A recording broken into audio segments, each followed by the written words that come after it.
Ah, Go outside. Talk for 5 minutes. Come here. what?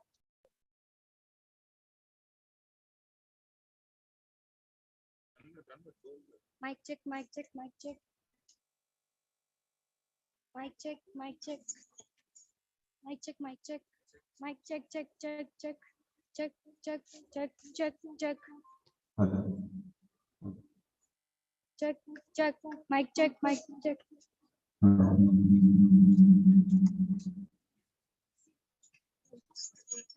Shweta, go outside. Go, I'll.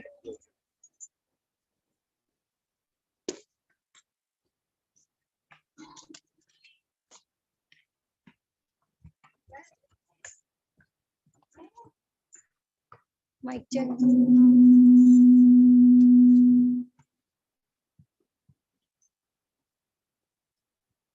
Check, check.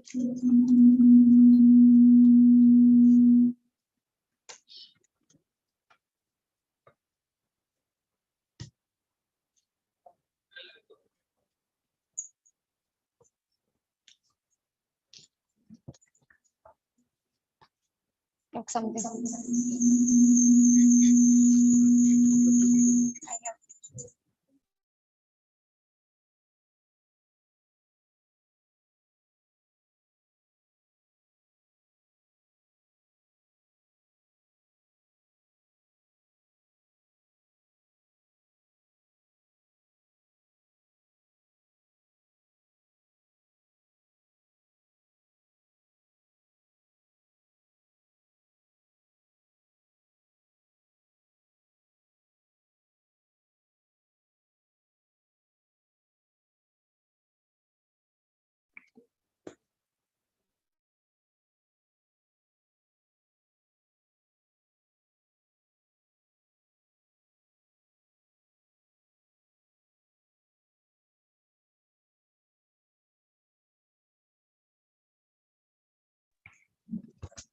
Hello.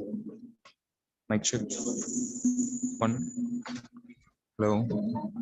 Mic check. 1, 2, 3. Hello. Mic check. Hello. Is it hearing? Hearing? What I talk?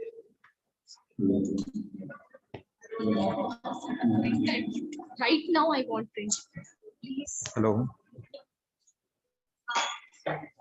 Hello.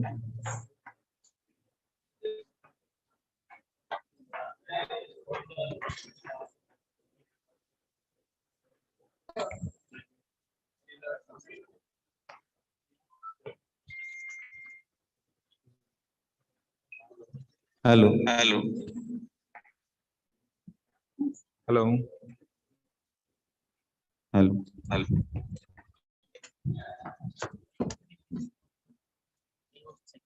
Yeah, they said okay.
There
keep one mic.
A very pleasant good morning to all of you present here.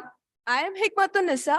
And I am Shrestha Adhikari. And we are the masters of ceremony for this great event. And it gives us immense pleasure to welcome you all to this 3-day Global Summit on Traditional Foods 2023, organized by the Council for Promotion, Research and Trade in Traditional Foods, New Delhi, and Jain, deemed to be University, Bengaluru, in association with the Association of Food Scientists and Technologists, India, AFSTI, Mysore. This conference is an opportunity for all of us to learn from each other and to gain new insights into the age-old traditional food and the vast amount of knowledge involved with it, and also to build relationships that will strengthen our traditional food industry. Traditional foods are described in our ancient Vedic knowledge. Rig Veda clearly gives us the knowledge that about food, it is too much, we are not involved in the nutritional segment, but when Rig Veda speaks in the ancient culture also, we have found that food plays a great role in nourishment and healthiness of our well-being, mind and body. Traditional foods have been subjects of research and appreciation throughout the world. Traditional foods are connected to the roots of Indian ancient culture. We are proud of our traditional food habits, which give us a balanced diet and a well-nourished nutrition for both body and our mind. Today, we have a diverse group of individuals who has come from various parts of the country to participate in this conference. We have experts from different domains of food industry, especially traditional foods, who will be sharing their experiences and expertise with us. Food plays a crucial role in our routine. Not only does it nourish our bodies, but it also serves as a powerful symbol to our culture, identity, and tradition. The food industry is not just about producing and selling food products, but is also ensuring the access of safe, nutritious, and healthy promoting foods to all the people. As we begin this conference, I want to encourage all of us to approach with an open mind and a willingness to learn for the next few days. Let us take this opportunity to engage in meaningful discussions and sharing our knowledge with each other. Finally, I want to thank all of you for taking the time to be here. Your presence and participation in this conference are a testament to your commitment in making a positive impact in this world. I hope that you will be finding this conference to be a valuable and a beneficial experience, and that you will be leaving here inspired to continue to make a difference in your field. I hope that you will find this event to be an enriching and rewarding experience. Let us start our journey by seeking the blessings of the God. I kindly request the guests of honor, Dr. Surendra S. Konkrokta, Dr. Rao Sahib Mohite, Dr. S.A. Hariprasad, Professor Raj Singh to be welcomed by Dr. Amar Shankar for the event, and also I request them to join for the lighting of the lamp ceremony, and I ask Ms. Shivani to join us in the podium for the invocation song.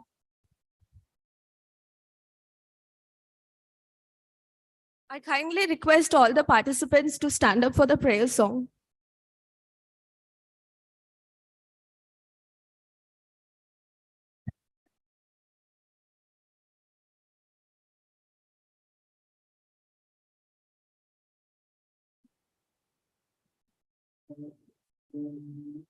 Namaskar.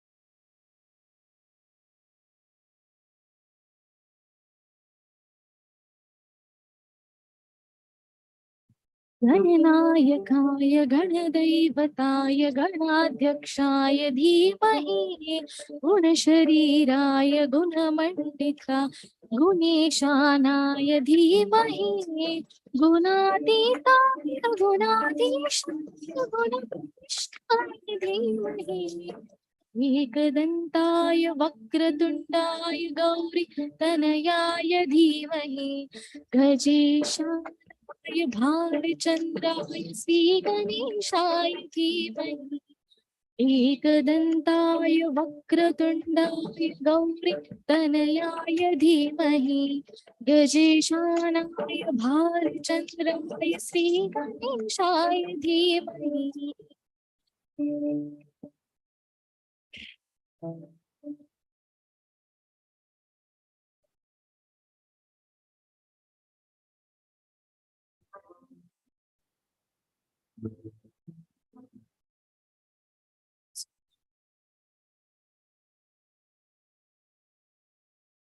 All of you are kindly requested to take your seats.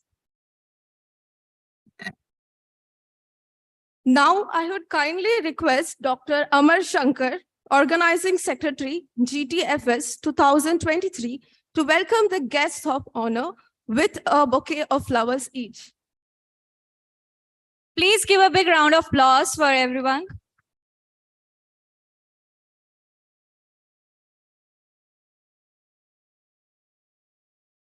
Thank you so much, sir. Can we have the next bouquet, please? Please give a round of applause for Professor Raj Singh.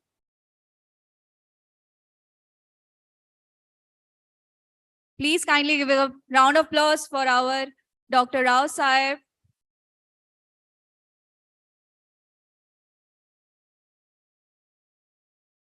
And please give a round of applause for our strongest player, Dr. S.A. Hariprasad. Now I would like to request Dr. Shweta ma'am to welcome our Organizing Secretary, Dr. Amar Shankar.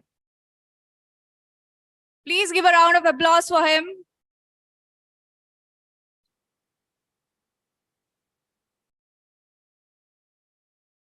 It is my honor to invite Dr. Surendra S. Konkrokta, President, CPR-TTF, Secretary General, CQFS, former Secretary, Government of Delhi, former Director, FSSI, former Chairman, State Food Commission, Himachal Pradesh, to chair the session for morning and address our vibrant audience, sir. Sir, please. Thank you very much. Good morning, everyone. Professor Raj Singh Ji, Honorable Vice Chancellor, Jain University, Shri Hari Prasad Ji, Director, Professor Mohite, Dr. Amar Ji, Professor Murthy Ji, who happened to be here from US, Anu Ji, and our own, my colleague in FSSAI, Madhavan Ji, our colleagues and faculty of the dais, and above all, most important, our students and other participants. Today we have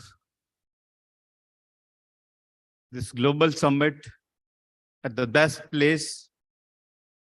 I'm really thankful to Professor Raj Singh Ji for hosting this event for all of us. And Professor Amar, Rao Saab Mohite, Madhavan Ji, who could put this all together and made it happen. I'm thankful to them also that this event could take shape. And special mention to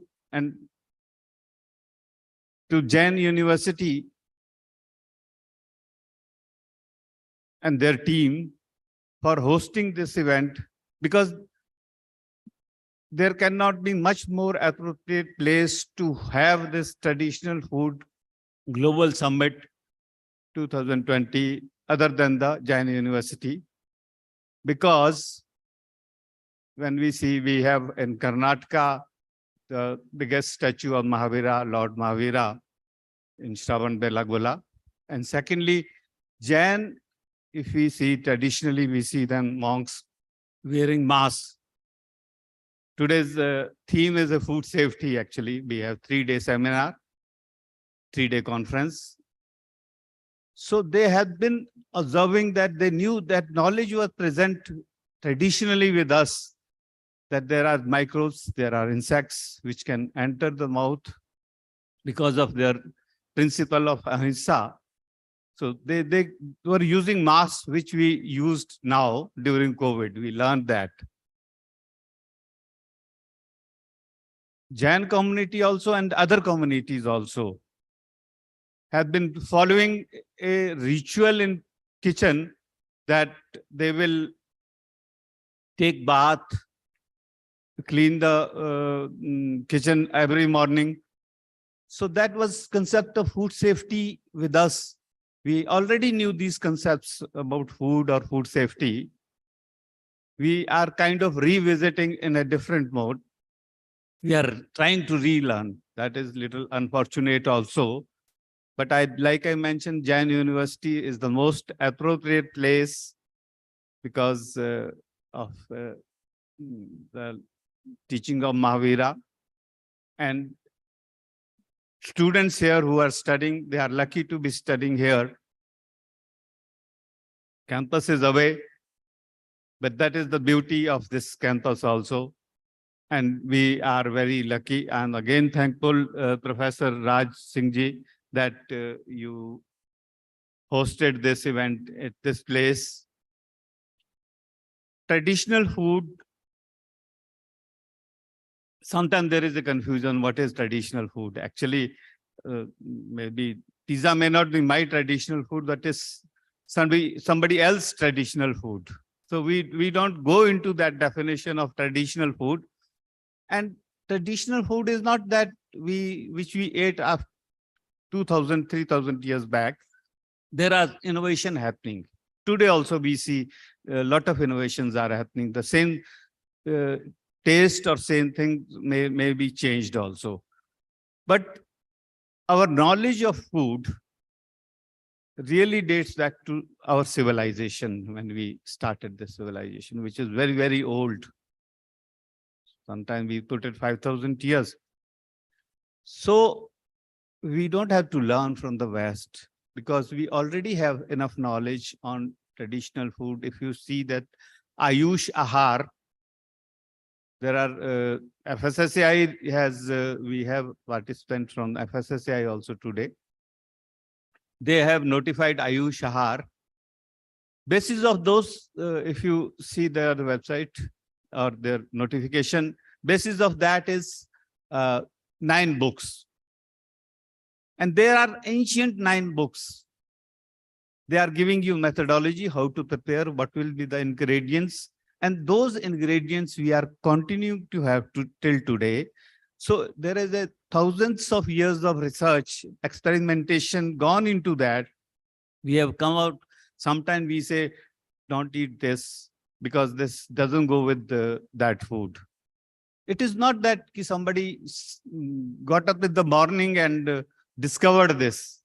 This was a long experimentation happening over the centuries where they came to a certain conclusion that this food doesn't go with this and that one food is good for health and which way it is good.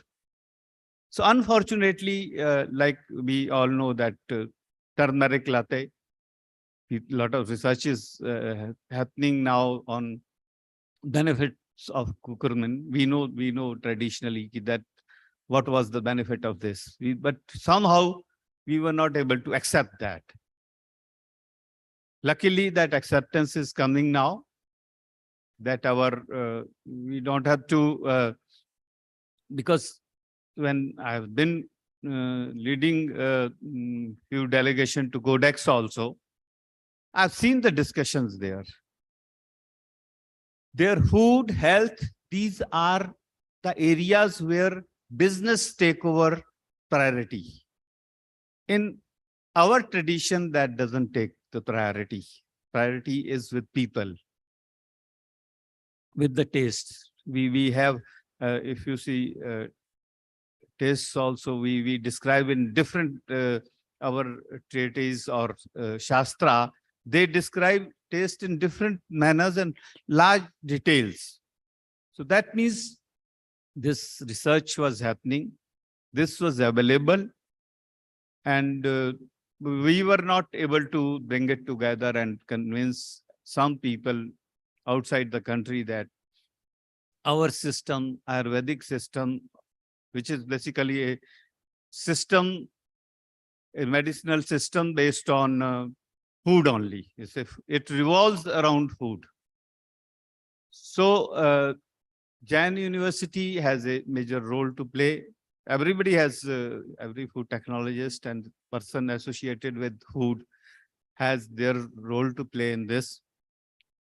Somehow we forget the contribution of people also, because if you see retail sales, 70% of retail sales are in food.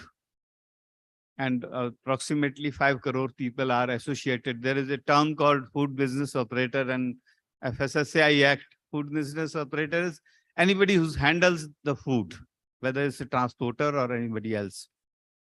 So there are a lot of people, small street food vendors, there are small restaurants, they are doing really good service for traditional food, keeping our traditions intact. They are giving, Karnataka is doing the best actually in millet. Now we have International Year of Millet. In 18, we had National Year of Millet. But Karnataka still used to, there were restaurants when you go to Mysore, there were restaurants offering millets food only. So they were there long back. So we are trying to rediscover, in fact, which we should not have lost. Like I mentioned, there are 5 crore people, food business operator dealing in food. And if we include the people who are growing food, which is almost 50% to 70 crore people, they are associated with the food, and 100% people are eating. So literally 1.4 billion population of India, they are concerned about food. we cannot even separate and segregate those people who are growing it. The moment I get pesticide and no food, maybe I'm cooking it very well and doing everything, but originally if raw material is not correct, so the whole chain has to be looked after. And there is like we have 3 days conference. One is food safety, because that is a concern consumer have, especially in traditional food. There should not be any concern, but then unfortunately we are following the parameters set by somebody else for some other food. The same we apply for we have to have our own parameters. But these food safety concerns had to be addressed to convince consumers. Ultimately, like I mentioned, that 1.4 billion consumers are in India, and outside also, unfortunately, our traditional food is spreading. It swings everywhere almost. You get curry more than 100 countries today, which was available in 20, 30 countries a few years back. So that is a good thing. But our community has very huge responsibility. Like our second day is, first day is food safety, but second day will be devoted to startup. So every food technologist has to be startup, whether he's working somewhere or is not working somewhere. He has to innovate, give ideas in case we cannot do ourselves, but we can mentor, like a lot of people who have retired, my colleagues, my seniors, my juniors, they are involved in this, and that really gives you satisfaction that you can guide young people into startup and start business in traditional food cropping system. Now we are learning the term sustainability. How will it sustain? Because we are facing problem of climate change. So third day is devoted to that, because that system is very important. It is, we have to see the problem holistically. We cannot confine ourselves to only the food portion or the food processing. It's much more than that. So at the end, I'm really thankful to Jain University, who gave this opportunity to have this conference in this place, this university, which is so vibrant, and campus is so beautiful they have. And like I mentioned, that the teaching of Mahavira and their blessings are also with us. So I'm very hopeful that this conference will be very successful, and we'll come out with the really good outcomes out of this conference. Thank you very much. Thanks a lot. Thank you. Thank you so much, sir, for gracing us with your presence. Now, I would like to welcome the convener of GTFS 2023, Dr. Rao Sahib Mohite, to give a brief description about the conference. Please give a round of applause.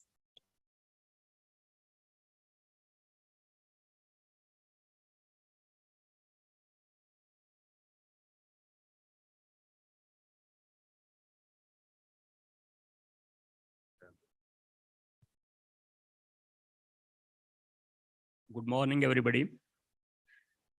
We had a very informative, inspirational talk by Dr. Surendra Ji, who is the president of Council for Promotion of Research and Trade in Traditional Foods. Whatever I wanted to say, some of the things he has already said it in a very, very crisp and also very nice manner. So I'm going to put into context this particular event and also welcome some of the people who are joining us or who have joined us virtually, and also all those people who have joined physically today. And who are with us in this conference. This conference was planned some time ago, but for some reason or other, it got delayed by a couple of months. Then finally, we were able to find a slot which was convenient to many of the partners who are with us today, and also the participants, especially with the exams and then the students. We found that this is a slot which is convenient to a large number of people, not everybody. And there was a lot of enthusiasm from the campuses across the country, the academia, the students, the researchers, the industries who have supported us today. So I thank all of them, and also I welcome all of them for today's conference. So coming back to the context, actually, I'll give you a little bit about my own involvement or my own exposure to this particular sector or this particular subject matter. In fact, I met Dr. Ghonkrokta in a private or in a personal situation in, I think, 2015 or 16 in New Delhi through one of my colleagues. And at the time only, he was talking to us about importance of traditional foods and how he wants to bring together like-minded people and promote this particular industry, a sector which is fairly largely neglected. I won't say fully, but fairly largely neglected at the time. This was in 2015. Since then, I have been seeing that he has been gradually making progress. He is bringing together people. He has formed a very active WhatsApp group, of which many of you are members, and I'm also a member. We find that there is a lot of things that are going on, lot of questions, lot of challenges, and lot of innovative ideas which are being talked about in this particular sector. And why this particular sector is important, I'm a student of the food sciences. I have an interest in value chains. And I always been thinking that the rural economy is something where a lot needs to be done. There's a lot of potential. And traditional foods has always played an important role in the rural economy. And the importance of traditional products is becoming more and more evident even in the urban areas. And in recent days, you see that there is an interest in export of some of the traditional Indian foods out of the country. In fact, the Ayur department that doctor was talking about earlier, they have taken initiatives. They have been discussing with countries in Africa and other continents who have an interest in developing their traditional food industry. They're interested in knowing more about Indian traditional food industry. And of course, the diaspora is there, which will definitely be looking forward to an opportunity to be able to savor their traditional foods which they grew up as a child. So under this context, I was closely following Dr. Ghonkrokta's progress in this area. And one fine day, he called me up and he said, Dr. Mohite, you are in Bangalore. I'm traveling to Sri Venkateshwara University at Tirupati, where they want to have a 2-day symposia on traditional foods. He said, you're near Bangalore, if you're in Bangalore, you can come down there, it'll be good. I said, fine. So we decided to meet in Sri Venkateshwara University, where I think it's a women's university, or at least the majority of the people who are involved in organizing the conference and also running the activities, they were all largely women scientists and women academicians and women students. So I was surprised that there is so much of interest. They had a 2-day conference and they talked about very, very basic traditional foods like panchadhanya and other things, which really were very, very simple concepts, but that have been developed and promoted over many years. And it has really helped the rural community in terms of nutritional security and also in food security. So this was very, very impressive. And the participants in that, especially the organizers and all that, they were so dedicated.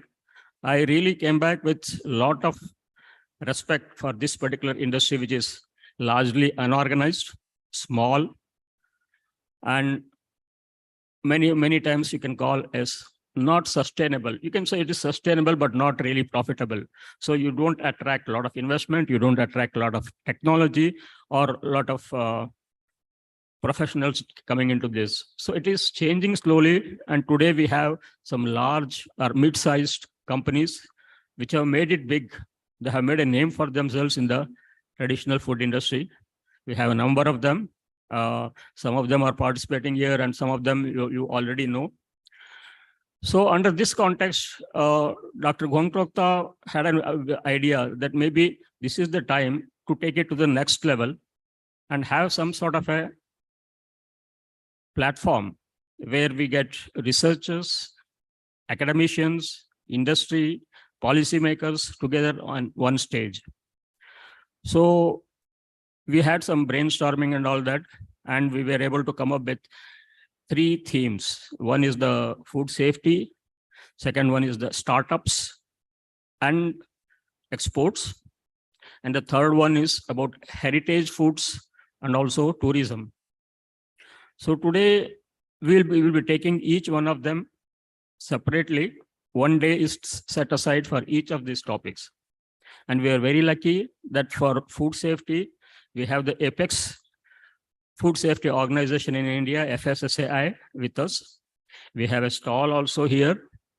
And for the startups and the export, we have the Apex organization again in APEDA, which is supporting us. And as far as a heritage and tourism foods, we have got some industries which are promoting and which are doing a lot of activity in this area. So all 3 days, we have got good scholars, experts who are going to be talking about their vision. They're going to be talk about their what they have been achieved, and then what is the trends, what is the potential. So this is going to be very, very interesting. And many of you, I'm sure, you have some interest in some area or the other. You will benefit from them. And with your interaction, everybody else will benefit. The organizing committee is also very, very happy that we are able to get Jain deemed to be university to partner with us. They have already a known name in this particular in education field, and they have done a number of events and highly professionally done. So we were very happy when they said that we will consider it. So we decided that whatever is convenient, mutually convenient, we'll fix that date and then carry it out. And we are happy that that day has come and we are meeting here to see the fulfillment of that. And one another thing I just want to highlight here is that recently the G20 even, it's going on. G20 ministers, G20 country delegates are coming to India. And the government of India thought it wisely, I will say, it's important to showcase our Indian traditional foods. Let them taste, let them appreciate what tradition we have, what heritage we have, what culture we have by making available traditional foods. And I'm glad to say that Dr. Surendra ji took the initiative, and then he organized a activity in Delhi where the G20 ministers and G20 delegates came, and they had an opportunity to try out various types of traditional foods from different states. So naturally, we have been doing quite a lot of things, and we have detailed. We have detailed program, which you probably already have seen it. So I won't go into the micro details at this stage, even though the second thing is, as you can see, we have got panel discussions, we have got keynotes speakers, we have got chief guests, and also we have got panel discussions where we have got experts from various segments of the industry. So I'm sure the next 3 days, all of you will benefit from the interactions which you will be having. And if at the end of the 3-day conference, we intend to come up with some sort of a publication, which will be a result of the deliberations and also the papers that are being presented. So this will be a record which will be of use to the immediately to the industry at large and also for the future also. So with these few words, I want to thank the organizers, especially the Jain University, the CPRTF, AFSTI and others who have made it possible. And also the sponsors who have been very forthcoming with their support. And then in the years to come, maybe this type of cooperation will continue and we will have better and more such events. So I again thank everybody and welcome everybody for this event today, and hope to see and interact with more of you. And this is an event where you get to meet people who are also like-minded people and also develop networking. So again, I thank you and have a nice experience over the next 3 days. Thank you.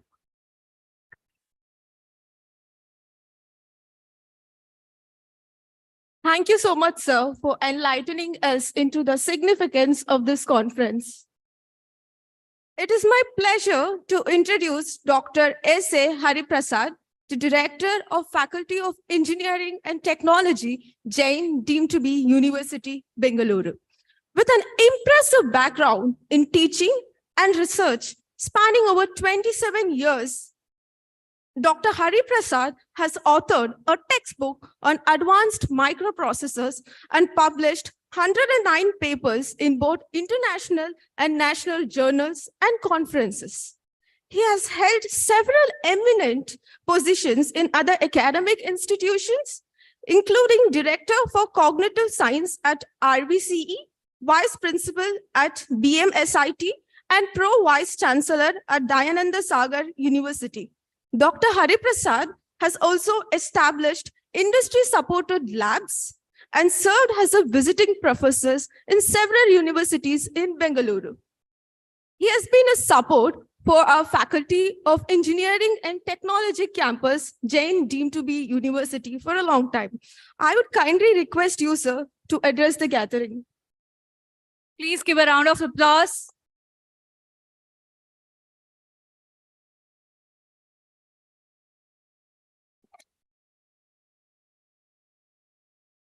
Good morning.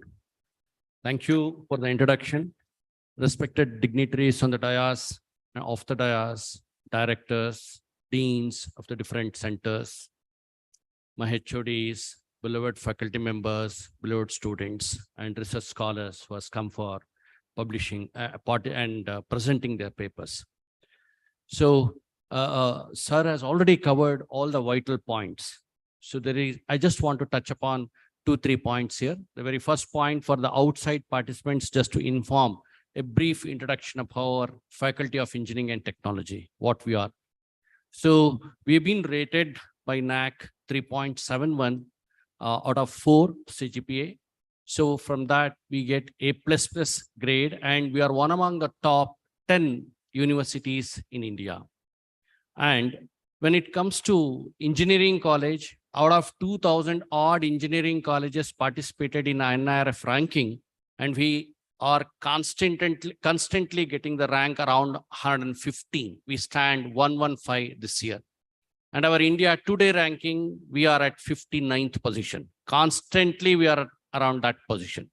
And all our programs are NBA accredited, and 1 or 2 is left out that we are applying this year. So apart from that, I would like to say, when it comes to food technology department, it is really making us very proud, because first of all, the equipments of the food technology department, for the other participants to know here, is of a state of art and being now funded by Ministry of Food Processing Industry. And all are small scale level production equipments. It is not lab scale. So a lot of research work can take place with the equipments that what we have. So, and I appreciate Professor Amar Shankar and his team as well as students, because they are utilizing that research equipments and they are doing wonderful research and they are finding solutions for the national problems and as well global problems. So the third important thing that I would like to mention here is, definitely when it comes, I want to extend my heartfelt thanks to the esteemed partners and as well sponsors for giving us an opportunity for conducting this type of wonderful and a very important conference of this time. So finally, I would also thank all the participants here, because we received almost 100 registrations, and we are going to conduct every year. We have made a customary, and we conduct a series of national conference from June to August. And happy to say this is the first in the series. And we are calling that the series as Gnana Chilume, Spring of Knowledge. So, and this is the first in the series right now. And still 7 is in pipeline. I request the participants to come over and take this. No, we will be sending you the information to you all. So 100 registrations happen. We usually have very, very stringent shortlisting and filtering, and we have selected only 50. The rejection ratio is 50% for this conference, and we have chosen only 50 abstract. And for the presentation, it is again half of that. So this is the way we are doing the selection of the papers. We maintain quality, and that being the reason, definitely things are going in the right direction with all the blessings of the management and our teachers who are doing very hard work. And I wish I know definitely this 3 days, as sir pointed out, it will be a great knowledge sharing, and definitely you are going to learn a lot. I'm very much sure about it. And a lot of problems, national as well, the global problems, we are going to find solution. With this, I wish the participants all the best. Wish you all the best. Thank you.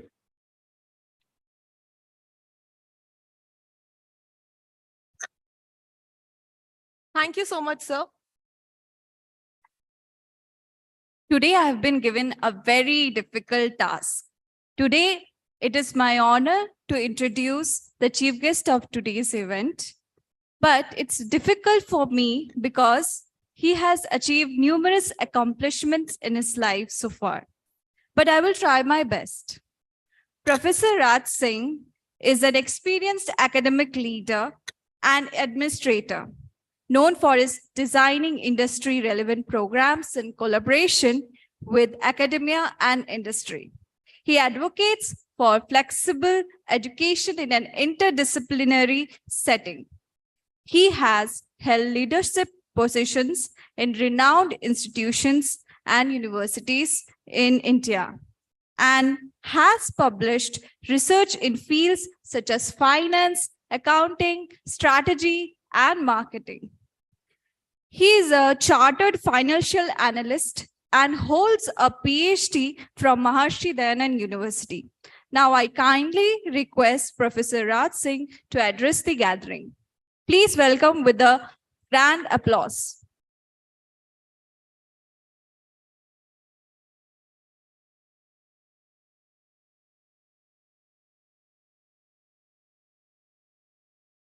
A guest of honor this morning, Dr. Surendra Bhankrokta Sahab, who is the President of Council for Promotion, Research and Trade in Traditional Foods, New Delhi.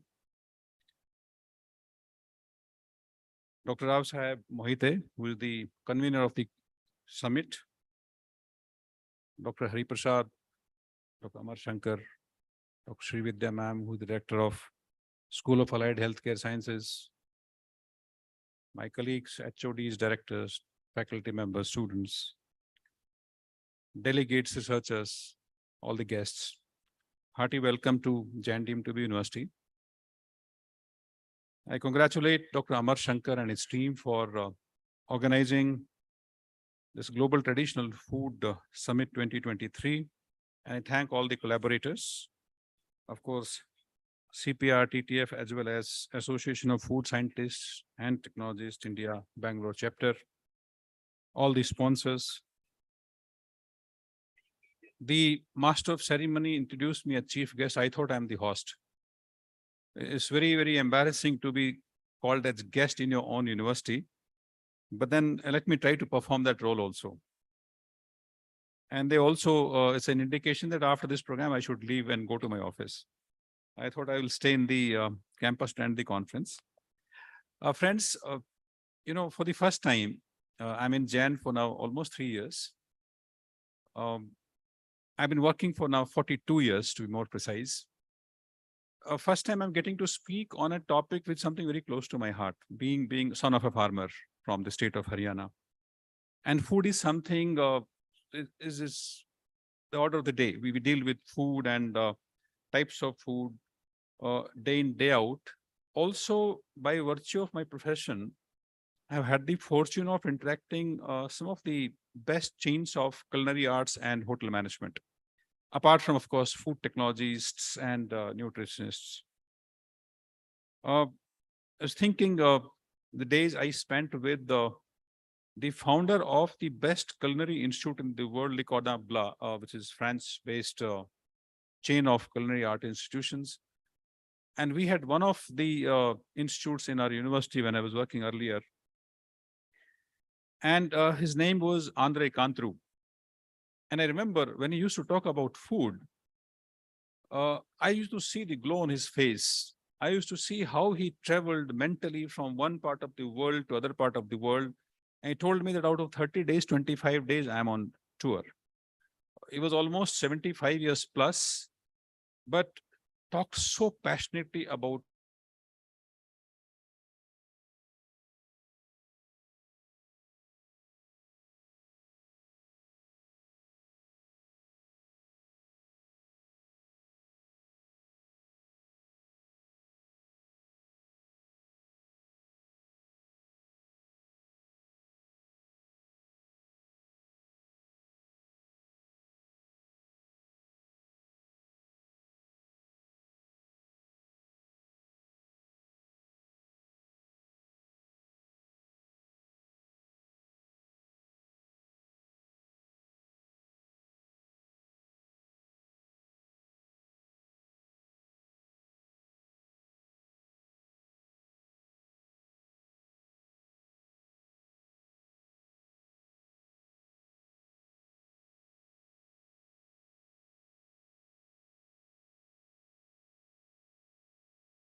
food quality. They have such a great role to play to see that we support the economy, not only of our country, but globally. We are much better off than many countries I've seen in South Africa and other parts of the world, where people are struggling with the food hunger. And this will also help us work towards the United Nations Agenda 2030. If you look at those 17 Sustainable Development Goals, food security and hunger appear there in prominent way. And therefore, I think this conference also catches our attention in the context of being aligned with Sustainable Development Goals of the United Nations.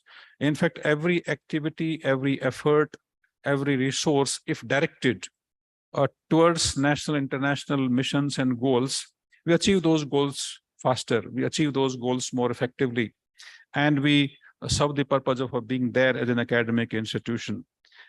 From the hotel industry perspectives, because in all my universities, we have had School of Hospitality, so I got to interact with some of the finest professionals in this field, starting from Mr. Sanjeev Kapoor to Vikas Khanna. I have met the youngest of the chefs, super 30, under 30, a young girl, Anahita Dhondi, who is known for establishing a soda bottle opener wala kind of outlet in Gurgaon, which is a very famous hangout, particularly for the youngsters. I have had the opportunity of interacting with them and the entrepreneurship stint in them. If you look at food as a supply chain, okay, ultimately food, final outcome we all eat. The health issues are there, climatic issues are there, cultural issues are there, religious issues are there. All kind of issues, perspectives affect our food choices. But then if you look at scientifically or from a management perspective, food production is the first stage in the supply chain. After production, we process it. We know that how India has traditionally wasted so much of food. On one hand, we have food hunger. On one hand, we are not able to preserve the food. So food preservation comes in later, and technology has played significant role in last couple of decades, where government's priority has also invested a lot. Cooking and preparedness, and of course, in all this supply chain quality issues, as the guest of honor mentioned, they become very pertinent. From my point of view, if you look at all these stages in the supply chain, they offer a host of opportunities for us for research, for innovation, both in the processes itself and of course in the use of technology. And what kind of entrepreneurship opportunities exist? In fact, this is one industry which serves the human beings, and this is evergreen industry. Food industry is one where you will never see a slowdown. It can only and only go up, barring of course some areas. If something works against the health issues, it may go down. Like in recent times, the popularity of millet-based food is catching up because of the health issues or the pandemic kind of situation in some of the health-related issues, which has brought back more traditional foods into the mainstream. I think Karnataka has taken a lead in terms of millet-based food products. There was a conference held recently. You must have seen how Parliament, as a symbolic kind of gesture, they kept a millet food day. So all these initiatives are bringing back traditional food habits into the mainstream. For this conference particularly, I'm also particularly happy because I think two institutions are jointly holding. I only wish that more than two institutions of Jain University came together. So if I look at supply chain, if I look at production, if I look at processing, it involves management expertise. So I wish management students could involve with this. Supply chain management is a specialization in an MBA program as well as BBA program. I wish those students and faculty could be involved. This could have been more holistic, but at least two institutions came together. It's a welcome move, and that has been our effort. Sir, traditionally what has happened, Jain deemed to be university had colleges Before we became a university, we had colleges affiliated to different universities, whether VTU or Bangalore, or depending on where we are located. So while we became a university, we continued to exist as independent campuses, and we didn't see the interaction. And I think that's where my role is significant as well as challenging. Whenever you want to bring the independent Rajwadas under the federal system of a university, it's always very, very difficult kind of things. You know, we have our own views, our own emotional attachment to what we've been doing. We don't want somebody to intervene in us. All those human-related issues play a role. But I'm very, very happy that we are now converging and trying to become, in real sense, a multidisciplinary university. And once we become multidisciplinary, we'll also become interdisciplinary. And once we become interdisciplinary, more and more scope for research, entrepreneurship, and innovations will be there, because this provides a expanded opportunity, expanded canvas for you to think and paint whatever you want.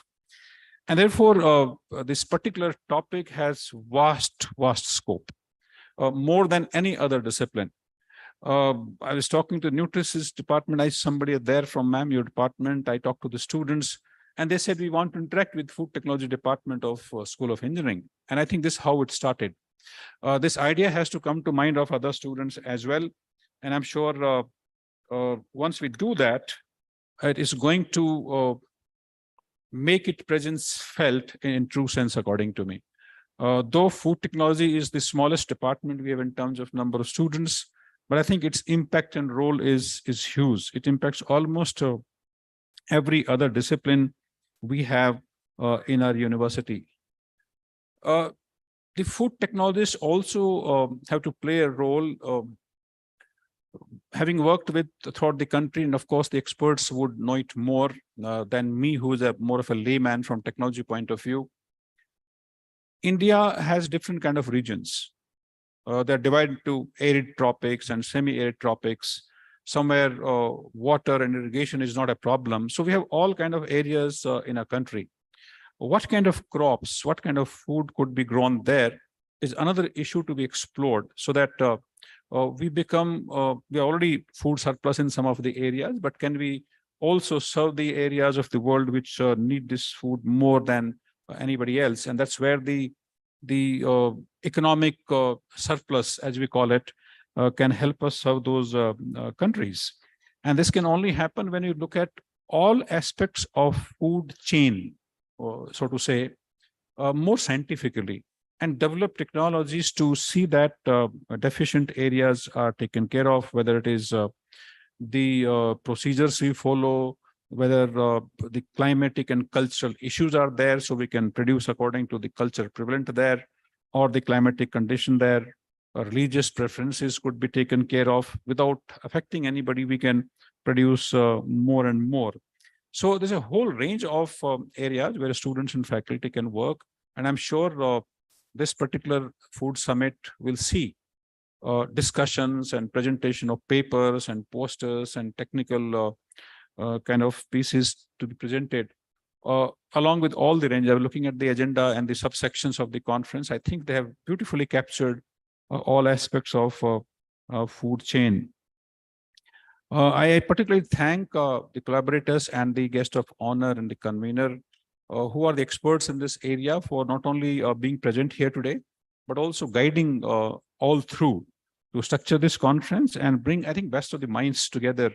As I see the lineup of speakers, the best of the minds in the country who are going to speak, and beneficiaries, of course, will be our faculty and students and all of us together. So I'm sure the 3 days will make us stand richer by all means. We will end up becoming more aware of what kind of issues are involved, whether we are from food technology, otherwise, and whatever the outcome. I would request the organizers, particularly Dr. Amar Shankar, to document it, and that can act as an agenda for us and the policymakers. We can send report even if they don't want it. Uninvited, we can send it. And I'm sure they'll find something useful, and they can take it up in terms of policy making, and we would have performed a role of advocacy in influencing the policy making. That should be the outcome of any conference, particularly with research focus, should achieve.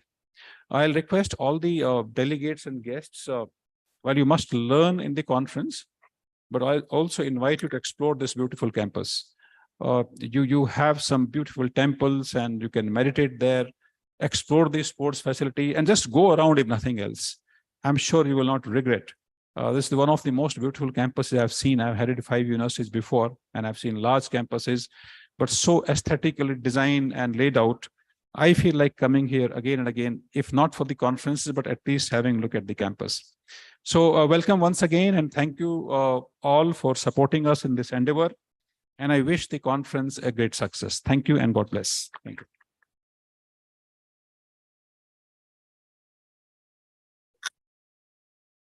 Thank you so much, sir.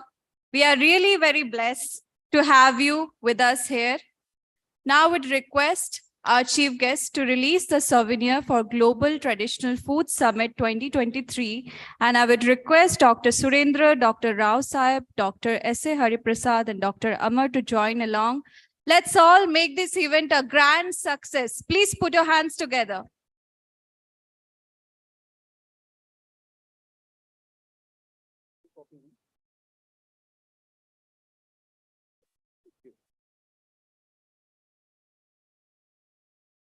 Come on, everyone. Let's clap.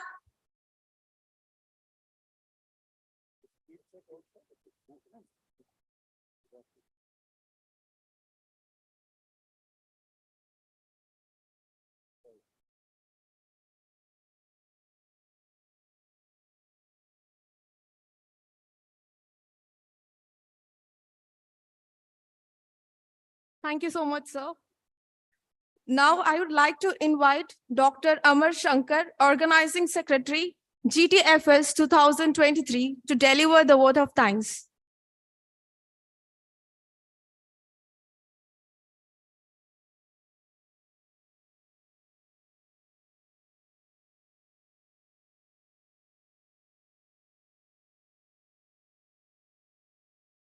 Good morning, everyone. A warm and graceful morning to our most valued guests, dignitaries on the dais and off the dais, organizing committee members, guests, participants, as well as one and all who have gathered here in physical mode as well as in the virtual mode. It's my privilege to be asked to propose the vote of thanks on this occasion. I, on the behalf of the organizing committee, first of all, extend my most sincere thanks to Almighty. I express my deep gratitude to our chief guest of the day, Professor Raj Singh, Honorable Vice Chancellor, Jain Deemed to be University, who spared time from his busy schedule to grace the occasion. Sir, thank you, sir. It's our duty to express our gratitude to the President of CPR TTF, Dr. Surendra Gongdote, who have guided us all through the journey of the event. Thank you, sir.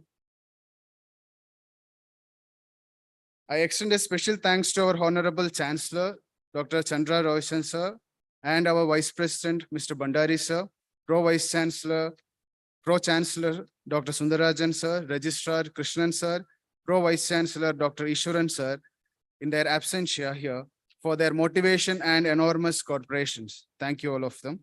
I express my sincere thanks to the Director FET, Dr. S.A. Hariprasad, sir, for his continuous guidance and mentoring. Thank you, sir.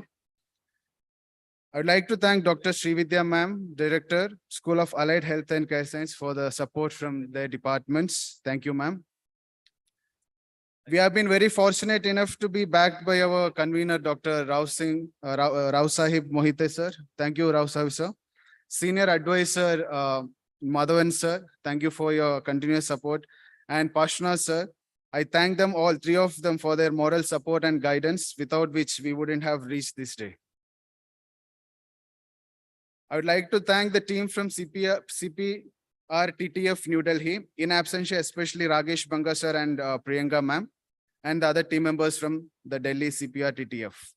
I would like to thank FSSI New Delhi, Government of India, APEDA New Delhi, Government of India, AFSTI Mysore headquarters, as well as the Bangalore chapter, Chitle Bandhu Mitaiwale from Pune, for their association with us to make the event a grand success. I'd also extend my deep gratitude to all the sponsors of the event, namely Sodexo, Marico, Akshay Kalpa, Naturo Foods, Praras Bioscience, Sius Biotech, and Gokulam FC Kerala for their support as sponsors for the event.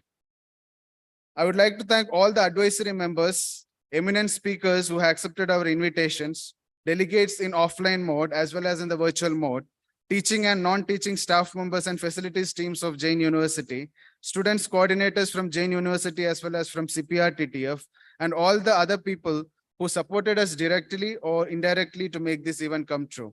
Thank you all once again. Jai Hind.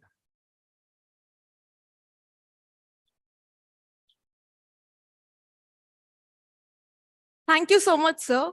Now I request everyone to stand up for the national anthem.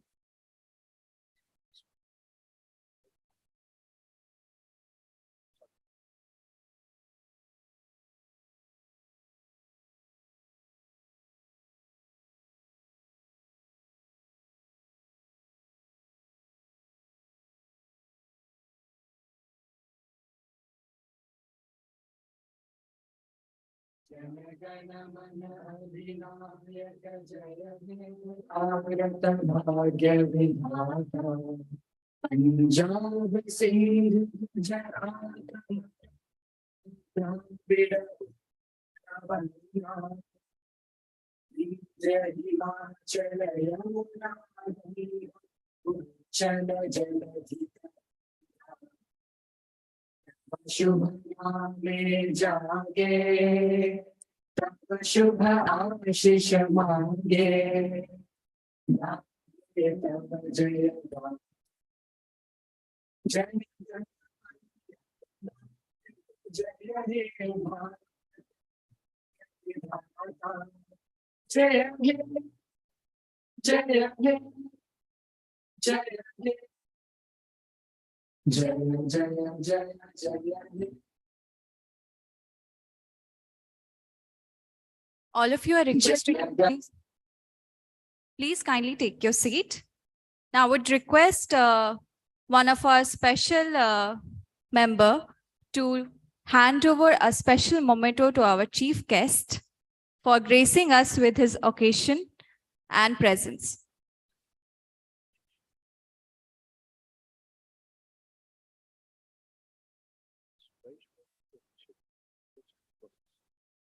And I know we are all very tired. So after this, we'll take a short, refreshing tea break.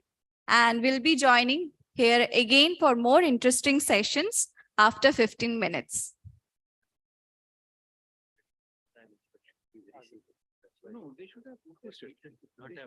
Please put your hands together.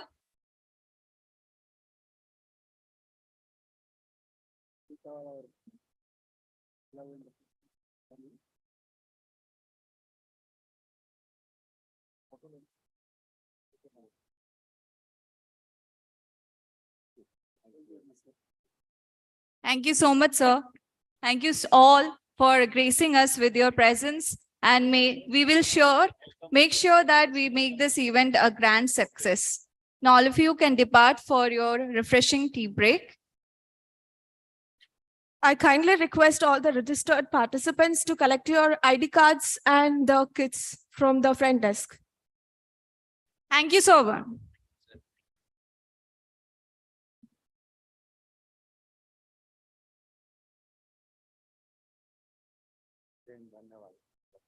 The offline participants are requested to assemble near the stage for a few minutes.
Kindly request the offline participants to assemble here.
Can you hear me? He is a renowned food technologist with a well-rounded multidisciplinary experience of 22 plus years in reputed multinational corporations, including Coca-Cola and ACC Limited. Dr. Prabodh has enormous practical industrial experience in the areas of quality and food safety. Dr. Prabodh is a prominent office bearer of leading food safety organizations in India.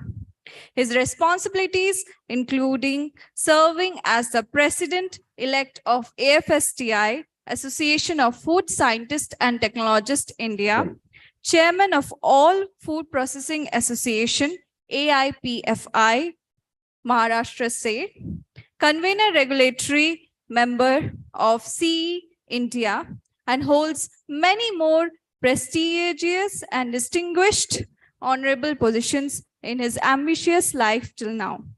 He has mentored over 20 food startups and created ecosystem which has benefited many startups.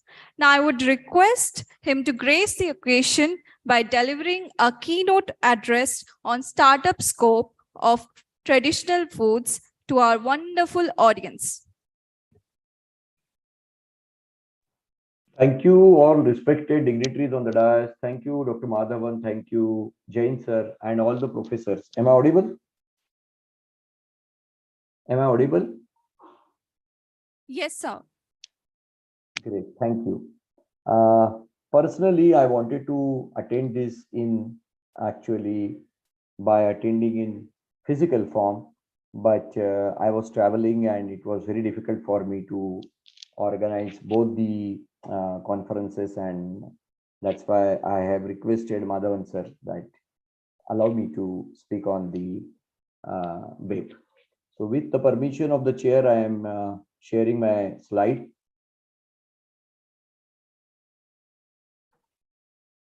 Please tell me if it is this shareable now? Hello? Yes, sir. Okay. I will be using 20 minutes or how much? So we are having 30 minutes. 30 minutes. Okay, then I will take a proper 30 minutes. What is the attendance physically? Can you tell me how many, what are the attendance? We are having 50 plus people here, sir. Oh, great, great, great. So good morning, and I'm really happy that this particular presentation has been organized, and I would like to come next time to your university. What I'm going to do in next 20-25 minutes, we will have a presentation. After that, we'll have a question answer. And who is the chair of this? Dr. Madhavan is there physically, or he is also online? Yeah, Dr. Prabodh, Dr. Madhavan here. We Yes, have about 70 people physically present, and the same number will be available on online also. Sir, the quality is more important, not quantity. So I know that your quality of the people are far better than. Yeah, So thank you. So what I'm going to speak about traditional food, Ayurveda food in startup ecosystem, and what is the scope? And since what is the profile of this audience? Are the students are also there, academicians are there, industry? What is the profile if I ask? Somebody should answer. Dr. Prabodh, it's a mixture. We have students, most of them are postgraduate students, faculty members, and stalwarts like Dr. Gangakta is there. And, Oh, Dr. Gangrotra is there. Yeah. Pranam, sir. Yeah. Gangrotra, sir, pranam. Don't underestimate us. It's a very very big gathering and very powerful gathering. No. Dr. Don't count the Gangrotra number, is- but the strength is too much. That's why I'm saying quality matters than the quantity. Yeah, thank you. Okay, so before I start, traditional food is very important for all of us. If you want to do something in your life, because students are there, and this slide is basically to start my presentation with the story. If you want to make some impact in the life, if you want to become successful, only education doesn't take you that.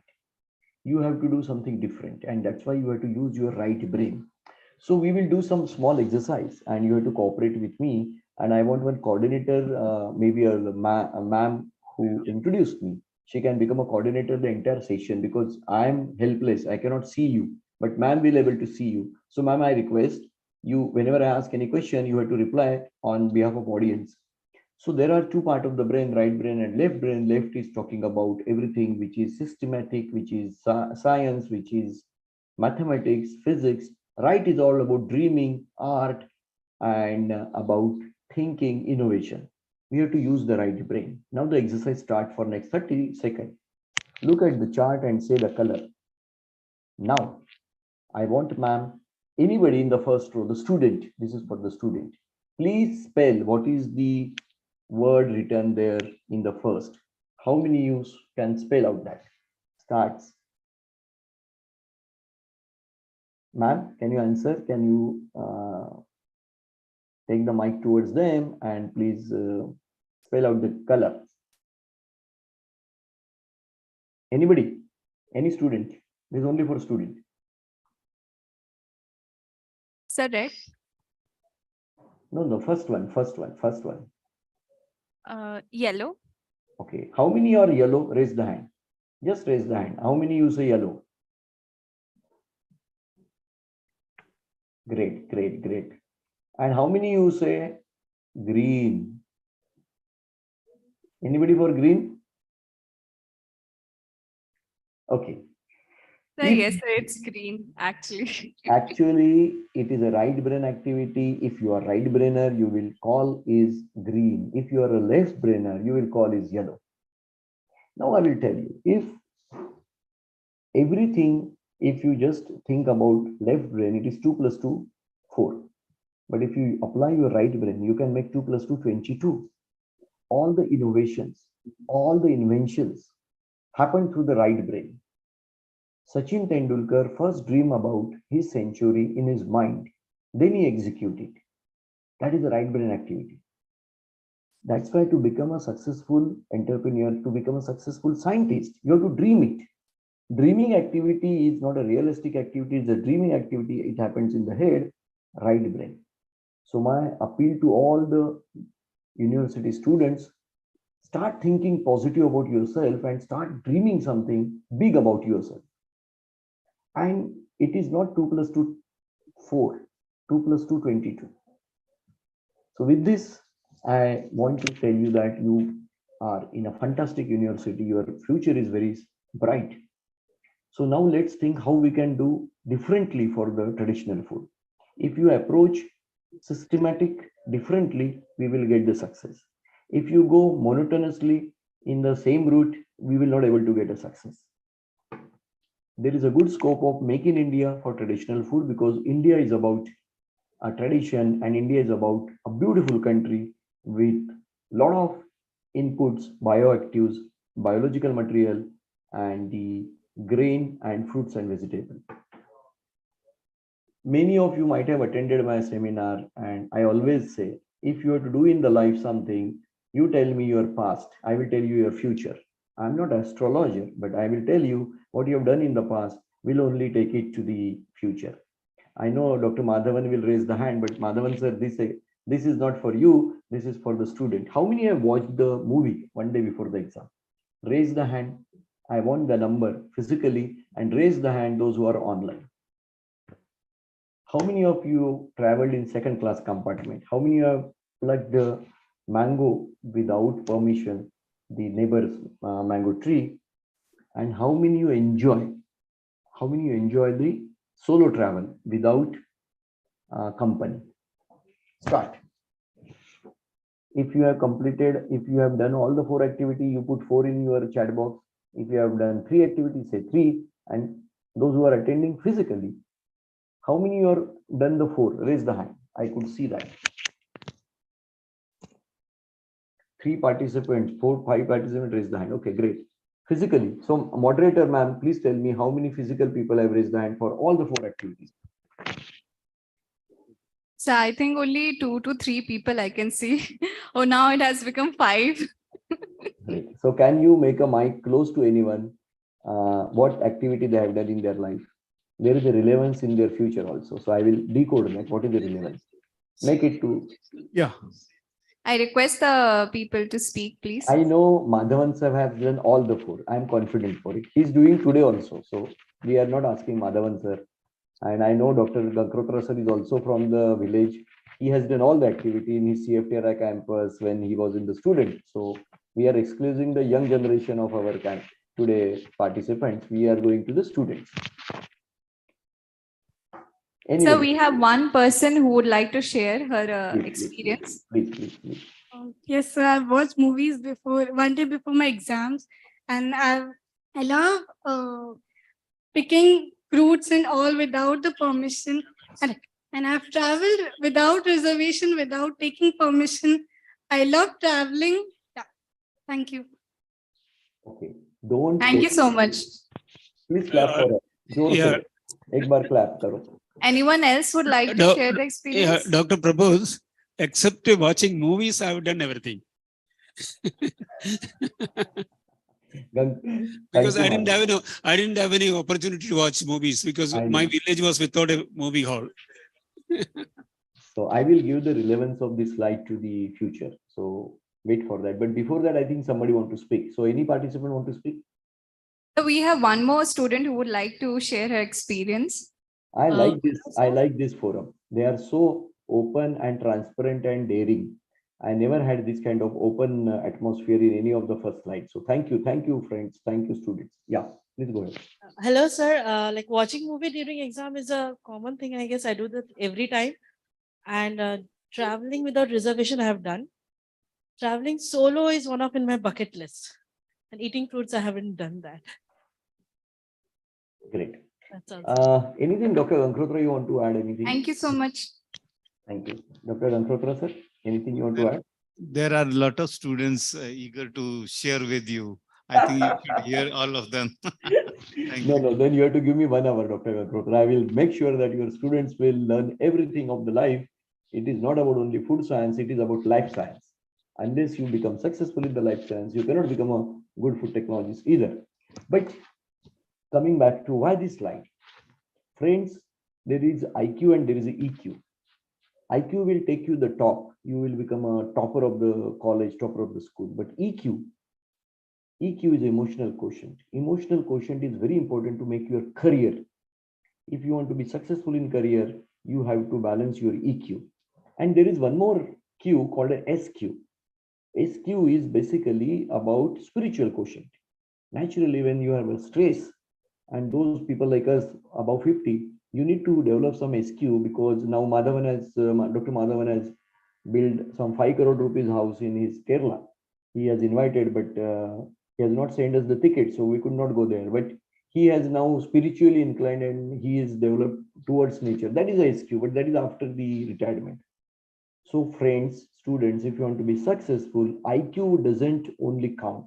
EQ, which is emotional quotient. Unless you are emotionally balanced, emotionally tough, emotionally matured, you cannot. So the person who can watch a one-day advanced movie, that person has a confidence that I will score the good mark, and that's why he or she is taking this step. When you are traveling in a second-class compartment without reservation, with ticket, without ticket, that also shows a risk-taking ability. It will go a long way to your job. A person who chirao the arm or who pluck the mango without permission, it is a very small gesture of taking a risk, not the chori. Hamare jo kanhaiya the, he also used to do the makhan chori. It is not the theft. It is not something to be considered as a thief. It is just as an excitement, but that shows your hormones doing this act releases, which is a happy hormones releases and dopamine releases, and you become so happy and you get a sense of accomplishment. If you don't do, you will not understand what I'm talking. Those who have not done in their life, they will never understand what I'm talking about. Solo traveling is something one should try. How many you like the company of self? How many you can stay with yourself for 2 hours in a room without mobile? Raise the hand. This is very important. So we are having 8 people, including Dr. Madhavan sir. Madhavan sir, I know that I have traveled with him for many conferences abroad and India. So I know Madhavan sir. The people who are matured, they can like their own company. People who are not matured enough, they don't like their company, so they're always surrounded with the friends. Students, this is a humble request. Start loving yourself. Start accepting your own company. That will take you to the long. Otherwise, students nowadays say, bore ho gaya. My daughter, she's in third year, always say, Papa, bahut bore ho raha hai. Let's go to movie. Let's do this thing. I said, can you sit with yourself for half an hour, 1 hour? No, मेरे को bore हो जाता है. I get bored.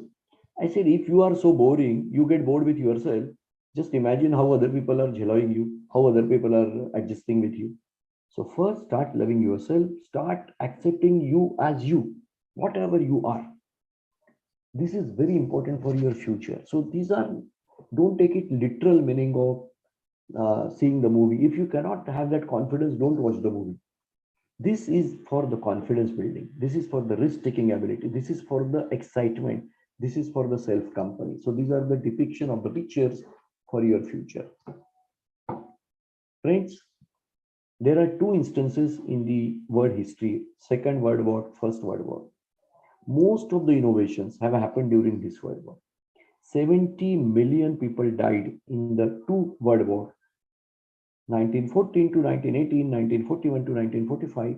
But if you take the other aspect, so much of pressure was there during the World War, a lot of invention has taken place. When there is a crisis, there is an innovation. During the COVID time, we had a crisis. Today, I'm able to speak to you on the webinar. Just because of the crisis during the COVID, we learned how to use the webinar. This technology was there then, we never used it. Today, the technology has made me to talk to you just thanks to the crisis. Learning from this, if your belly is full, you will not do the innovation. Most of the innovations have happened from the rural area. Most of the innovations have happened from the poorer group of the society. Most of the countries, those who are developed today, they had a very hard past, including Israel, including US, including every country. What we have to learn from this history, you have to create a crisis in your life to innovate. If there is no crisis, there is no innovation. Look at the innovation which has taken place during Second World War. Ready to drink coffee, ready to drink Coca-Cola, jet engine, canning technology. The whole canning technology came into the existence. The Louis Pasteur, 1800th century, he invented. But who utilized that invention in the reality is the canning technology to carry the food for the soldiers. That was the use of the canning technology. It never came for consumers. After the World War, when these soldiers came back to their respective countries, they started asking, where is my that canned juice? Where is my that canned fruits? Or whatever is the canned products. Then the whole industry has developed. So food technology has some history. We should, thanks to the Second World War, most of the food got actually propagated, processed food during the Second World War. In your life, in your company, if there is no crisis, there is no innovation. Filled stomach, you cannot do any innovation. If your stomach is full, you cannot do the innovation. There is no paid role to get innovation. You have to create some crisis. I will give one story.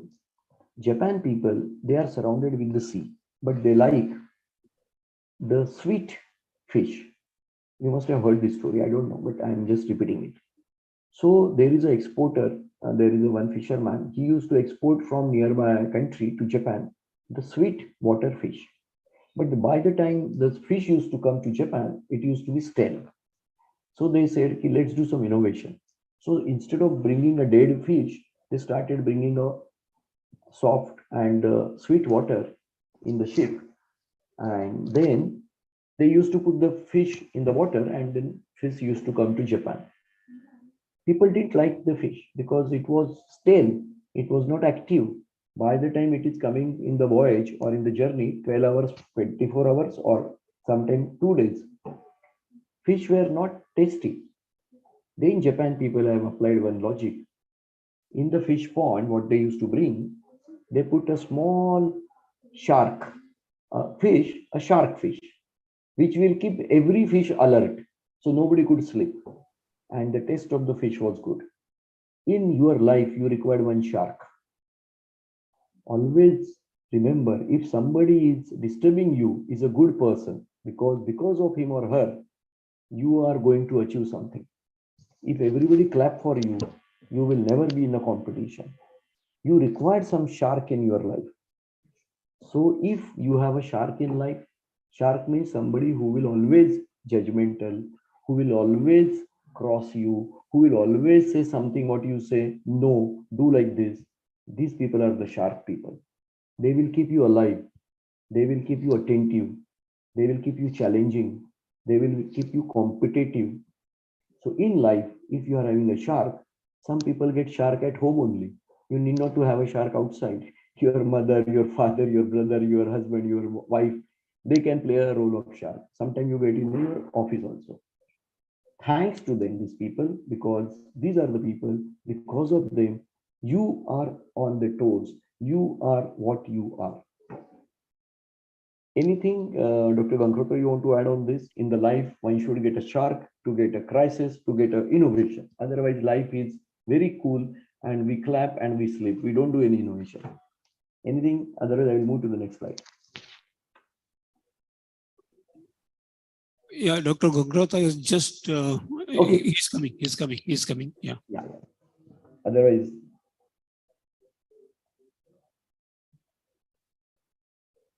if he has not listened my question, then Dr. Sudhir, my friend, is also there on the call. He is a professor. So anybody want to, senior person want to just explain what I have said. Sir, you agree with that? Thank you. Yeah, Pradotji, you are right. Crisis has to be there. Like you mentioned that two-word wars, we learned a lot. There's one operational research which we use for logistic basically.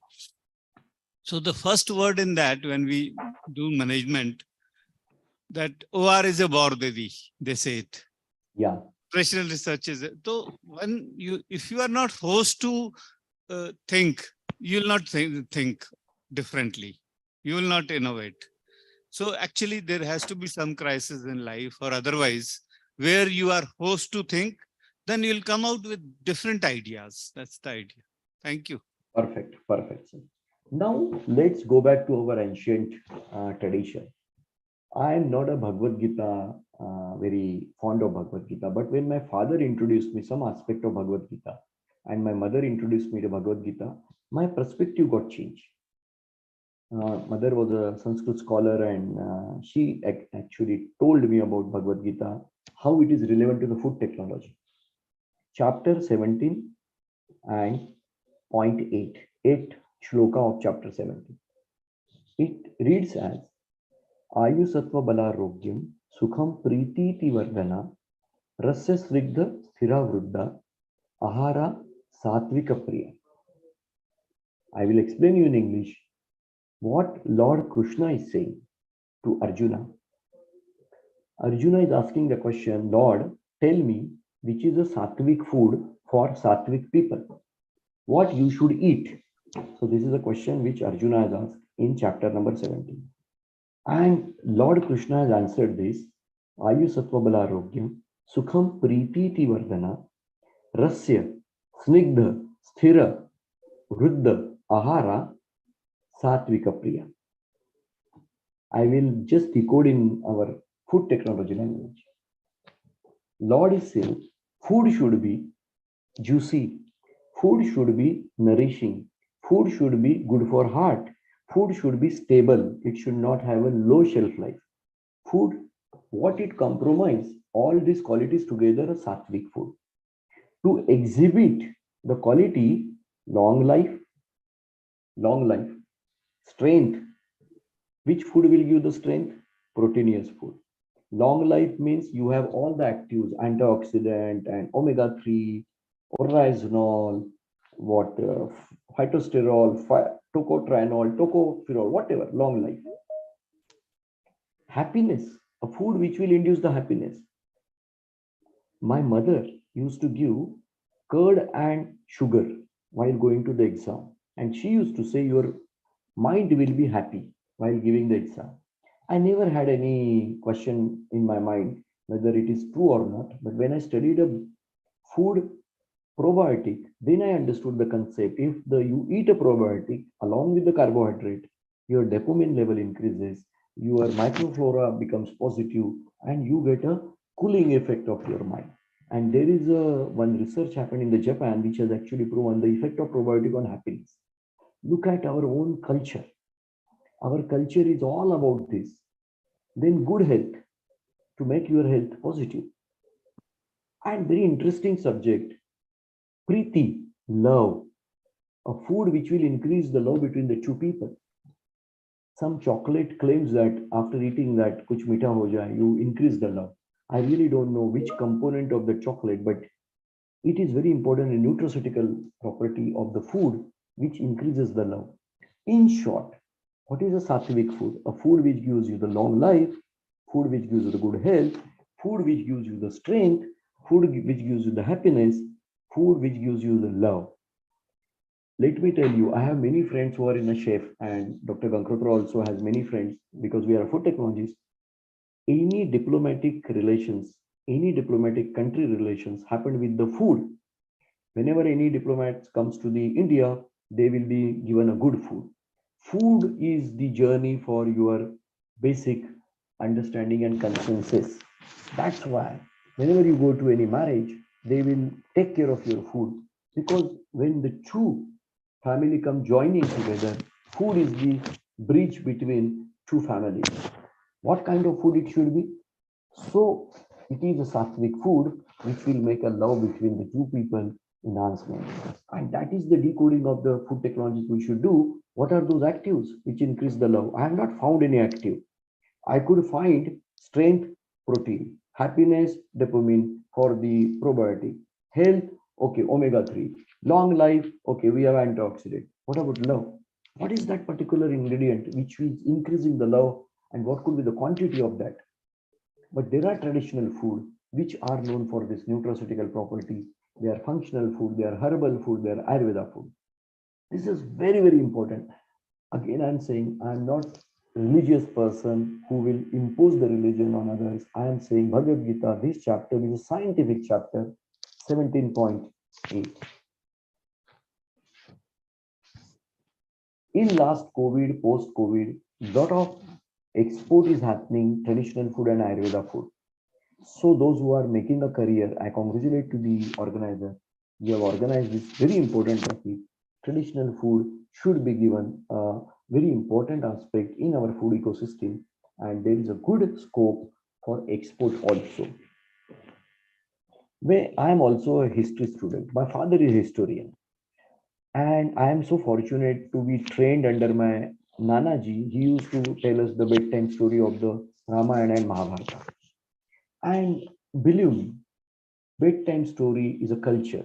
Every Keralite, every Mangalorean, every Bangalorean, your Kannada, Maharashtra, or you take any part of the India, bedtime stories are the stories which passes the values, the culture, the knowledge subtly in the brain.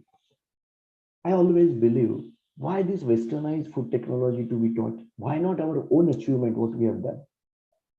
So there is a Nala Pakadarpan. Nala is the ancestor of the Rama, before Rama. So how much old? Maybe a 20,000 years back, 15,000 years back. He has written a book called Nala Pakadarpan. Got translated in 16 languages today, available on the Google, 16 chapters.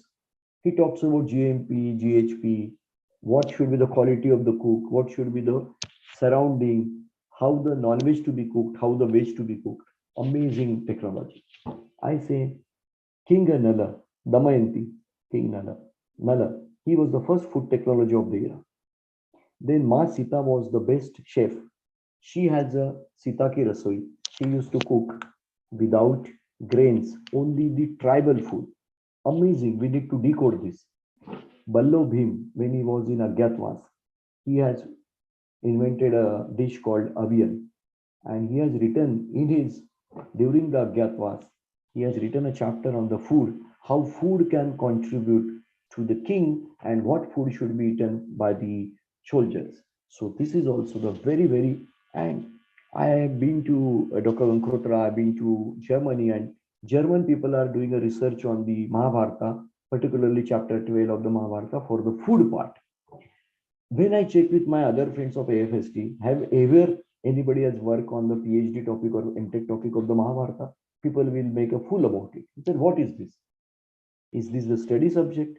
But I think German is talking about, German is learning Sanskrit and they are decoding all our ancient knowledge, removing illogical things, but taking the things which they concern. I think the time has come. If we don't respect our tradition, who will respect our tradition? Is the America will respect our tradition? No. Is the UK will respect the tradition? No. There was a Nuksai Shahjahan. He has written a book, Shahjahan. He was also very foodie. Gulab Jam, different type of biryanis. Thanks to the Shahjahan, he has given the very good recipes of that. Sambar, what you eat with idli, has been invented or has been first time accidentally found out, called as a serendipity. When Sambhaji Maharaj has visited the Tanjavur, our same Tanjavur where the Niftam is there, they wanted to make a dal with the, we called in Marathi as amti, and they were not having a dahi, so they have added tamarind water, and by mistake the product got prepared is called as a Sambhaji's Ahar, Sambar. So once you know the tradition, once you know the science behind the tradition, the whole learning becomes very effective. My request, you have a fantastic organization. Dr. Gankrotra is heading that. Dr. Madhavan sir is there. Let's support the scientific aspect of traditional food, and that's whole purpose of doing this organization.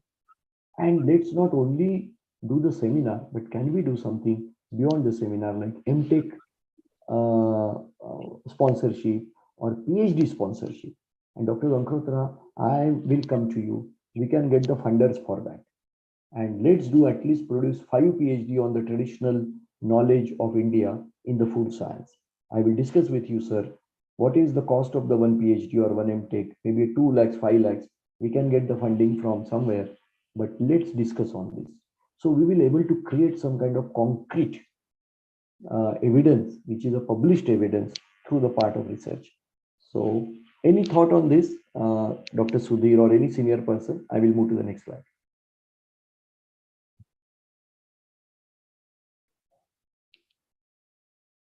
Okay.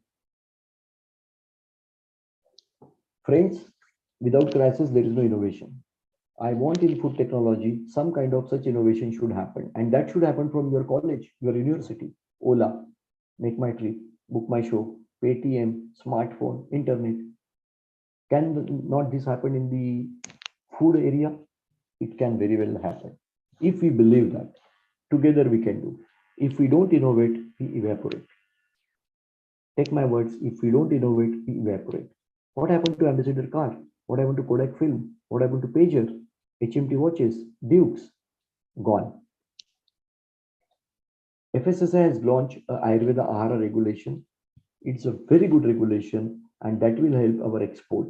I'm not going into the detail, but it's a part of the traditional food.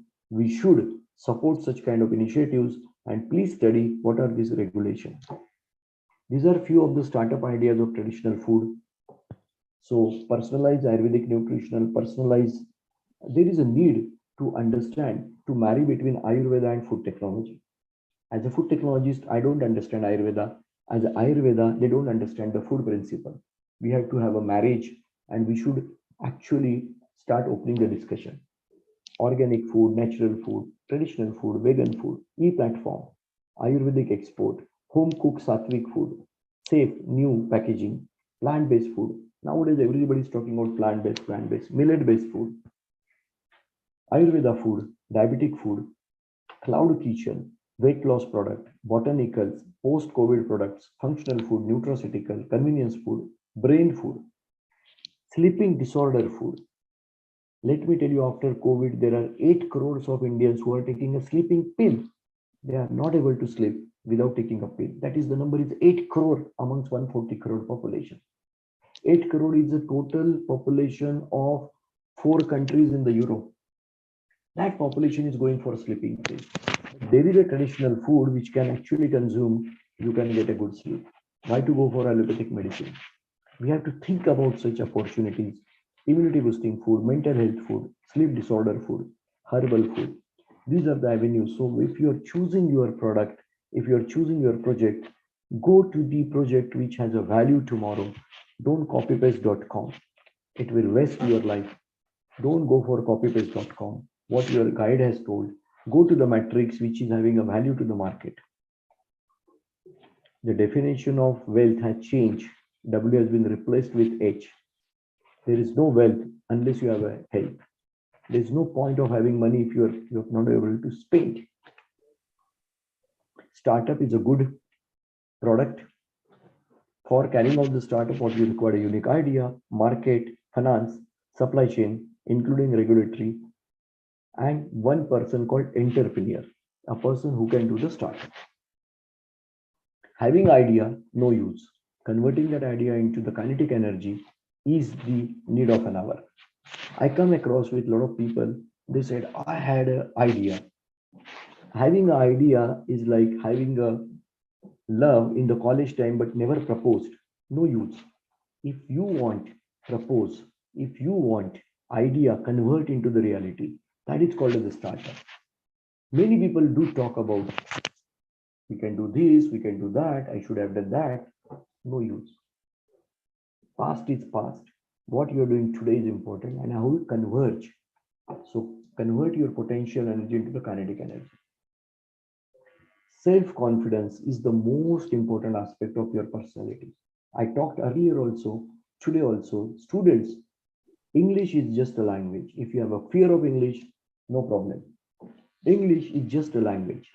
Have your knowledge, so your confidence will be coming on your face. Mentor is important. Guru is important. Who will guide you, who will navigate you. In my entire life, I have done two things. I never said anything to my father and mother, and my father is still there. I will never say anything to him. And my mentor, my guru, my college guru, I always say, you are right. If you take a blessing of your guru, your growth will be good. Your guru, your mentor, your father, your mother may be wrong, but don't ever accuse them. Get their blessings. They know better than you. So in your startup journey, in your career, in your research career, mentor is important. How to find out mentor? It is not available in Amazon. Sorry, mentor is not available in Amazon.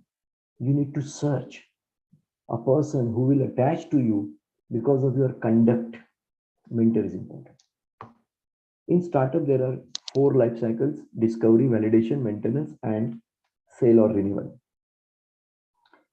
Friends, because we are talking about traditional food, look at the tradition, what we have been given. A nutritional, nutraceutical at your space, which is called as a masala box.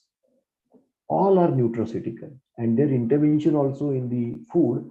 When your oil get boiled at 140 degrees Celsius, you add cumin seeds, then turmeric. At that temperature, turmeric bioactives called curcumin get activated, comes into the oil. Our Madhavan sir is oil technologist. He understands when it comes into the oil, get absorbed in the oil, and then that actually curcumin get activated and it get absorbed in your food. What a great nutraceutical intervention. So this is been taught by our traditional, our group, and that's why entire world, nobody is using turmeric. We are the only one who is using turmeric, maybe Chinese people. Look at our immunity. So all the spices are nothing but the powerhouse of the nutraceutical. And the way we cook, life is changing, business is changing, online, modern, rural market, export potential. You need to know what are the changes, how you will cope up with the life for the startup. If you do not innovate, you evaporate. There is no reservation for anyone for success. You have to innovate, innovate, innovate. Students, don't worry about your future. I guarantee you, there is enough room for everyone. Subject, you have a knowledge. Control on your expenses. Do not wait for good package. Start somewhere. Help other. Sharpen your skills. Startup is a good option. Innovate, innovate, innovate. These are the options in the traditional approach, what you can get the opportunity as a student. These are the paradigm shift, particularly regulatory field, nutrition field, food safety, auditing, traditional food, Ayurveda food, functional food, post-harvest technology, self-employment. These are the emerging trends. Focus on those. Anyway, there are a lot of things which as a food technologist you can achieve, as a biologist you can achieve, as a biotechnologist you can achieve. One important point, if India has to grow, India has to innovate. India has to do some IP, intellectual property. How we can do? We can only do if there is an industry and the academia coming together for the innovation. Industry bringing a commercialization, creativity comes from the academia, marriage happens, innovation can happen. Thanks to Dr. Gankhotra, thanks to Madhavan sir, bringing this seminar at the academia. That is most important point. Students, without risk, no success. You have to apply the jugaad. You will not get everything ready-made. This is one of the fantastic poem I always appreciate. कोशिश करने वालों की हार नहीं होती, लहरों से डरकर नौका पार नहीं होती, नन्ही चींटी जब दाना लेकर चढ़ती है दीवारों पर 100 बार फिसलती है, मन का विश्वास रगों में साहस भरता है, चढ़कर गिरना गिरकर चढ़ना ना अखरता है, आखिर उसकी कोशिश बेकार नहीं होती, कोशिश करने वालों की हार नहीं होती. Thank you for patient hearing. I have taken 10 minutes extra, but I think it is worth spending 10 minutes for your life-changing experience in the traditional food and food technology. These are my credentials. Anybody can approach me. I'm always available. Thanks to Dr. Gankhotra, during his presidential time, we have taken up the action of getting recruited food technologists at the different posts, including FSSAI, and making the food technology as a compulsory for technical person.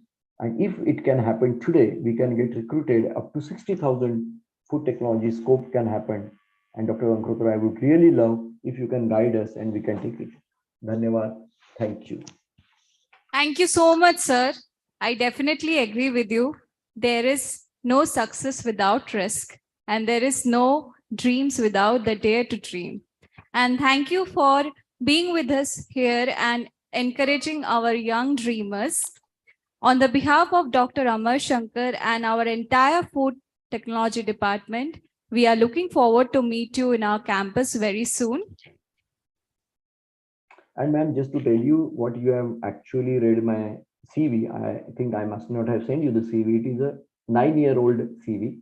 A lot of achievements have happened post. And students from my side, I just want to tell you, I am doing my second PhD now at MIT. So life continues, learning continues without. Definitely, sir. Thank you so much. Yeah, hello, Dr. Prabodh. Yes, sir. I'm really thankful to you. I personally would like to express my gratitude to you for having spent your time with us.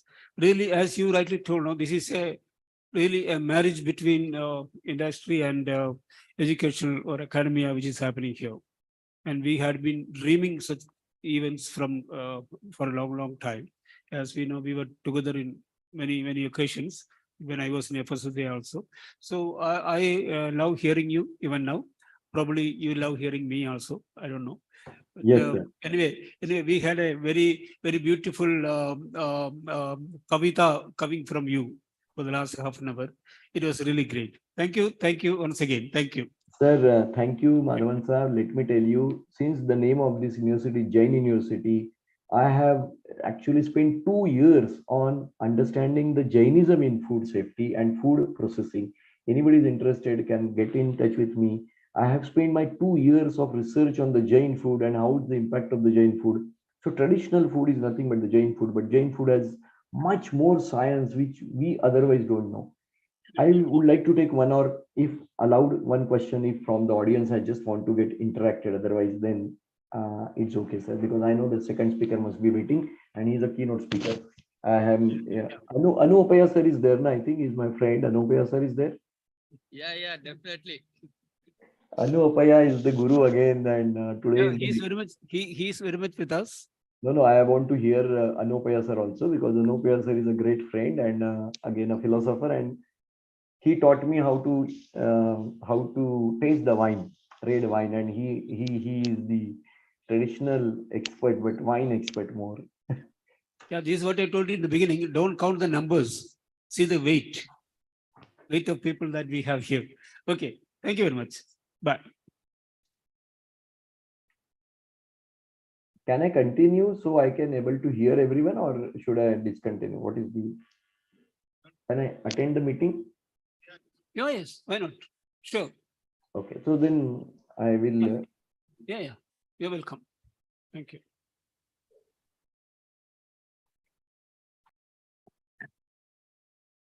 Moving forward with the occasion, I would like to introduce our speaker for the plenary session, Dr. Anu Appaya, Member Scientific Committee, FSSAI, retired Senior Principal Scientist, CSIR, CFTRI, Mysore.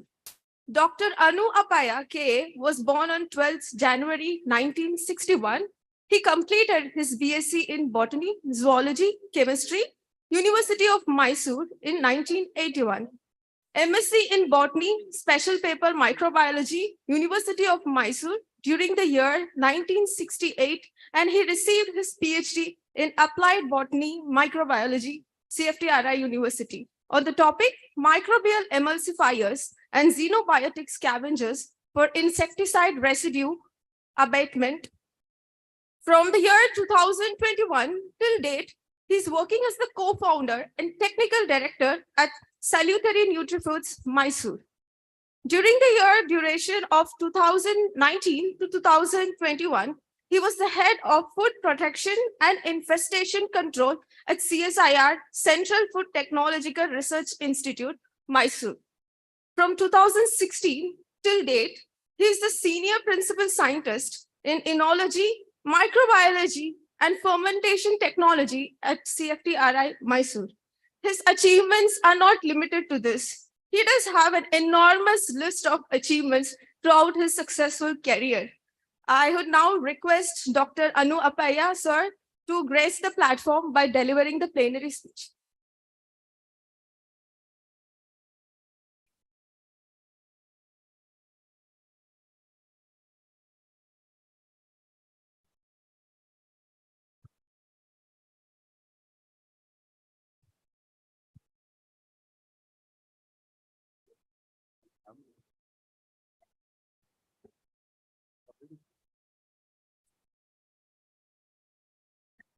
Thanks a lot for that elaborate introduction. First of all, let me thank the organizers, especially Dr. Amar, for inviting me here.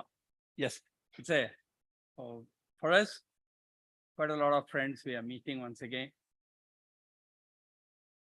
And then it's always very, very nice to talk to young students, give them not actually advisors, because I don't think advisors are something that the students would like to hear, but give them some hints as to how they can go forward. Before me, Prabodh gave a nice, good talk on how innovation should come in and what are the innovations that should be accepted and how we can look out for innovations from our traditional texts and then go forward. But I'll strictly try to keep it to the safety aspects. So actually, I've chosen the topic of traditional food safety and challenges because one of the important things that we are talking in the present day circumstances is, in fact, I was just having a talk with the FSSAI officer here in Bangalore, and he was telling that the largest number of rejections come from traditional foods because they don't meet the standards. Now, if you are trying to export something, you don't meet the standards. You're trying to import something, it doesn't meet the standards of our country. When you're exporting, it doesn't meet the standards of that country. Then both the places, it gets rejected. So the most important thing when you're trying to be an entrepreneur is to try to understand what is the requirement, what are the regulations, and try to find an SOP, standard operating practices, to meet that particular requirement. Once you do that, then your product is successful. However great your product may be, till you have met the required standards, the product will not be accepted. The regulatory authorities will definitely shoot it down. There cannot be batch-to-batch variations. Now, at home, even if there is a day in which your mother would have forgotten to, or would have put a little less of salt, you make a big face at it. Do you any day congratulate her for making a good food every day? Do you do that? You don't do that. But the day she has put a little more of chili or a little more of salt, you have a big complaint on that. So you are now trying to be a regulatory authority at home without your own knowledge. You are now trying to comment on what is less and what is more. You are never trying to congratulate or comment on what is right. So that is where the first food safety starts. Okay. Now, in fact, Dr. Prabodh did talk about Nalpaka. That is the first book on standards that is ever recorded, according to what we all know. It was written, I don't know how many years ago. He said around 6,000 years ago, it may be. But then he actually wrote on how to keep a kitchen. Where should the food ingredients be kept? Where should the cooked material be kept? Where should the waste material be kept? And how long should a food material be kept or placed? How long it can be used? All these SOPs for a kitchen, a modern kitchen, was developed that many years ago. It is not that it was developed at that particular time for that particular purpose. Even today, the SOPs that is developed at that particular time holds good. And many of the SOPs that we are developing today is actually reworking on the same SOPs that was developed by Nala. Probably the greatest cook that we ever had. So next one, please. Next slide, please.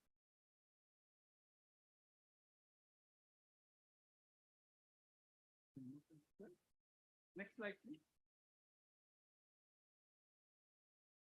Okay. Now we all talk about food. Can anyone define food?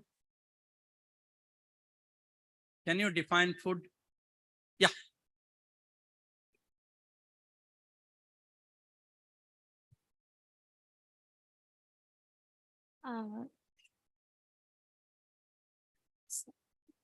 So food is the fuel for our body that nourishes us and makes our body, that is the machine, working. Everyone agrees with that? Does everyone agree with that? Is it only for nourishment that we eat food? Energy too. Only for energy that we eat food?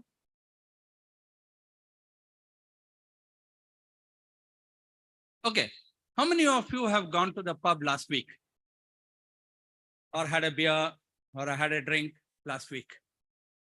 I'm sure that no one will raise your hand. Did you drink that drink, either a beer or a wine or a whiskey or whatever it is, for energy and nourishment? Yes or no? Then what did you have it for? For enjoyment. Isn't that food? So then what is food?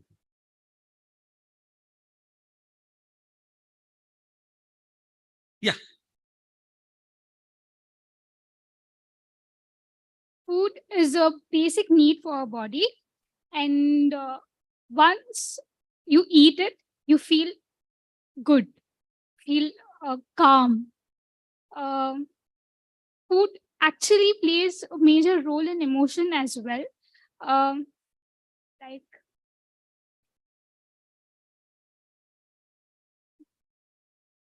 like um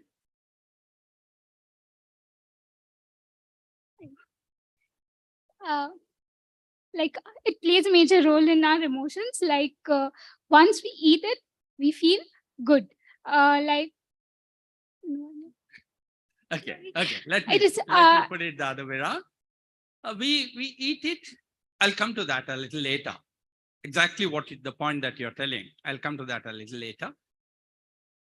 So food is not just for our energy, for our requirements of nutrition.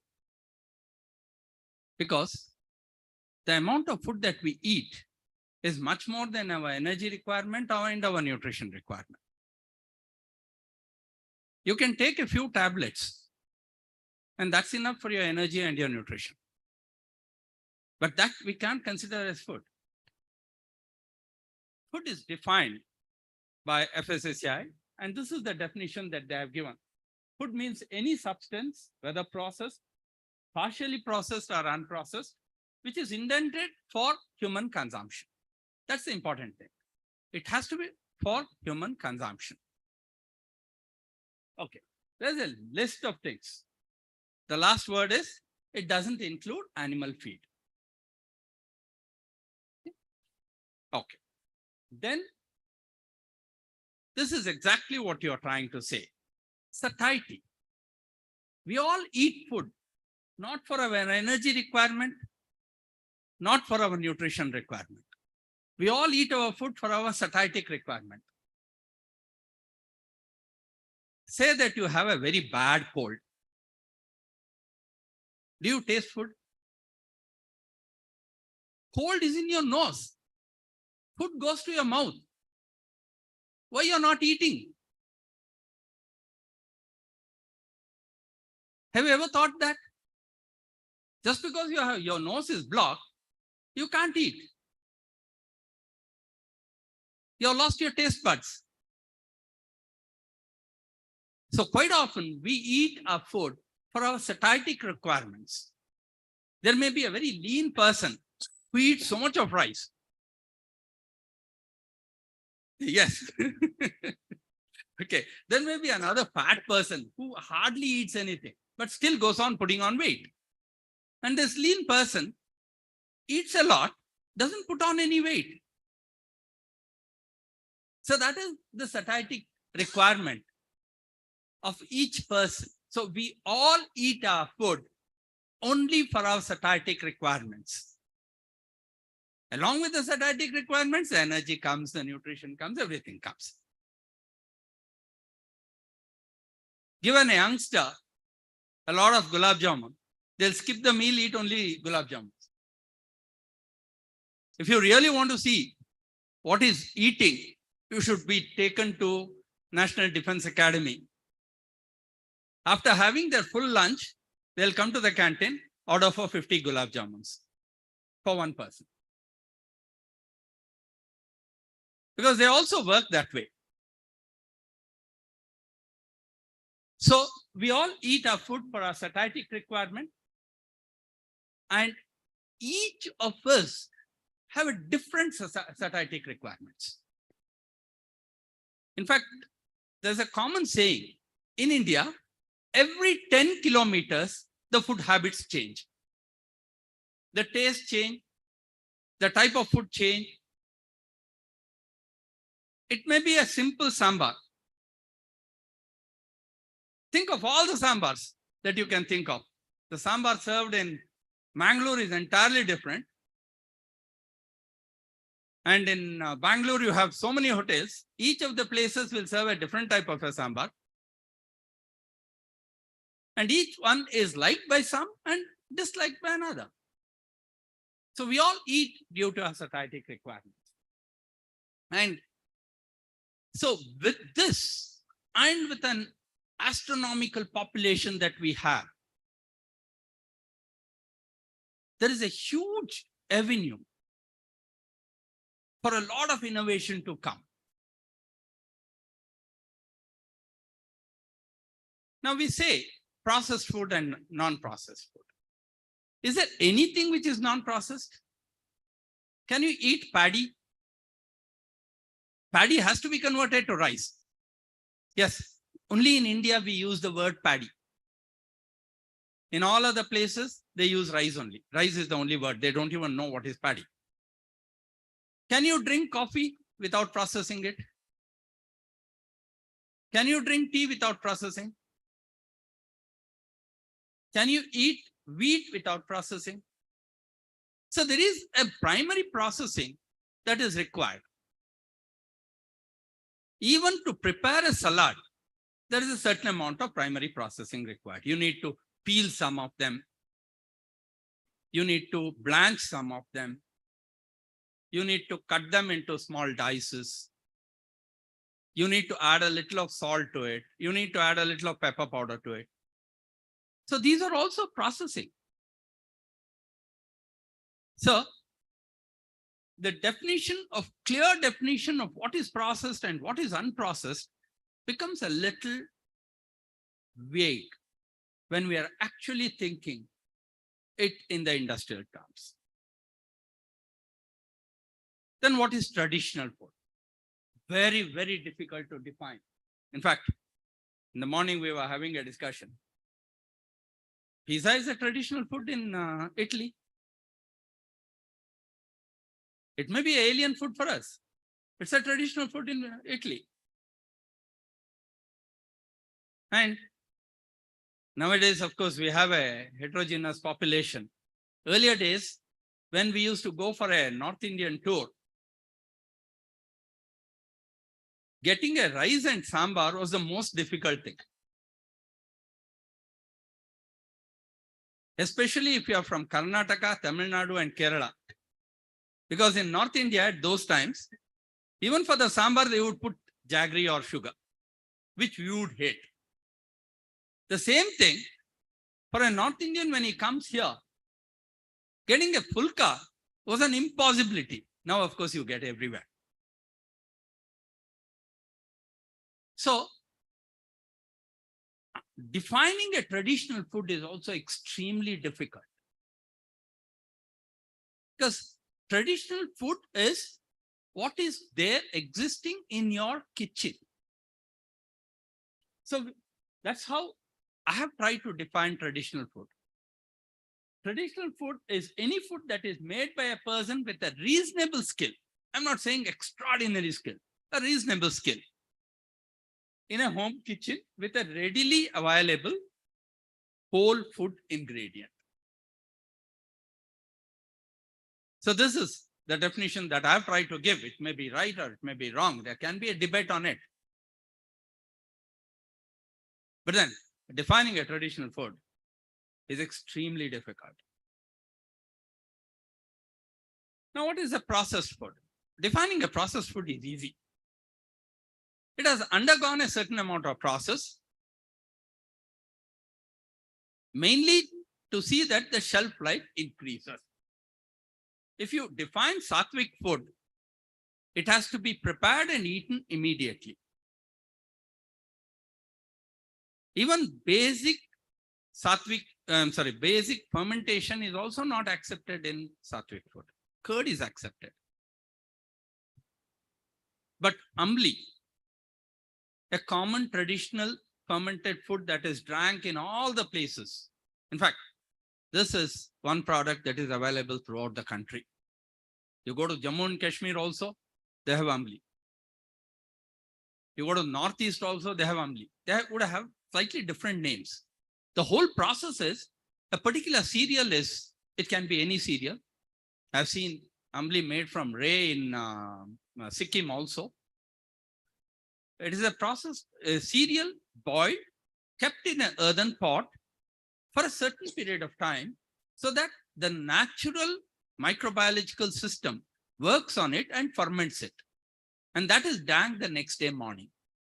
And it is considered as one of the most healthiest food. And today, there are packed Amblis available in the market. It may be with a different name.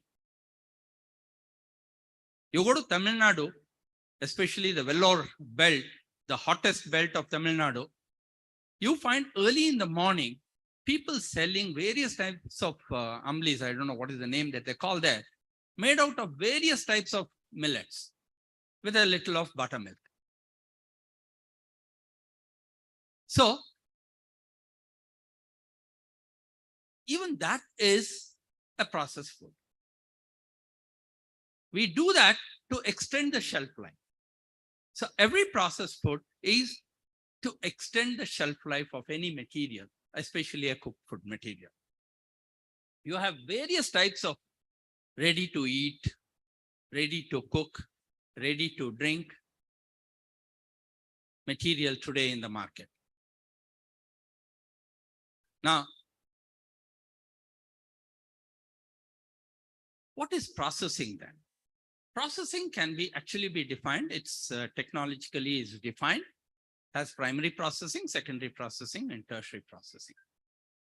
So for a traditional food, we take all products which has primarily processed. It can be home processed. Nowadays, of course, I don't think anyone processes that basic thing in the at home, because no one has a chucky at home where we can make powder out of it. We go to the shop and buy it. We don't even go to the mill and make it ourselves. We buy it from the shop. And secondary process is basically for value addition. And tertiary processing is basically for shelf life extension and for marketability. If you look into the whole food gamut, you can actually classify every type of food into 20 different groups. And based on this 20 different types of groups, FSSAI has developed all the standards. So any of these is a processed food, and you need to have standards for that.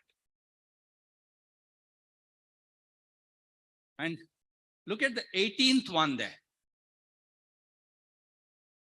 and the 20th one. There was a lot of debate whether alcohol is food or not. Earlier, it was put under what is that? Water and Beverages panel. And then it was made as an independent panel. I became the first chairman of that independent panel. Yes, I'm basically, as Prabodh said, basically I'm a enologist. I work on wine, work on alcohol. So tobacco and tobacco related products, how is it related to food? You have a lot of pan products. Tobacco may be added, may not be added. But it is also consumed rampantly by the population. So there need to be a regulation for that also.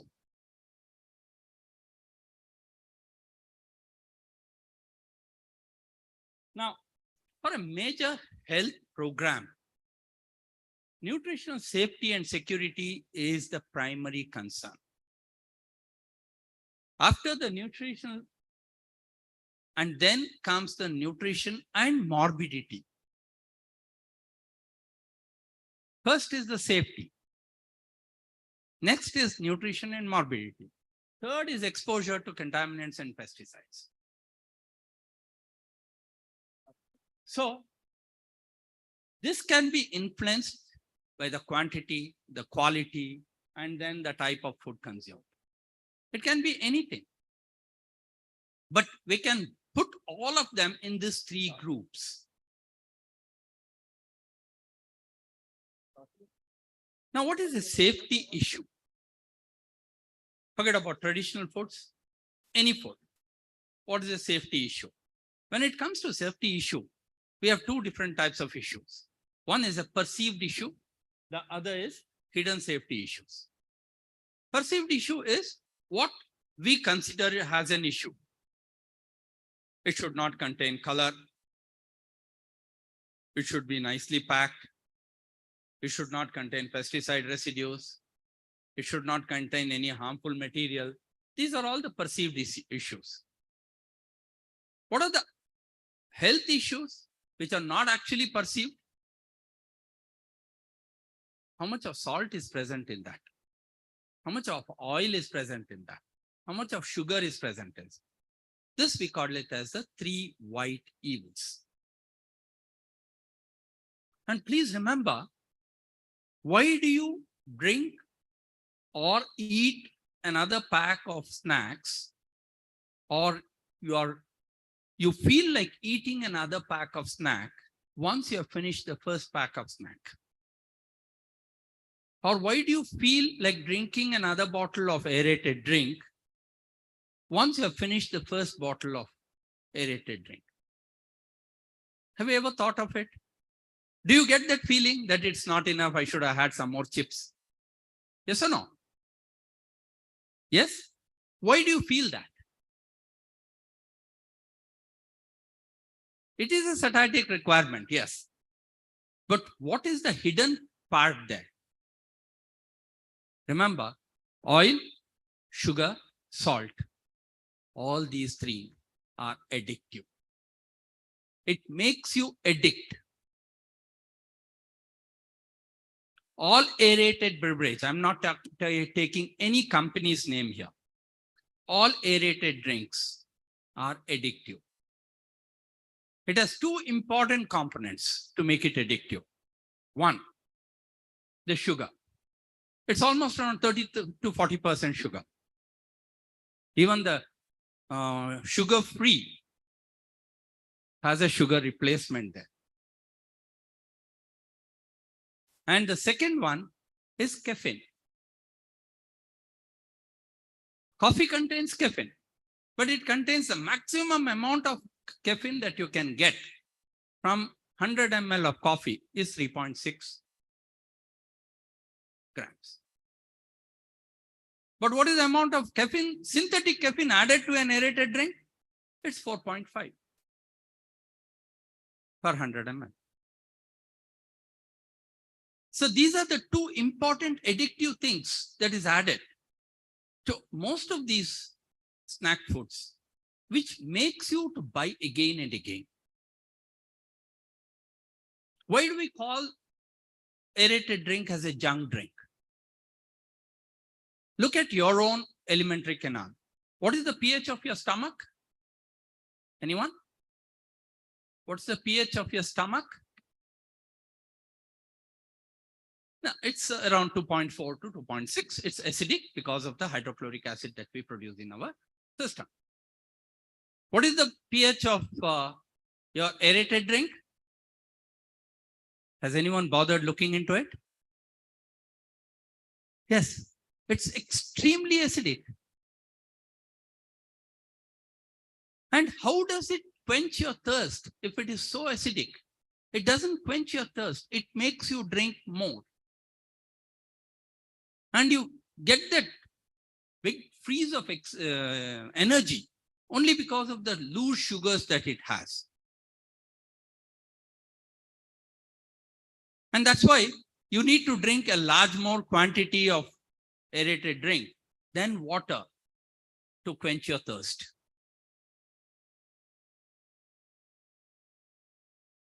So then the question comes, who regulates all this? Who brings in the safety issues?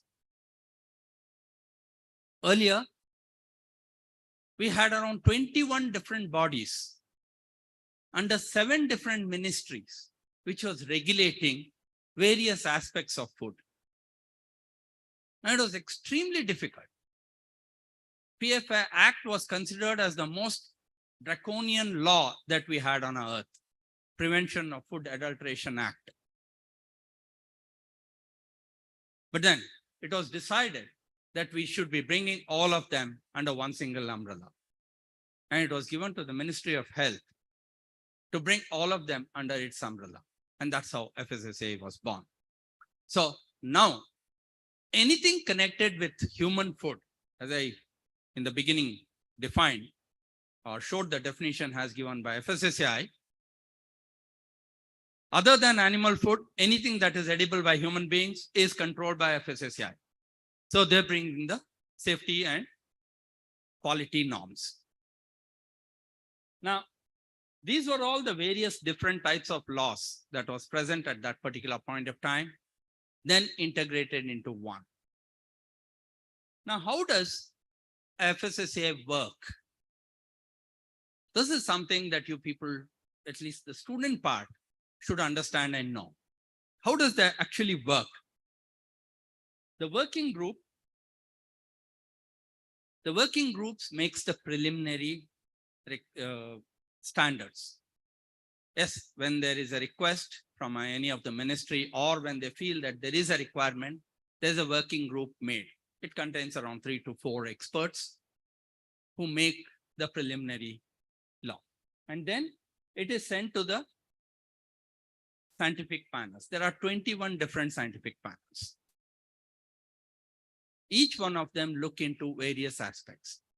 We call 4 of them as horizontals, all the rest are verticals.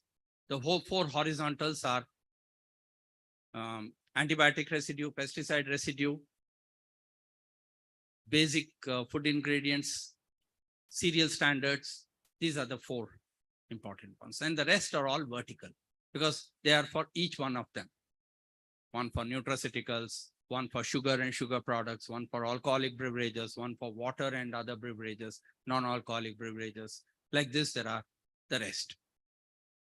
Now, once the scientific committee normally, a scientific panel normally contains around 8 to 12 people, experts drawn from various regions of our country, and they deliberate on it and then send the recommendation to the scientific committee, which is the highest scientific body in the FSSAI. And scientific committee contains 5 independent members and chairmen of all these 21 different panels. And then once they decide, it is brought out as a Gazette notification. And the Gazette notification, everyone can look into it and give your comments. Any comments that has come will go back to the respective scientific panel. If you are sending it as an individual, it will be answered, but it will not be communicated to you. But if you are sending it, even if you are sending it as Jain University Students Association also, you will definitely get a reply from FSSAI saying that this is the objections that you had, or this is the observation that you had, and this is what the scientific panel has recommended or has deliberated and found these issues and has corrected it or has rejected it. Even if they have rejected it, they'll give you the reasons why they have rejected it. So each one of you, please go to the FSSAI site and look into what are the new regulations that is coming in. And if you have any objections, if you have any observations, you can always give it. They will always look into it and get back to you. And then this is sent to the Central Food Authority. There are many products which are not within the standards. There may be something called as proprietary product, or they may be using 1 or 2 ingredients which are not listed. Then it will go into what is called as the expert committee. The expert committee normally consists around 4 or 5 members. And they deliberate on that and send their recommendation directly to FSSAI, the central coordinators. Sometimes the scientific panels would also request the expert committee to look into it, or the expert committee would also request the scientific panels also to look into some of those issues. And that's how a standard is brought in. And once that the final Gazette comes out, then it gets implemented.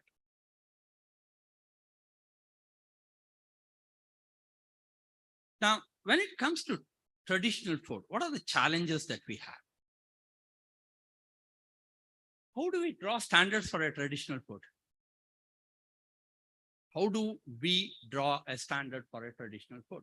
Traditional food is a traditional food. Each area has a different type of it. The production method is different. The ingredients may be the same, but the ultimate taste is different. So what is done is the standards are applied for the ingredients, not for the products. So the ingredients that go into it has to meet the standards. Then how do you classify the traditional foods? Yes, I did show around 20 different classifications, and all traditional foods will fall within that 20 different classifications. Then the last one, will and can a government decide the way the traditional food is to be prepared and eaten? It cannot. Because each area has its own method of preparing a traditional food. So the challenge is enormous when it comes to regulating a traditional food. At the same time, the government also has stood up to that challenge and brought in standards, at least for the ingredients, so that we know ultimately the product standard also has to be maintained. Basic microbiological standards has to be maintained. Basic residual standards has to be maintained. The water quality has to be maintained. Okay. Now at this point, I would like to ask you another question. Have you heard of BIS? Yes or no? Anyone can expand it? Yeah. Bureau of Indian Standards. Okay. How does it differ from FSSAI?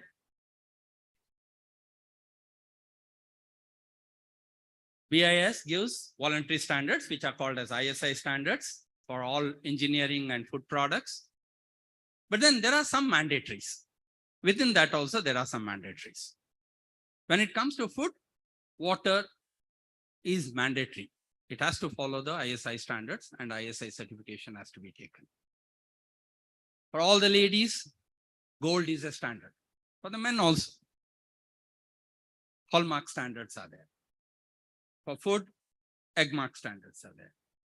So for few of the materials, it is not just voluntary, it is obligatory. For the rest of it, it is voluntary. So you are giving a standard product which follows the standards as recommended by BIS. And BIS doesn't restrict itself to food. It goes into every product, engineering product, gold, everything.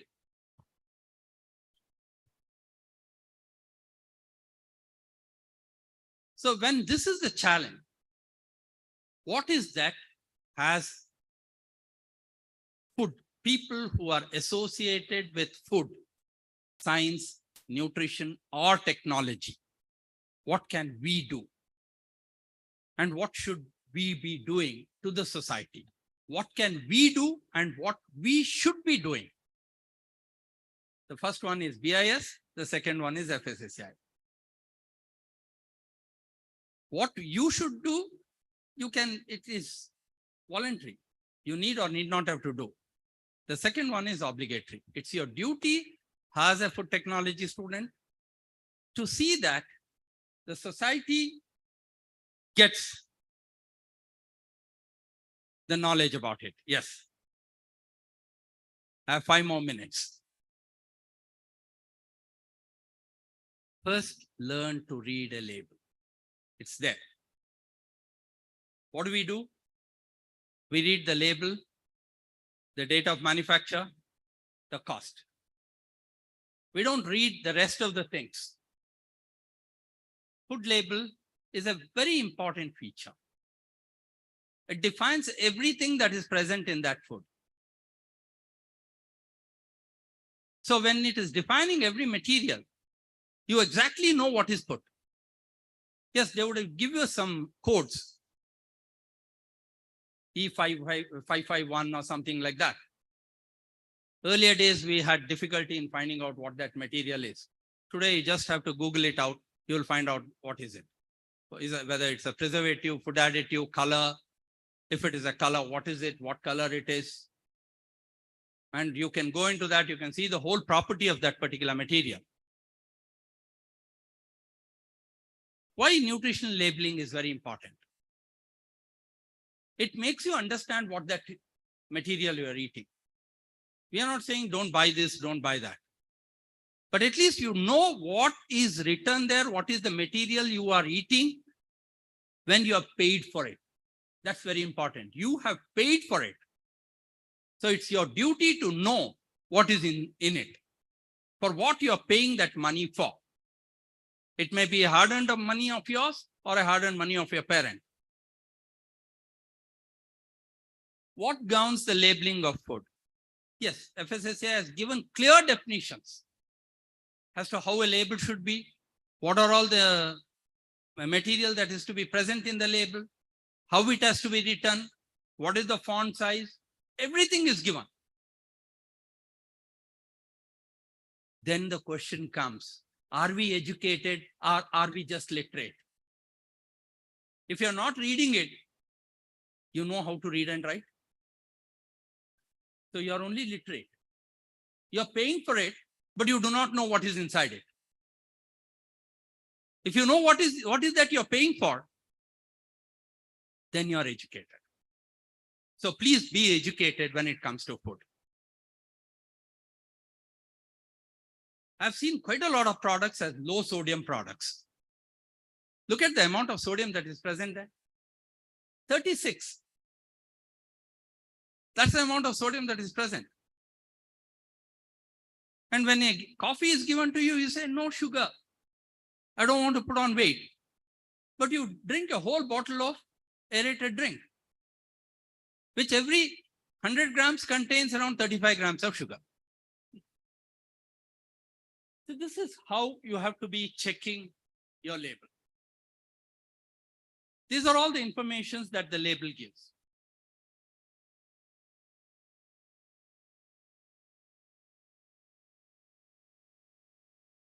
You cannot use a word saying that this is a dietary food, this can give you that, it can give you this, until and unless it is considered under the therapeutic food. You can't make false claims. If it is a therapeutic food, you need to have experimental proof for it. Only then it is called as a therapeutic food. This is under debate. Front of package label. What is that front of package label? We need to give stars. If it contains too much of sugar, remove 1 star. If it contains too much of salt, remove 1 star. If it contains too much of additives, remove 1 salt. If it contains too much of colors, synthetic colors, remove 1 star.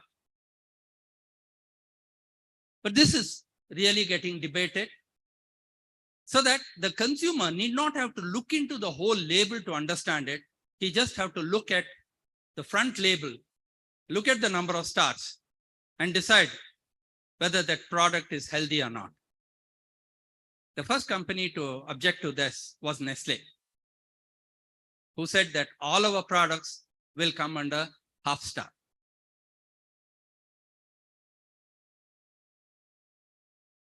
But then there is a major issue in this also. Okay, I'll not go into this.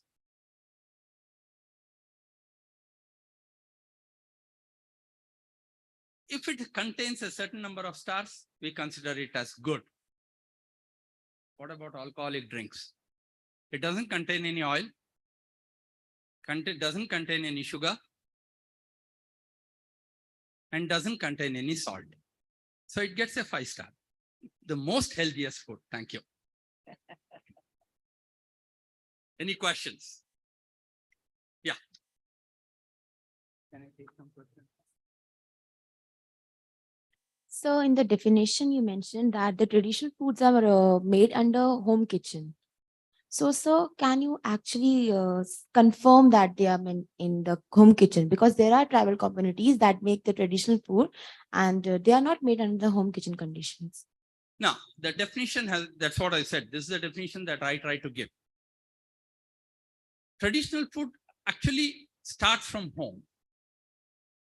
all kitchens in all temples, gurudwaras, they are all traditional food only, but they are mass produced. But they follow that basic traditional techniques. They would have brought in a lot of equipmental requirements or equipmental usage there. That the basic technique is still traditional. That's what I said. It's very difficult to define a traditional food. I said pizza is a traditional food in Italy. It's No. not a traditional food in India. Thank you.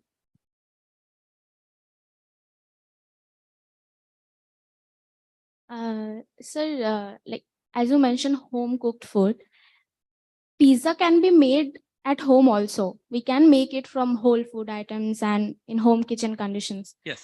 But traditional foods have like a cultural aspect to it as well. So if we make pizza in our home, does it make it our traditional food? No, It does not, right? it doesn't. Because traditional food has to have a history of that particular place, that particular region, and that particular population.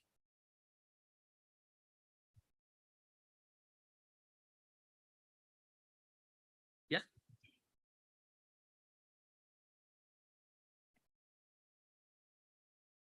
Yes, sir. Hello, all the gentlemen and Mr. Scientist. So if we call it Indian traditional food, it will be not a proper way. It may be a little difficult, sir. Yes. It may be a little difficult to call it as Indian traditional food.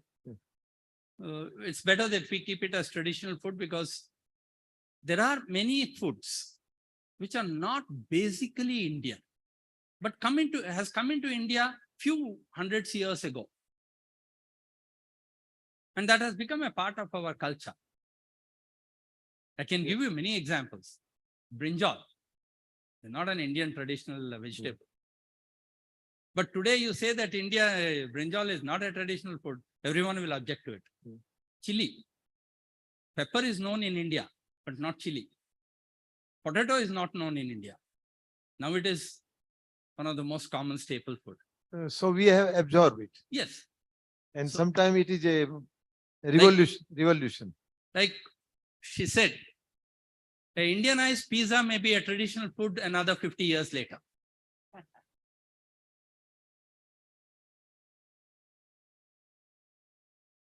Okay. Thank you. Yeah. Last question. Yes. Before So- I'm asked by these people to get out. What is the difference between traditional food and artisanal food, sir? I really don't know. Artisanal food is probably prepared in the earthen pots with fire oven. I'm not. Yes, I'm nowadays it lost. is buzzing like artisanal cheese, they're saying, and all those like artisanal in the sense, whatever the resources they are available at the like home or the small unit. So using that, they make the things and they call Maybe it as that's artisanal. how, because I don't know what is the definition. Yes. So And I may not be able to differentiate between an artisan food and a traditional food. yeah, also. that's what like I'm also finding difficulty. Yeah. Thank you.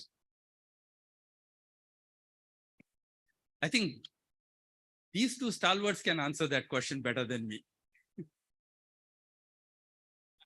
Madhavan sir and Gangotra sir.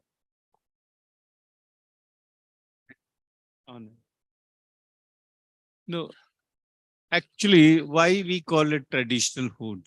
What you're saying, Indian, yeah, of course, it's a Indian subcontinent, I'll say, the Bharatvarsh. So something made in Northeast is a part of our traditions. But then why we call it a traditional food, and some food may not to that extent fall in that category.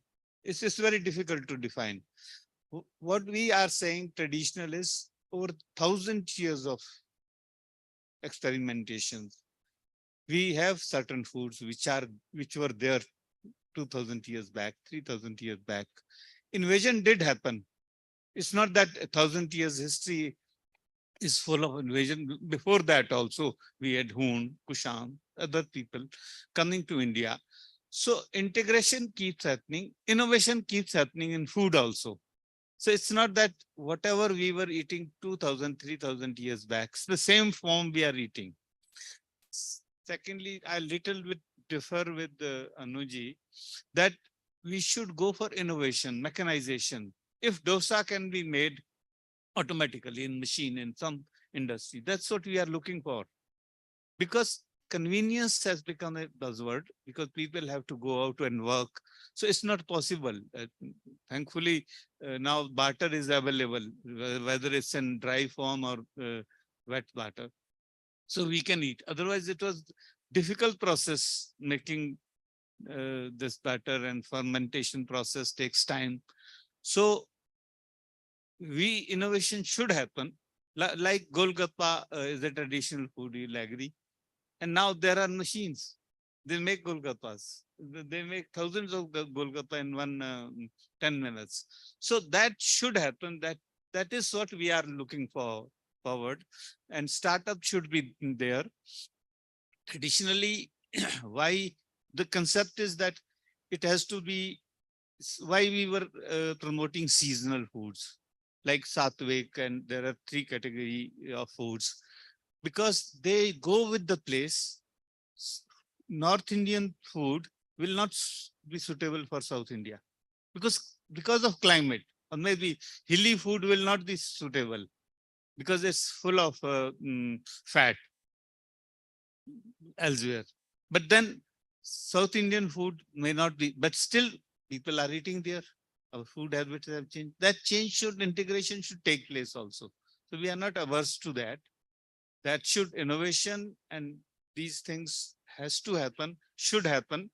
But only issue is, Anuji said that we are facing problem export, import, because what we are doing is we are following the methodology of standard making, which is applicable there.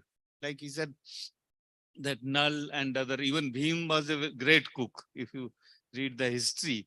So they were following the same concepts. Nal, in that book that it has been compiled. Unfortunately, many of things have not been compiled or we have lost them. So we have to recompile those things. We have our traditions where food safety, nutritional value, they were all kept in mind. That's how we come with, like I mentioned, Ayush Ahar, even Pramod was saying, there are medicinal values. And it's not that here, I was posted in Northeast, you go to remotest part, he'll tell you this food you must eat when you are down with fever or you have this problem, stomach upset, because they have learned over the years. They don't know the reason, scientific basis. We have to create that scientific basis, tell people that and convince. Like he was giving example of dahi with that sugar. That's a tradition. Everybody may be getting it at home, but we didn't know the principle behind this. So there is a rational. We have to give rational to people and convince it. Thank you. Thank you, Anuji. Yeah, if you want, I can add one more sentence with Dr. Kangrotha has told. See, traditional food doesn't mean that innovation cannot take place there also. Like when Nala's culinary art was had been mentioned, there was no time for, or there was no need for preservation there. According to Nala, the food has to be consumed then and there. A lunch means a lunch only, that will not become a part of dinner. Whereas we in present day, even if whatever food that we are making, whether it is traditional food or whatever dish, we keep it for maybe weeks together or months together. Of course, months together is something exaggerated, but we don't make food nowadays for a single time. So naturally, there has to be some innovation there. So that is why we started adding preservatives, or cooking is faster, or temperature treatment, something like that. Then we keep it under refrigeration. In fact, traditional food during Nala's period, there was no refrigerator. So that thought was just out of question. So of course, in traditional food also we can have innovations always, and we need innovations as a continuous principle. Thank you. In fact, I fully agree with you, sir. Traditional food has to be brought in the convenient form, because it's not very easy for us to start cooking them. It has to be brought in convenient forms. Not just as ready to cook also, it has to be brought in the form of ready to eat, heat and eat. or add hot water and eat or something like that. So that is where that innovation is required from you all, the youngsters. And even in the testimonies of Nala, there are some methods of preservation. Pickle is described. Then salt preservation is described. So it is not that they did not know about food preservation. They had also done these food preservations. But they had defined as to when that has to be eaten. That we are not following. Thank you.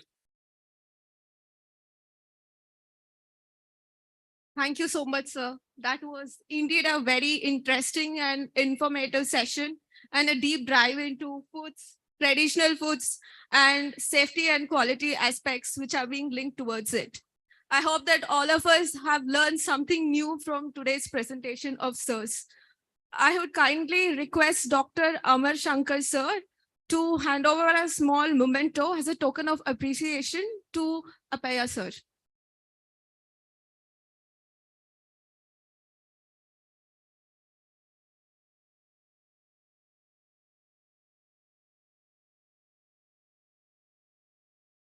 Thank you so much, sir.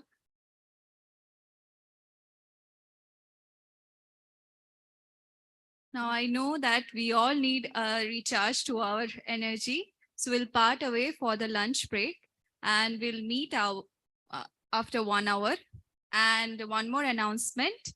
Akshay Kalpa stall is distributing free buttermilk samples. So it's too much hot. I would request everyone to visit their stall once. Thank you. One more small announcement. Thanks to the facilities team, by the temperature is more, so we are getting more coolers for making you comfortable. So you can see it has been fixed already. So afternoon sessions, please to join on time. So we'll break for the lunch. Thank you.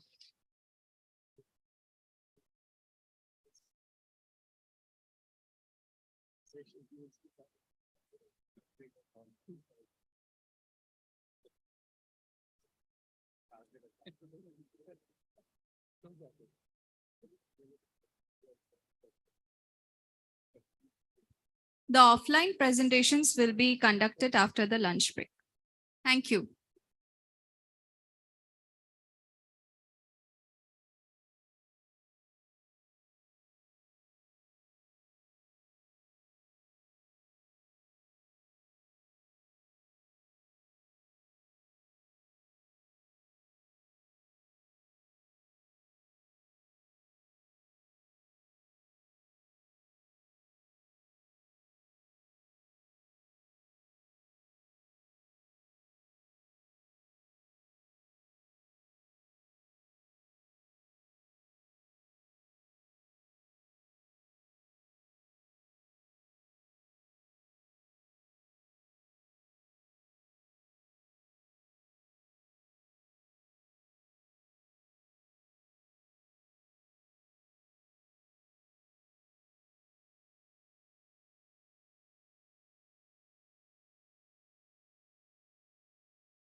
Good afternoon, everyone. Now we are moving forward towards our oral presentations on traditional food related subjects. So now I would like to invite Dr. A. Madhavan, member of Organization Committee, Director of Center for Quality and Food Safety, and retired Director of Food and Public Distribution, Government of India. Along with him, I would like to invite Professor Shivlila, retired professor and head of the Department of Food Science and Nutrition, University of Agriculture Sciences, Mangaluru, to ascend on the stage.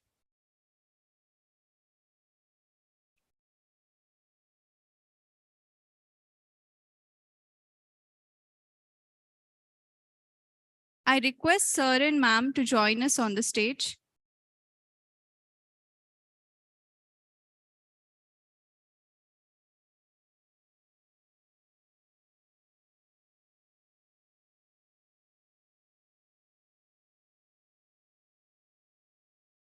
And I would request our senior faculty, Dr. Shweta ma'am, to facilitate them with a bouquet of flowers for gracing the occasion.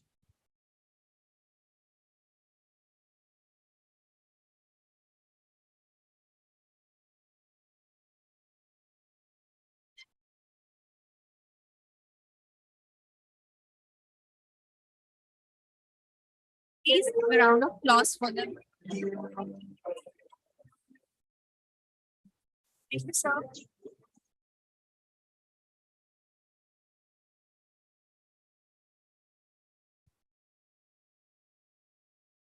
Thank you, ma'am. They will be reviewing our presentations for today's session. Now I would like Dr. Madhavan sir to take over the stage.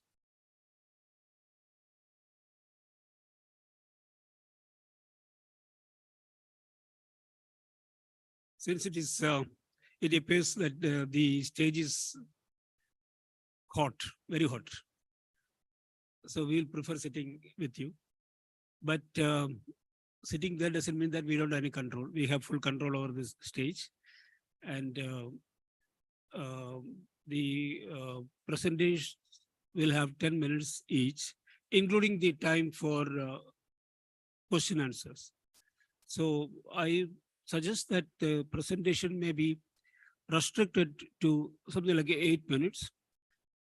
And if the presentation is really interesting, we can give a grace time also. That is also possible. There is no hard and fast rule that you should sharp cut at 8 minutes or something like that. So we'll give indication from there. And we have presently, who are there?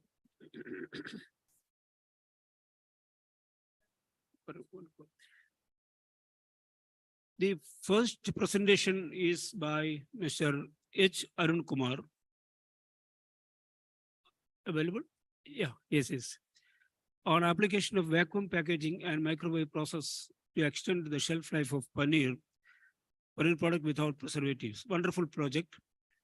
It's a novel idea without preservatives, keeping paneer for longer time. We all need it. Yes, please, Arun Kumar, please. The stage is yours.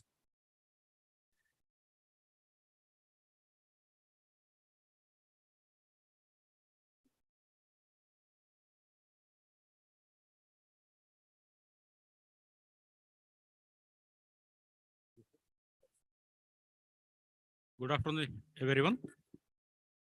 Respected all the delegates.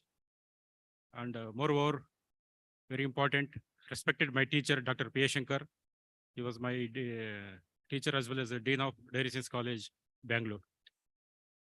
Today's my presentation is on application of vacuum packaging, microwave process to extend the shelf life of paneer-based product without adding any preservatives.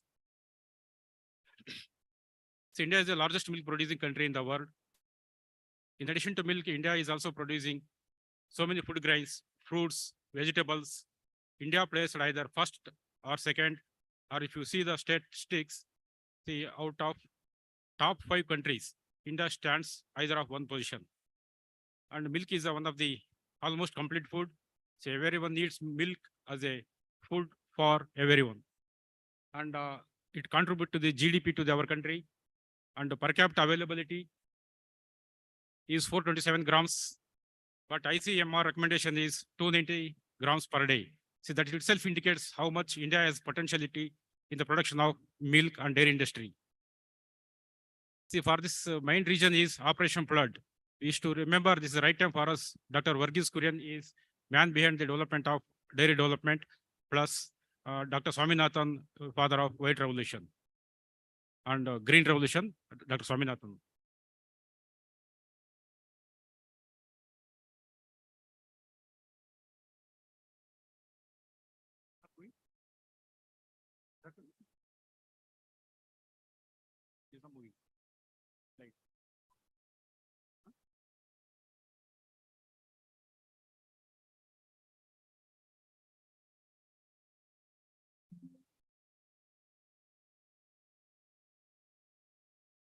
See, among the dairy products, butter spreads and cheese spreads are gaining popularity. But in spite of that, butter spreads are very poor in spread its property.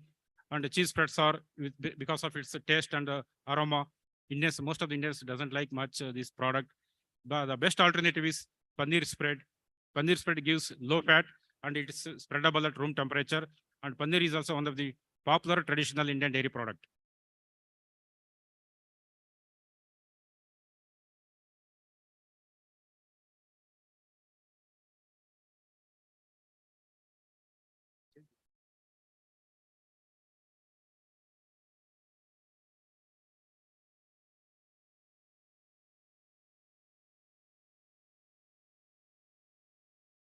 Okay, milk is a perishable product. We cannot keep the milk and milk products more than 1 day at room temperature and more than 7 days at refrigerated temperature.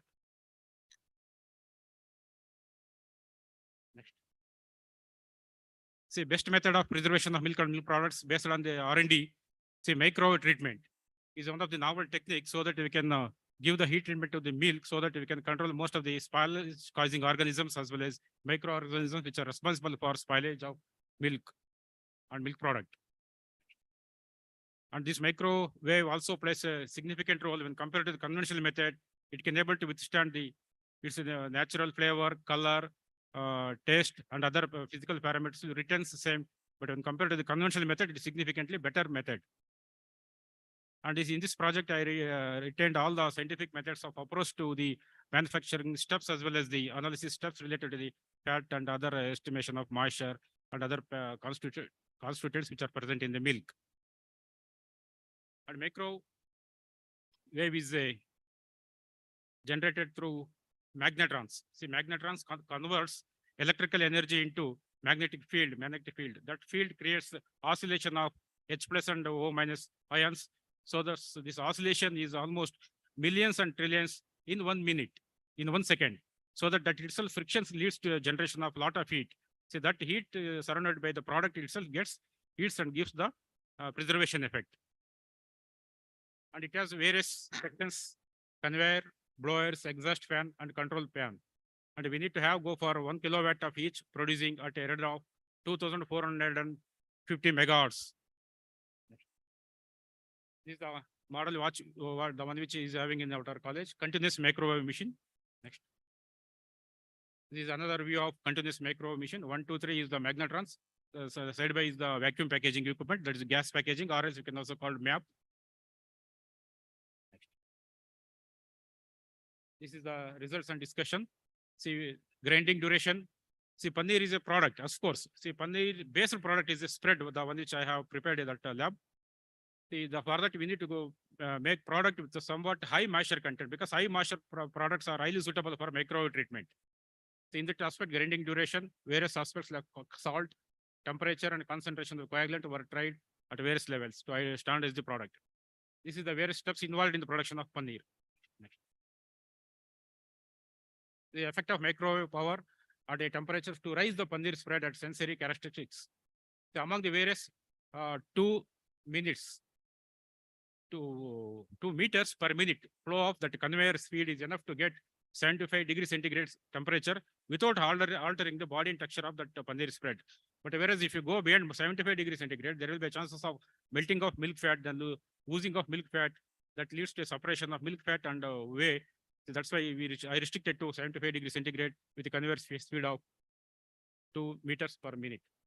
The another parameter is effect of grinding duration. So among the various grinding duration, again, 2 minutes is ideal to get proper spreadability, consistency of that product. So more than 2 minutes, again, there will be separation of this product. And 1.5% salt was found to be optimum. Effect of concentration of citric acid. Among the various concentrations, the 1% citric acid concentration is enough to give that product with highly suitable and without having much sour taste. And effect of concentration is 1%. Next. And effect of coagulation temperature found to be 60 or 65 degrees centigrade.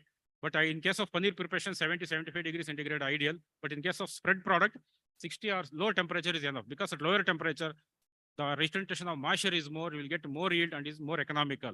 And also it is very good for the micro treatment. This is the sensory properties of the product prepared by using at 65 degree coagulation temperature. This is the various spices I tried to enhance the palatability and acceptability of that product. So among the various spices, pepper, cloves, cinnamon, all are found very nice, very good, acceptable, with a percentage of 1% powder solution. And among these things, pepper found significantly better product. And whereas mixed spices were also tried, it is also found acceptable. But when compared to the pepper, it is also comparable. Shelf life. See, up to 60 days at a refrigeration temperature are found to be ideal and found acceptable without much change in this its sensory, microbiological, and rheological properties. The main logic behind this extension of shelf life without adding preservative is maybe the Hull technology, like vacuum treatment, microwave treatment, and ordered spices and storage of product at lower temperature could be the reasons for this extension of shelf life of paneer and paneer-like, or else any moisture-rich product can be, I recommend in this stage. Next. This is the product I have prepared at the laboratory. Next. This is the product again. This is a spoilage of product during storage. Next. Finally, I conclude, micro treatment is a promising technology we can use. This is a technology where we can achieve rapid heat treatment. Unlike rapid cooling is not much effective in our country, cryogenic technology has to be adopted. But unless we have technology for rapid heating. But similarly, vacuum packaging is also a good technique. So without heat treatment, we can enhance the product of the shelf life up to 1 month or 30 months. Further extension of vacuum packaging product can be increased by using heat treatment. Vacuum followed by heat treatment through vacuum microwave, and combination of this technique is a very good extension. Techniques can be adopted for extension of food grains, food products, particularly moisture-rich food items. Thank you. Yeah, thank you, Mr. Anil Kumar. I have a few questions to ask. At what stage did you incorporate these spices in the product? At the time of blending. So once the paneer is obtained, we are adding calculated amount of stabilizers, emulsifiers. And how do you homogenize it? How do you homogenize it? The domestic grinder mixture, special type of mixtures, or else you can also use palladial mill. That means the structural properties will be lost. What's that? The structural properties of paneer may be lost during that process. No? We need to get to the soft and smooth texture is required. Further grinding is also influences the smooth body and texture, plus blending of added ingredients. Okay. Then after this microwave treatment, did you ever analyze the molecular properties of the product? Any change in the molecular? Microscopically, I didn't analyze, but visually, sensory, up to 75 degree exposure time is very good. Behind 75 degree, even 77 degrees centigrade, found there will be a slight separation of fat from that product. Have you seen whether any denaturization of protein occurs during microwave application? Pardon, sir? Have you seen any denaturization of protein? So that could be one of the reasons for separation of that product. When you exposed to the more than 75 degrees centigrade, maybe denaturation of whey proteins plus caseins which are present in that milk. Okay. Okay. The paper is open for discussion. Anybody is there?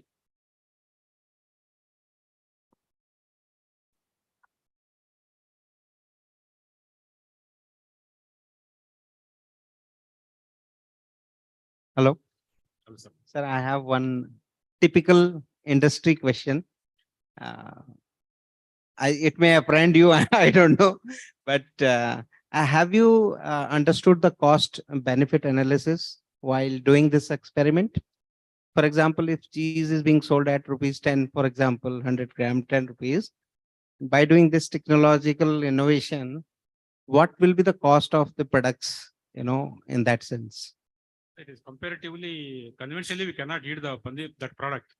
The thermization we can do up to 65 degrees centigrade, that is the maximum extent. We want to go more than 60 degrees centigrade. Microwave is ideal and good. But small scale, cost of production is more. But at commercial level, by using continuous microwave machine, cost of production drastically decreases, sir. Significant reduction is there.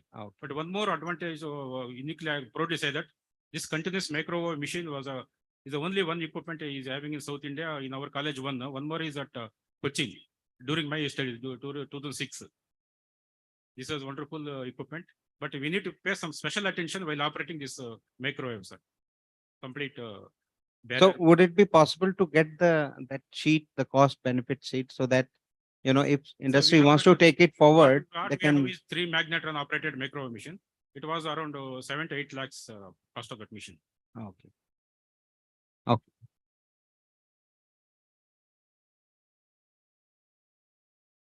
Yeah, I think with your permission, I'm closing this presentation. Yeah, thank you, Mr. Arun Kumar. Thank you very much. Thank you. Yeah.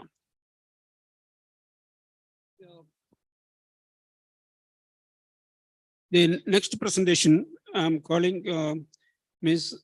Ankita Chatterjee.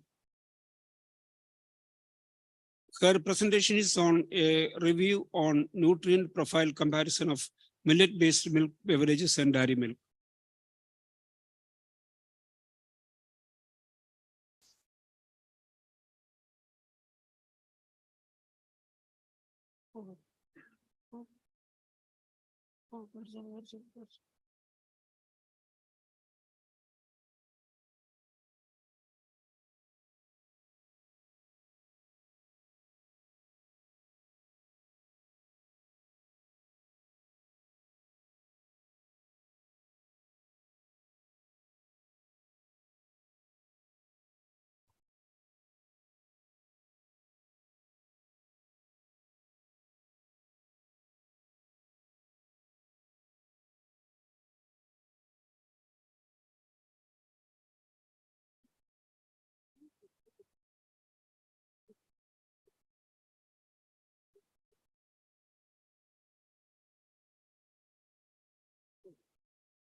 I'm just saying the order.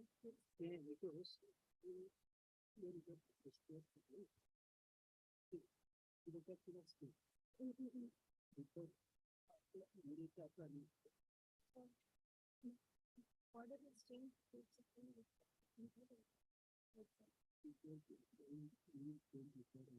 Okay.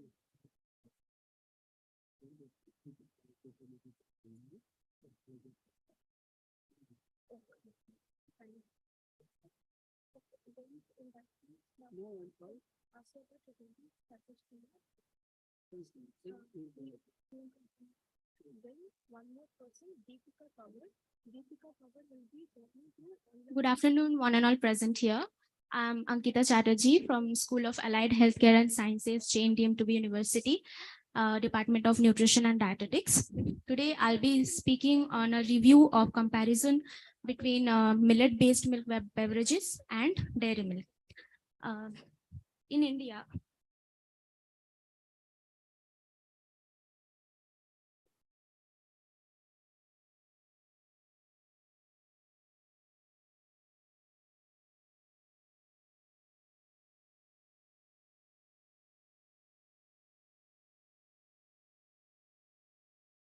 in India, we follow a lacto-vegetarian diet, which makes us think that lactose intolerance is not a relevant problem in India, but to our dismay, around 60 to 65% of people cannot digest lactose.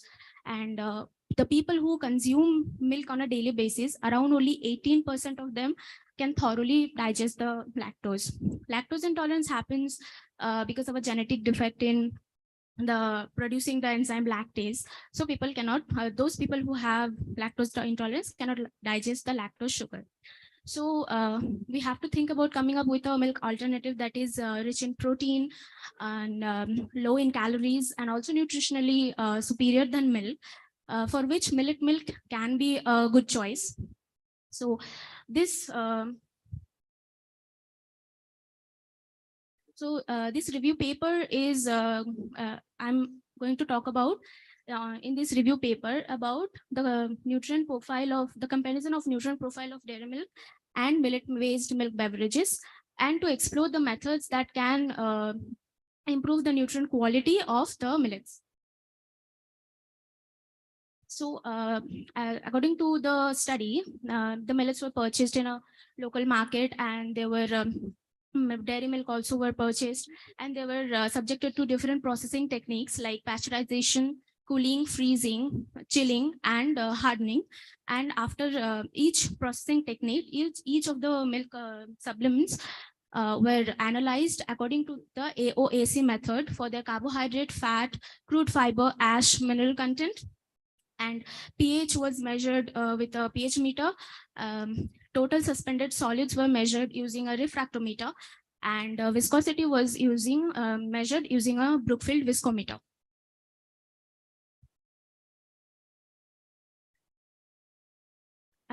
And also fermentation and germination also were done for 16 hours and 24 hours consecutively, and the germination was done for 24 hours.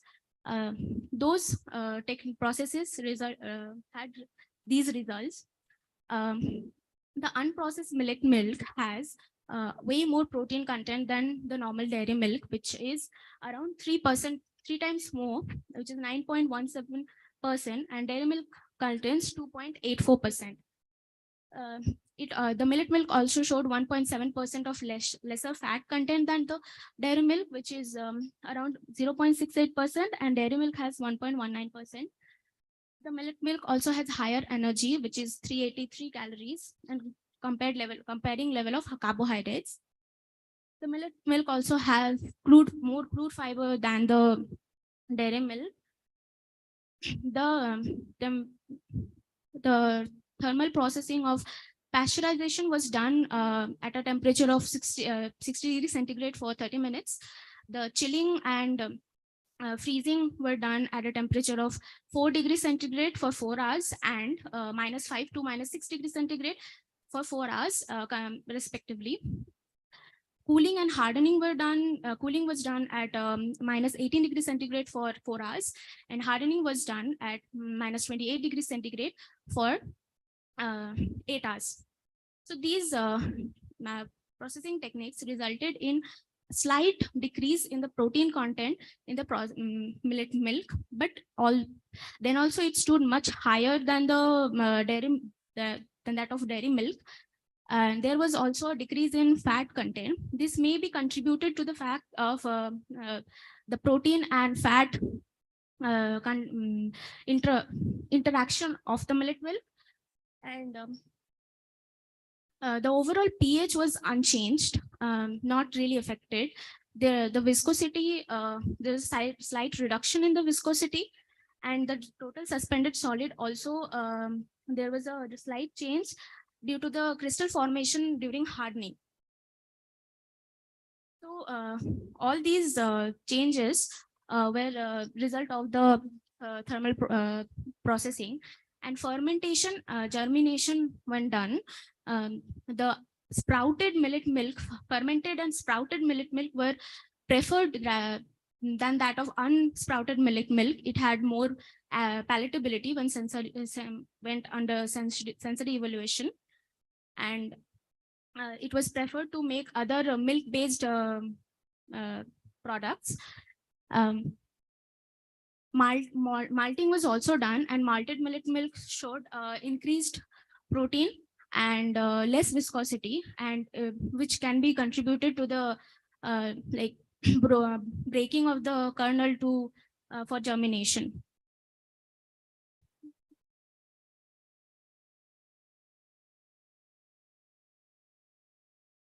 So as talking about the nutritional improvement of nutritional quality, there are many anti-nutrient properties present in millets, which can be lessened through soaking and germination, and can be used to increase the acceptability and palatability of the millet milk. So I can conclude that lactose-free millet milk based beverages have a good chance of being a milk alternative because it is nutritionally richer, higher in protein, lower in calories, and have a good amount of crude fiber. As millets are very underutilized crops in India, and they are weather resistant and easily processed, easily accessible and available. They have low cost, and so they have a very good chance of being a milk alternative in Indian market, and they have a good chance of being a quality product for the farmers and value-based product. Thank you. Yeah, thank you, Ankita. It was a nice presentation. But probably I suggest that you need to have more preparation. I mean, that is very much visible in your presentation. What do you want to conclude here? What is your message to the audience? So my message to the audience is, although we may think that we are lactose tolerant, but we might not be. And millets are one of the most ancient traditional foods that we have been consuming. So wish to improve the Indian market and the state of our farmers, we should be consuming more and more millets. And because people are getting busier these days, they don't really have much time to prepare these millets in a traditional way. So if we can come with some product that can give the benefits of the millet but without consuming much of a time, then it can be. You mean to say traditional animal milk can be replaced with the millet milk? Yeah. That is what your message is. Because it is nutritionally superior than dairy milk. What about the cost? Millets are really cost No, effective. milk. When you come to milk, when you produce milk from millets. Sir, if we look at other milk alternatives that is already present in the market, like soy, almond milk, hazelnut, rice, oats, whatever, they have some kind of problem that restricts their uses in producing other milk-based products. No, my question is, as compared to animal milk, cow milk or buffalo milk that we use generally, how does you keep millet milk economically? How do you keep millet milk? Where do you keep millet milk? Yes, sir. These nutritional analysis were done, but this is not a definite product yet. So the cost analysis is yet to be done. Okay. Okay. Anybody else, please? Hello. You didn't mention regarding whether you have used a whole millet or a polished millet. And germination time, temperature, any pre-treatment has been given? Germination time, it was 24 hours at room temperature. At room temperature. Because you also mentioned about fermentation. Will it affect the quality of milk and initiate curdling, which is going to be not cost effective then? So, ma'am, I couldn't get Curdling may take place if the temperatures are not maintained. Yeah. Curdling, nothing such kind was mentioned in the study, but I will get back to you with that. Can we close? Everybody? Yeah. What about the taste part of it? Because even we made a millet-based product and we extracted the millet milk. So what about the taste of it? we felt it was a kind of raw. So No, if we, as per the study, fermentation and germination increases the palatability, and it went to sensory evolution, so it was preferable as opposed to soy milk that has a very off flavor and it's hard to consume. soy milk, it's kind of going good in the market, especially for lactose intolerant. So the millet-based milk it has some raw taste in it. Like we get that flour wala taste, and we made it. Might be. I don't know about that. I'll get back to you with that. Hello. You mentioned that it is on par with milk. Protein content wise, maybe it is higher. But what about the quality? Can it be really comparable to milk? Yes, ma'am. As per the study, it can be really compared because protein was higher, fat was Quantity less. wise higher. What about the amino acid ratios which make the milk as the best? The only other alternative for milk is so far globally accepted is egg. In that case, if you come out saying that millet milk is the best, I do agree it's a good opportunity to go ahead, but have you taken any efforts to make it, balance it or not? In nutrient profile of millets, it has a good amino acid balance, but the comparison with dairy was not in the study. So Yeah, it's okay. It's okay. We understand. Thank you. Thank you. Thank you, Gita Chatterjee. All the best to you. Bye-bye. We'll take up one more presentation swiftly. Yeah, Mr. Satish Kumar, MH is present. Yeah, he is going to make a presentation on milk protein based DPP-4 inhibitory peptides rich snack bar, convenient snack for people suffering from diabetes. If you have brought some snacks for us, we could have shared it. It was too short time, otherwise I would have. Oh, thank you. Thank you.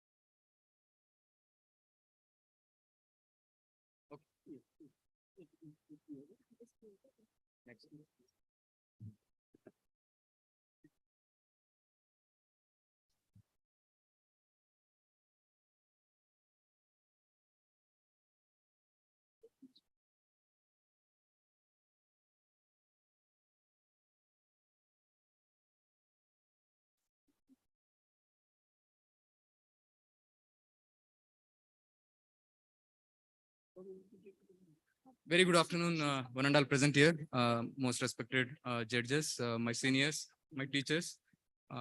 Today I'm here to share the details of the work we have done on the milk protein based DP4 inhibitory peptides rich snack bar, the convenient snack for people suffering from diabetes.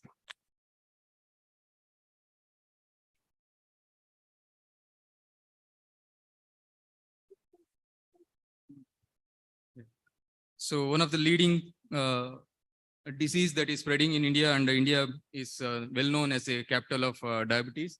And many therapeutics have been developed and it is in the market and in the form of drug. So including from the metformin, various drugs like gliptons, various drugs have been recommended for diabetes. So once this approach is very proven approach, here what we are targeting is the dipeptidyl peptidase 4 enzyme.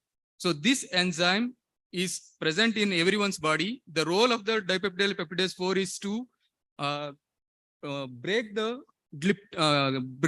incretin hormones. Incretin hormones are the GLP-1 and GIP. So these hormones help to secrete the insulin. Once we have the food in our stomach, so because of the high load in the glucose, so these incretin hormones get released in the body from the pancreas and they will promote the beta cells to secrete the insulin. So, and they are the short life hormones. They will be there for around 4.5 to 5 minutes. So afterwards, it will be broken by the dipeptidyl peptidase 4. In the normal individual also, this the same thing is happening. But what will happen to the once people are entering into the stage of pre-diabetes and diabetes? So their DPP4 action time is quicker. Means they will not even give the 5 minutes, whatever that is regularly available. So they will reduce the time. So to elongate this time means the enzyme that is acting on the gliptons, to inhibit that, we have developed the solution through the milk protein. So this channel is already available in the market. The commercial drugs are available based on this mechanism. So, but they have their own, their own drawbacks. After a longer duration, they will have gastrointestinal disorders and flu-like symptoms, respiratory symptoms, and urinary tract inflammation, all those. So like sitagliptin, vildagliptin, saxagliptin, linagliptin, all these are based on the mechanism of inhibiting the DPP4 enzyme. So what we did is to go for natural source. Natural source, we are known that milk is everywhere available and it's a good source of protein. It are easily digestible. If you can come with this milk protein based supplement, that can have the same effect or similar effect to some extent. So that will be the, the solution those who can take along with the diet and not as a pill. So that was our motive to start this work. And what we did is we isolate the casein from the milk, and this casein is further hydrolyzed with a suitable enzyme. We screened several enzymes and we selected the specific enzymes which will yield better D4 inhibitory peptides. And we optimize the enzyme substrate ratio and also the duration for that. That part I'm not disclosing here because we are going for protecting the IP. So, and then we also compared in terms of sensory compatibility. So like how it is compatible to the person, because once you idolize the protein, you will get the bitter peptides. That is there. So we want bitterness to be lesser or even not felt by the consumers. So we tried both rennet casein as well as the acid casein, means using the rennet and as well as by adding the acid and making the casein. So for us, we found that the acid casein is the better solution than the rennet casein because of the low bitterness. And although we got better D4 inhibition after longer period of hydrolysis, we go for a shorter period because the bitterness was less. So, and we found that around IC50 value of around 4.4 mg per ml, this is the casein hydrolysate, which is showing D4 inhibition. So then we made in the form of snacks, means we want to give this in the form of snacks. So we made the snacks based on, we selected several ingredients, including wheat flour and dairy and non-dairy ingredients and the non-nutritive sweeteners as well and emulsifiers. So we made around each bar will have around 20 gram of the weight. So, and it can be stored at 30 degrees Celsius ambient storage. We did the shelf life also that I will show here. That comes around 56 days. So we did optimization part of the snacks. We included several things. That is, we took the sensory panel of from 0 to 10. We grade the product. We included several things like overall acceptability, the other parameters like brownness, surface, smoothen, uniformity, cereal flavor, uncooked flavor, all those things. And in the principal component analysis, what we found is if you have like the trials, like 27 trials were there, like those were having 19 and 27 and 8, having the optimum thing that is better acceptable for the sensory. So we optimized to add 1.5 gram of this hydrolysate to the snack bar. So then we analyze that for the compositional parameters. So in the compositional wise, you see it will have around 8% moisture and remaining is the solids. So in this, mostly the fat and protein and the carbohydrates. This carbohydrates includes fiber as well, around 17% or 16% of the fibers in it. So then we also analyze for the physicochemical parameter like pH and free fatty acids and then hydroxymethylfurfural that indicates the brownness that is going to happen. So here you can see those who are adding, we have added the fortified hydrolysate that is having more brownness because of the easy reaction with the free amino acids and the sugar that is present in the product. So then we, the optimized product, as this is the profile of the sensory score. So optimized product has been packed in the 3-layered laminate, which gives the 50-day shelf life at 30 degrees Celsius. And the hardness was also checked because of the, this has to be consumed. So then we taken it to evaluate the anti-diabetic effect in the animal model. So we choose the albino Wistar rats so that they are the ideal for the study the diabetic model. So 6 groups were made. One is the control, which is having normal diet. And the second one is the diabetic control. And all the from 2nd to 6th, we have induced the diabetes by injecting this nicotinamide and the streptozotocin injection. And we kept them feeding for 4 weeks. And afterwards, there are in the third group is a drug group, commercially available drug we kept one as a positive control. And fourth group is only the casein hydrolyzate. Third group is, fifth group is with control snack bar, means the snack bar which is not having any our hydrolyzate, which is having D4 inhibitor peptides. And the sixth one is with our hydrolyzate, snack bar made with our hydrolyzate. So then what we observed was like the body weight, whatever the groups we created, in that group, the body weight, it is helpful to maintain the body weight after the diabetes. So once we injected the injection streptozotocin, so that actually basically kills the beta cells in the mice. So once the beta cells are get killed, your weight loss is going to start. So the same thing happens. So diabetic control will have more weight loss compared to the other groups. So these hydrolyzates are helpful in maintaining the weight loss, means in preventing the weight loss during the diabetic stage. And in the glucose level also, you can see this is the fasting glucose. So after 4 weeks, like compared to the control group, sitagliptin is showing the almost all similar result, no difference in between them. And the other group is in between, like in between the diabetic control and the control group. So they are effective in reducing the glucose, around 100 milligram per deciliter less it was showed compared to the diabetic group. So similarly, we checked D4 activity. So D4 activity, you will find like in control and D-sitagliptin less, because that enzyme has been inhibited by the control. And whereas in our thing, it was comparatively more. It is try to inhibit, but still it is scope for further. 1 minute, And please, sir. HbA1c. 1 minute. Okay, One more minute. HbA1c, there was no much difference. And then we compared the GLP-1 and insulin also. So this GLP-1, whatever the group we created with the snack bar, that promotes the GLP-1 and thereby insulin also. Around 9% increase in insulin we noticed. So come to the conclusion part is we developed the product, but I can say this is not completely the alternative or to use it as a drug, because we are in the developing stage. We saw that some extent it is helpful in maintaining the normal glucose or modulating the glucose, but still there is scope to improve it. We are working on it. So because the IC50 value was around 4.4, now we have improved to around 0.5 milligram per ml. That is around 9 times better. So we are still going with the further trials to take it forward in the next stage. So, and at this juncture, I will thank our team, Asta and Sunita Amina, Dr. Sunita Amina and Asher for working in this project. Thank you very much for giving this opportunity. Thank you for the organization. Yeah, thank you very much, Mr. Satish Kumar. Very, very informative indeed. Can you just tell me, what was the rationale in taking 1.5 grams of this, your product in a batch of 135 grams? Yes, sir. This was the cost actually. I don't want to exceed the cost, because otherwise I can go, one is the cost, another one is the bitterness. Like if I add more product into the snack bar, it will taste towards the bitter thing. So that is the one criteria we fixed. But if we intend your product as a clinical intervention, yes, sir, then bitterness doesn't make a difference. Rather than taking sitagliptin, etc., as a tablet, yes, sir, we can take two bitter biscuits.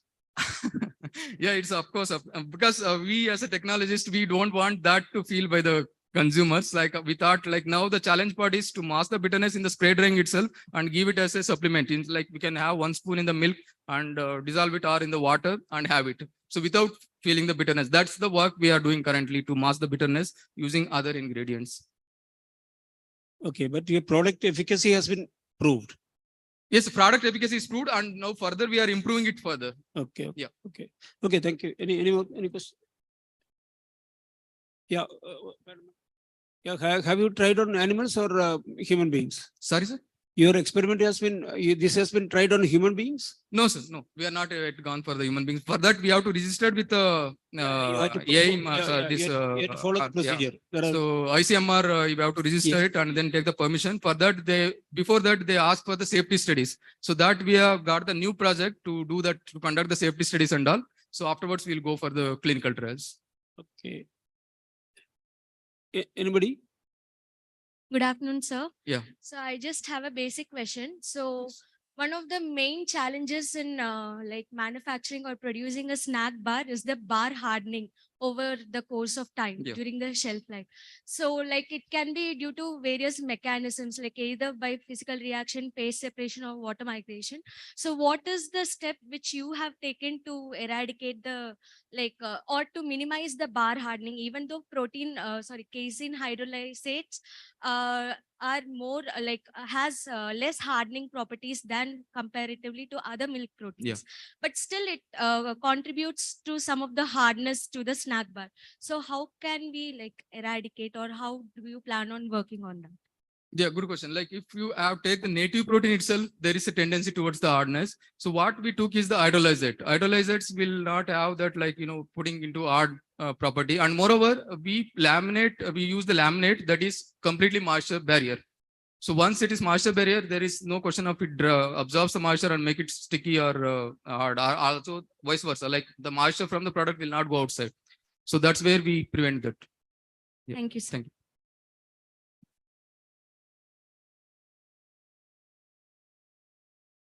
Sir, for facilitating your human trials, you could have tried the traditional Indian fermented food products based on dairy milk, like curd or whatever you call as a yogurt or dahi. They are also containing some hydrolysate of the casein. Yes. Naturally, they are produced during the fermentation process. Yes, sir. So if you can find out the similar DPP products are there in that curd, then you are facilitating the human trials, because naturally they are used for years together. Correct, sir. They do have some peptides which are beneficial or against diabetes in the sense, but they are very less quantity, sir. Like we cannot offer them for the diabetes person. So they do help, but because after fermentation, the peptides also generate there. But those peptides will not have exclusively the D4 inhibition activity. But they are similar ones. So similar in the sense, the number wise similar, like 3 peptides or 4 peptides or 9 peptides are there in the 9 amino acids there in peptide chains. But in this, what we identified is the proline is the one which is the major constituent of the peptides. Once the proline is there, so they are more tendency to show as a anti-diabetic effect. So that's the point, sir. Thank you. Yeah. Thank you very much, Suresh Kumarji. Thank you very much. Thank All you. the best to you. Yeah, thank you, sir. Yeah. Very nice presentation. Yeah. Now I call upon as today's last presenter, Dr. Priyanka Singh Rao. Dr. Priyanka Singh Rao. The presentation is going to be on utilization of paneer whey, a traditional dairy byproducts. I think today we are going to get a lot of paneers.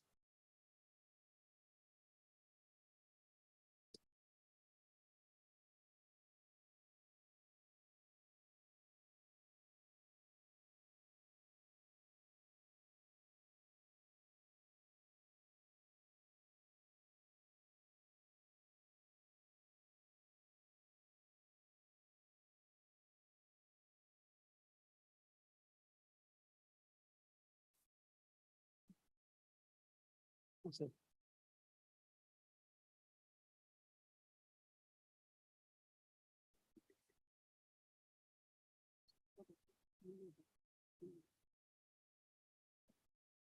Please wait, there's some technical issues. The slides are not moving.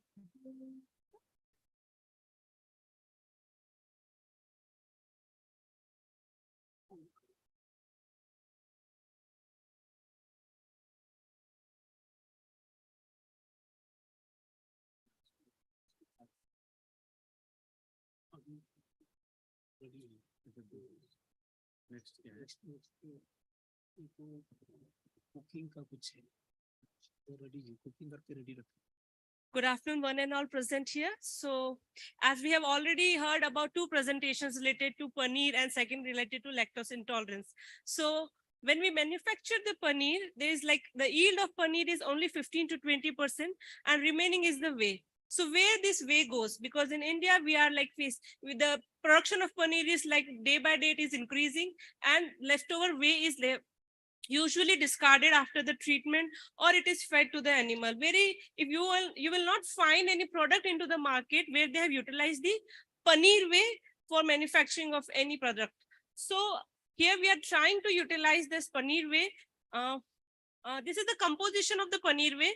If you look at the composition, the major ingredient among this is lactose. It comprises around 90% of the total solids of the paneer whey, and the biological oxygen demand or chemical oxygen demand is very high.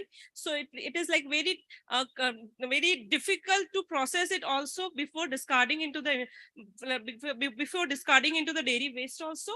So we can use this paneer whey for making different or converting into any valuable ingredient, which like nowadays we are having so many companies which are focusing on the ingredients only. So we can convert this paneer whey or the major ingredient lactose into any valuable or bioactive ingredient.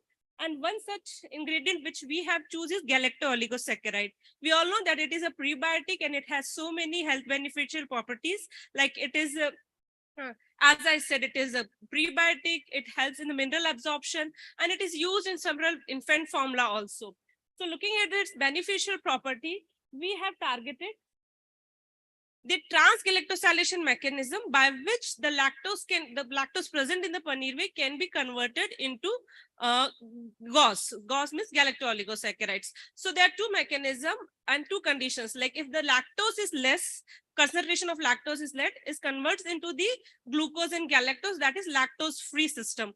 But when the concentration is more, the lactose concentration is more, around 30, 40, 50%, then the mechanism of transgalactosylation takes place, which converts the lactose into the GOS. So here for this, we have taken the paneer whey. After clarification, we have concentrated it and analyzed for its physicochemical composition. This is the composition. We have done almost 8-fold concentration of the paneer whey, which gave us around 50% total solids and 40% lactose, which we desired for our hydrolysis reaction. In the left side, there's a mineral composition. So we can see after concentration, the paneer whey become rich in mineral. So certain microorganism or certain source of beta-galactosidase enzyme, which requires for conversion of lactose to galacto-oligosaccharides, their activity depends on mineral. Either can be like promoting or it can be inhibiting also. So we have taken 4 commercial enzymes, analyzed for them hydrolytic and transgalactosylation activity. And after that, we have compared the pure lactose solution and a concentrated paneer whey with 40% lactose for production of GOS by the following method. And we have taken the sample up to 24 hours at 40 degrees centigrade and the pH 6.7, and hydrolyze it like taken after every 2 hours has been analyzed by thin layer chromatography by HPLC for lactose hydrolysis and GOS production calculation. So this is the typical TLC chromatogram you can see. So we have taken 4 different enzyme concentration. And if you can see from like chromatogram 1 and 2, at 0.5% enzyme concentration for enzyme A, at 6 hours, there's a significant band. So first lane indicates the lactose and the last lane indicates the raffinose. Raffinose we have taken as a standard for a trisaccharide or a degree of polymerization 3 GOS. So equivalent to that, we can see there's a more darker band at 0.5% enzyme concentration after 6 hours. And similar results has been observed in enzyme B at after 6 hours. And after for enzyme C also at 0.5% enzyme concentration after 6 hours. And similarly for enzyme D also. So using the 0.5% concentration, we have hydrolyzed our paneer whey, concentrated paneer whey.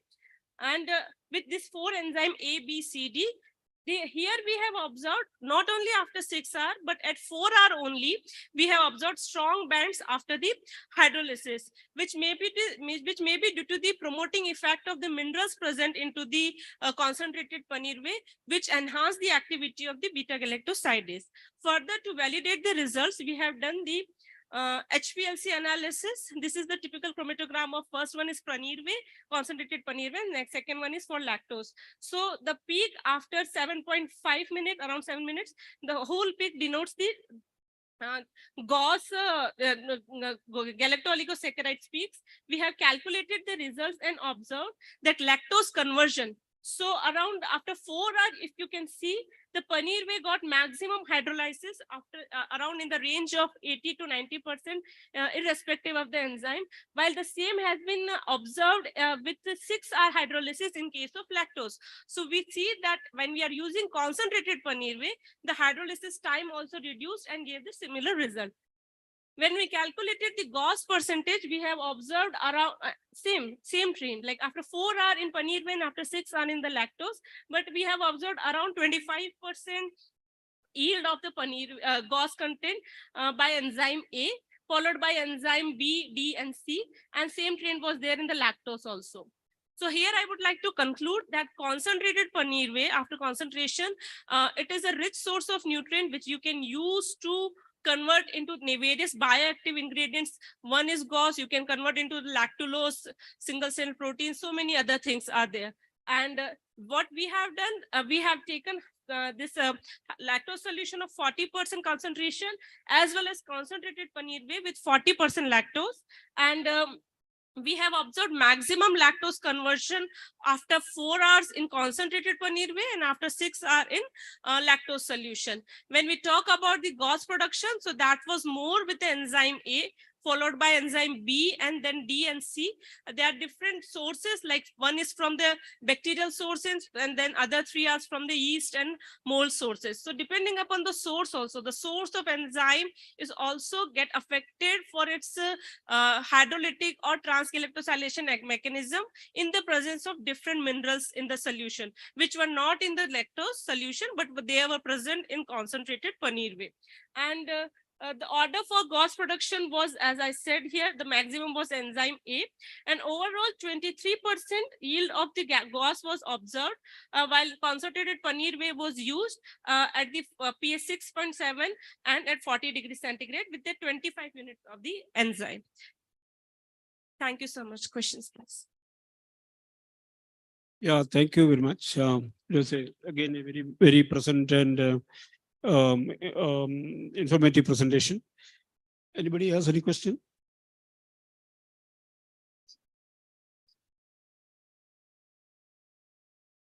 Thank you, ma'am. I had one question for you. The GOS is already readily available in the market. So what is the advantage over your process and the research which you have done? Is there any cost benefit analysis you have done, or is there any studies being done on the yields improvement from the existing mechanism by which the GOS is produced?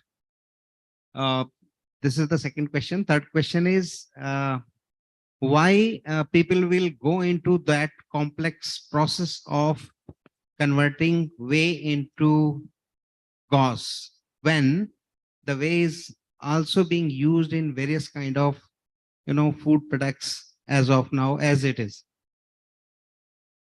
Sir, I'll start with the third question first. So as we have taken paneer whey, when we prepare the paneer whey, we heat the milk at higher temperature.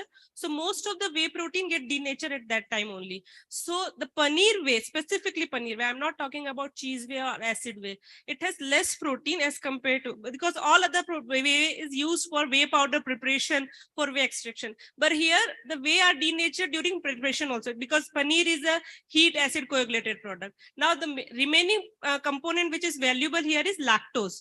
Okay. Second is why people will go for such a complicated process. So in my opinion, it is not a complicated process where you're doing research. That's why it is looking complicated. You just need to concentrate the milk, which we have done using the single stage evaporator in our institute. Industry has multiple stage also. Second, you just need to add the calculated quantity of enzyme into that. Keep it for incubation for a particular time, and then you can use it with or without further modification up to the, like it based on application where you want to use.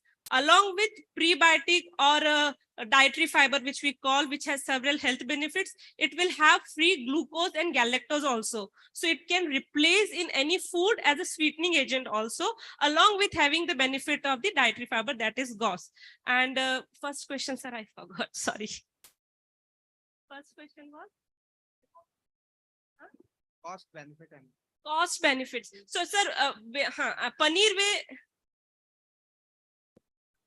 sir, Sir, if you look at the literature also or industry also, yesterday only I have made a graph in which over the time, after 2016, the research on gauze production from lactose has shifted more towards the whey and decreased towards the lactose, as it is lactose, because people want circular economy in the dairy industry also, that whatever byproduct we have, we want to utilize it more and more. So the shift is the trend is shifting now.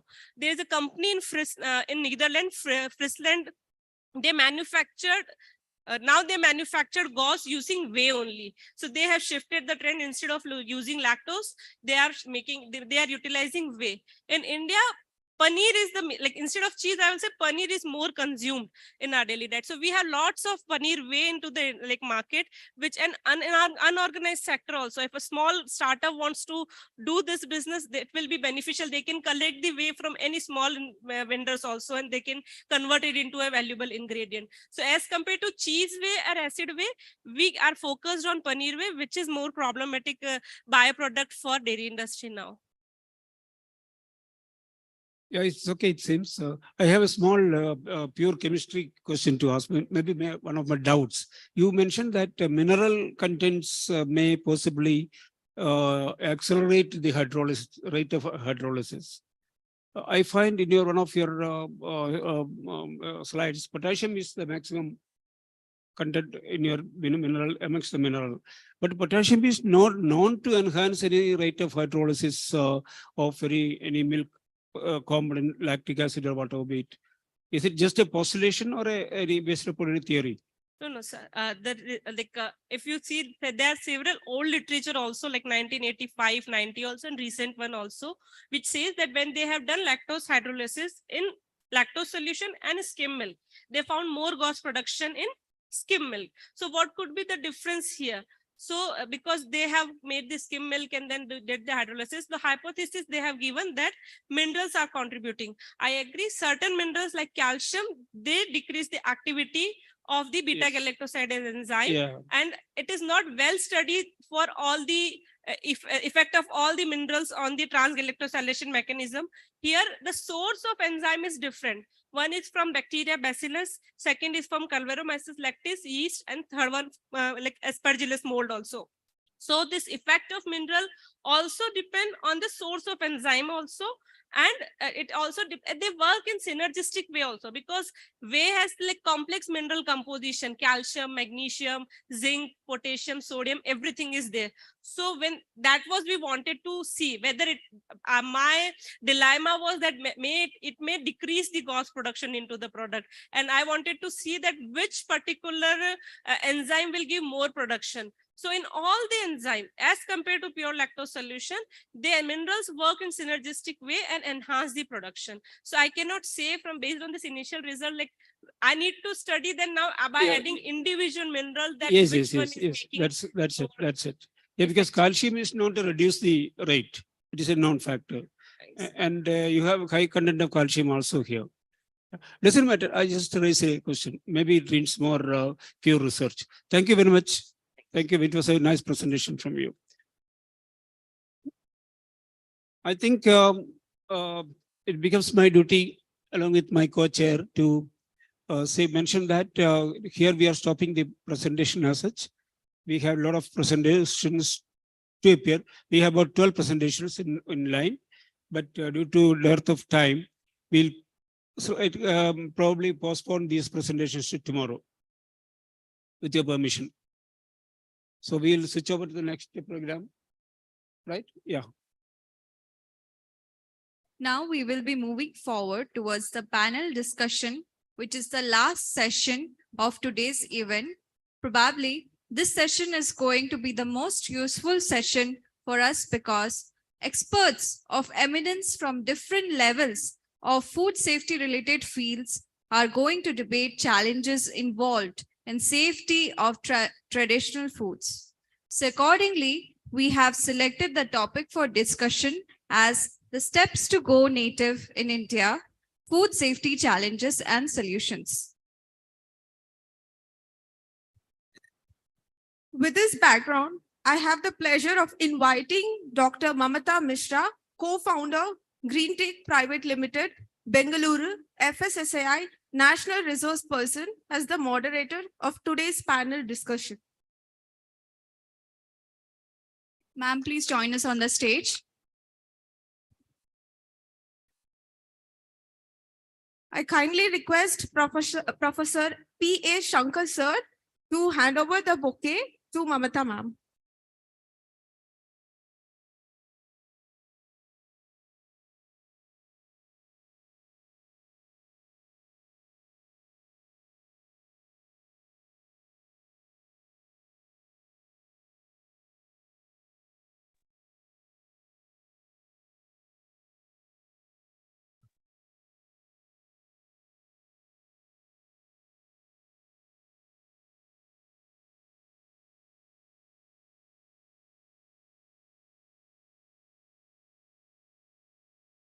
I kindly request Professor P.A. Shankar sir to give the bouquet to Mamata ma'am.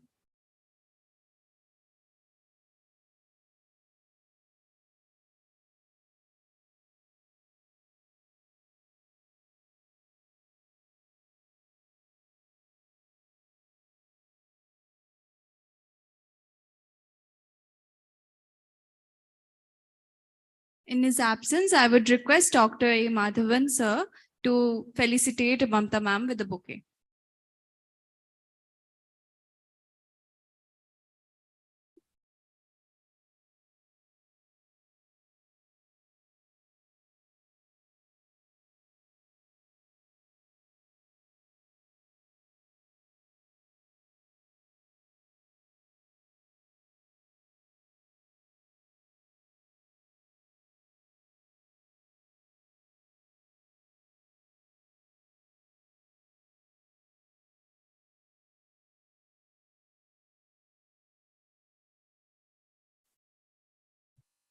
Ma'am, now you can take over the stage.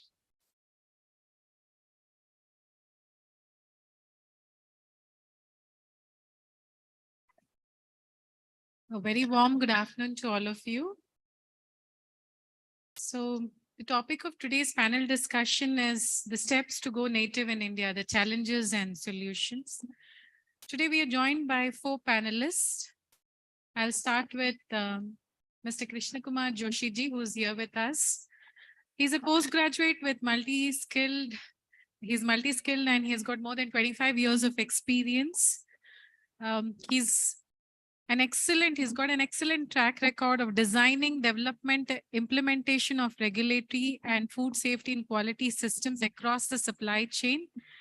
A lot of leadership and initiatives that he has taken in implementation of FSMS, OSHA's, QMS at the multinational and national employers program. His approach has been towards cost effectiveness, and he's been asking a lot of questions to all the participants here on how cost effective the products are that they're presenting. I'm sure you do realize that he's somebody who is looking at economics as well as the nutrition.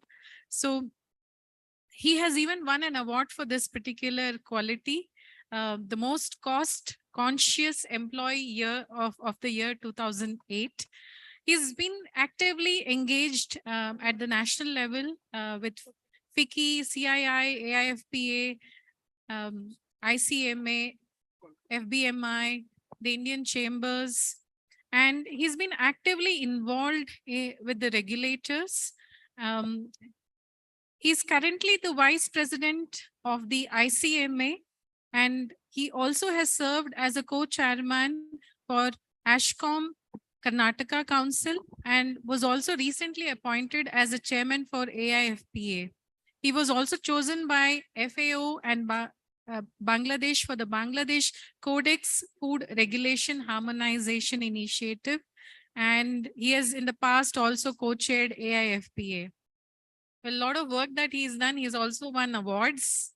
The Vijay Kumar Mimamni Memorial Excellence Award in the 2014. He's in the past worked in Nestle, in Marsh, Parley, and Rhodia Chemicals. A lot of qualities. He's a multitasker, and I think we'll get to know a lot from him today. I look forward to, sir. I welcome you on stage to join me. Applaud. I think he deserves.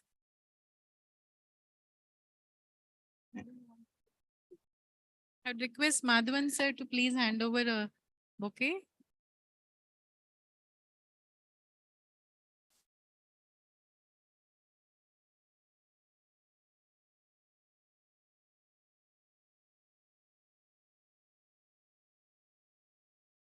Thank you, sir.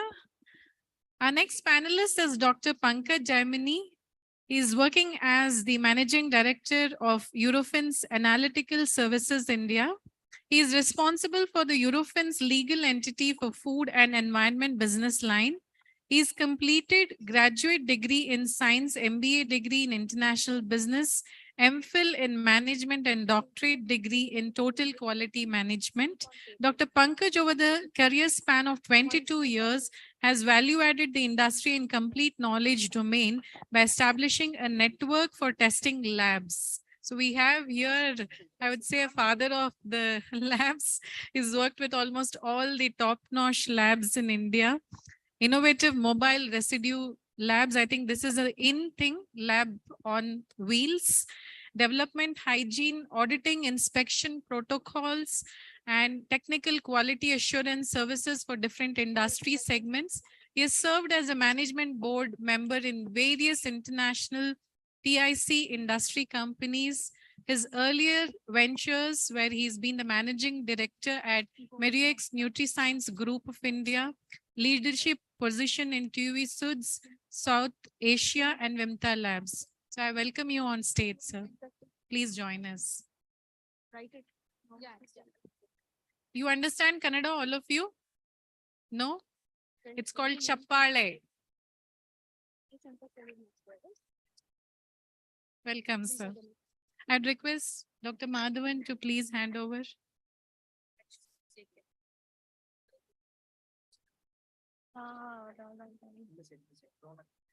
Thank you, sir. So we're also joined by two other panelists. I start with Dr. Sanu Jacob, the Director, FSSAI National Food Laboratory, Chennai. He comes from the food safety background. His professional career began with ICAR CISH Lucknow in 2001, and over these years, his career has progressed as a researcher, educator, and also administrator. Director in Science and Standards, Quality Assurance and Codex in FSSAI, headquartered at New Delhi. He also has worked in Export Inspection Agency in Mumbai. He has served as a faculty in different academic institutions and universities in Kerala. He has worked as an agriculture research and visiting scientist at various places worldwide. Dr. Jacob obtained his PhD from UNIMI, Italy, MSc from OUAT Bhubaneswar, India, BSc from Namma Mangaluru, UAS, and he's gained 3 postdoctoral experiences in France, Italy, and Canada. Further, he's achieved add-on qualification, so it doesn't end. He has worked in almost all areas pertaining to food and management. So he is a PG diploma in consumer law from NLS, US FDA recognized FSPCA preventive control qualified individual. He's a lead auditor course in human food. He's received the EU cost grant twice to carry out short-term scientific missions. And he's also received MAS HAV fellowship twice from the Israeli government. So I welcome you on board, sir, today. Thank you for joining us. He's joined us online. You can see him. So welcome, Chappale. And yes, last but not the least, he's one of my favorites, Dr. Gurmeet Singh. He's the center head and professor for at Center of Ayurvedic Biology and Holistic Nutrition, Transdisciplinary University. Please make note of all these keywords that I'm sharing with you, because there are a lot of courses and technical terms that you will come across, which you can go back and that can add a lot of value to your learning. So Dr. Gurmeet is a scientist, inventor, innovator, and entrepreneur with 30 years of experience in global research and development, nearly 20 years in FMCG. He's working as a professor and head Center for Ayurveda, Biology, and Holistic Nutrition. I think holistic nutrition, something that is a key word right now, the buzzword. Transdisciplinary University since April 2018. Setting overall strategy, direction, and key areas of focus for Center of Ayurveda, Biology, and Holistic Nutrition established. He leads a new program on food futures, food and health of individual, society, and planet, which is truly the need of the hour. He creates, delivers academic programs which are relevant today and prepare students to meet challenges of tomorrow. He also leads transdisciplinary research and development team of 30 scientists, postgraduate and graduate scholars. He finished his PhD in chemical engineering in 1995 and Master of Science from Penn State University, USA. I welcome you, sir. Thank you. Yeah. Chappale. Chappale.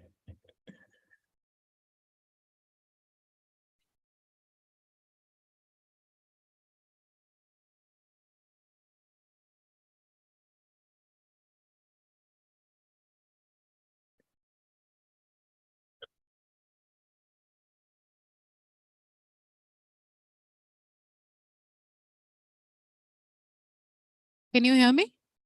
Are you guys ready? Yes, no, maybe. Are you sleepy? No? Was there anything traditional on your meal today?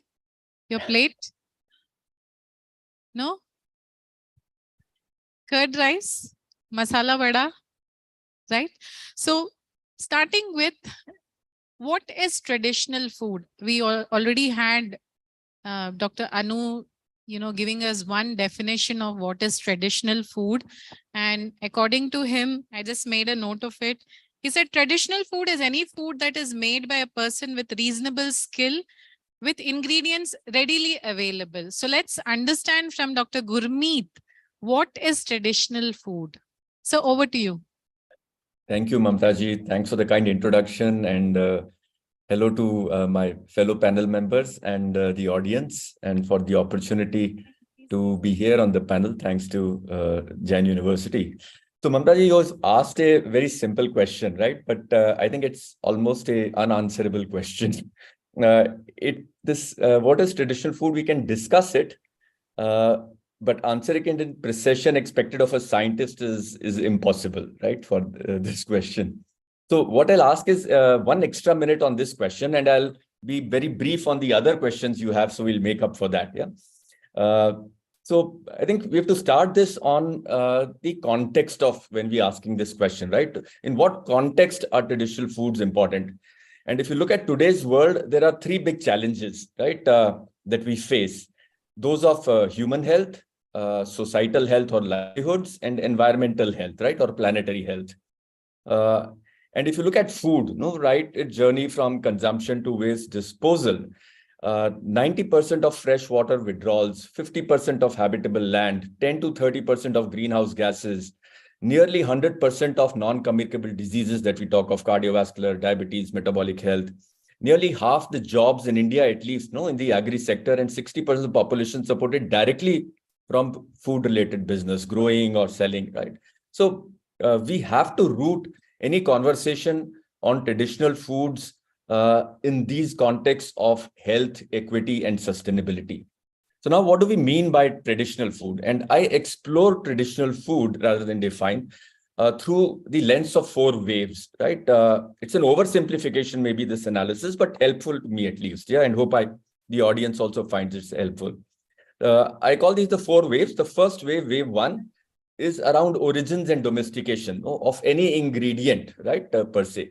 Where did this originate? And through DNA mapping today, we are beginning to get a good sense of where did various ingredients originate. We still have debates whether rice originated in India or China or any country close by, but we have a good idea that it was in this place, right? And similar millets, right?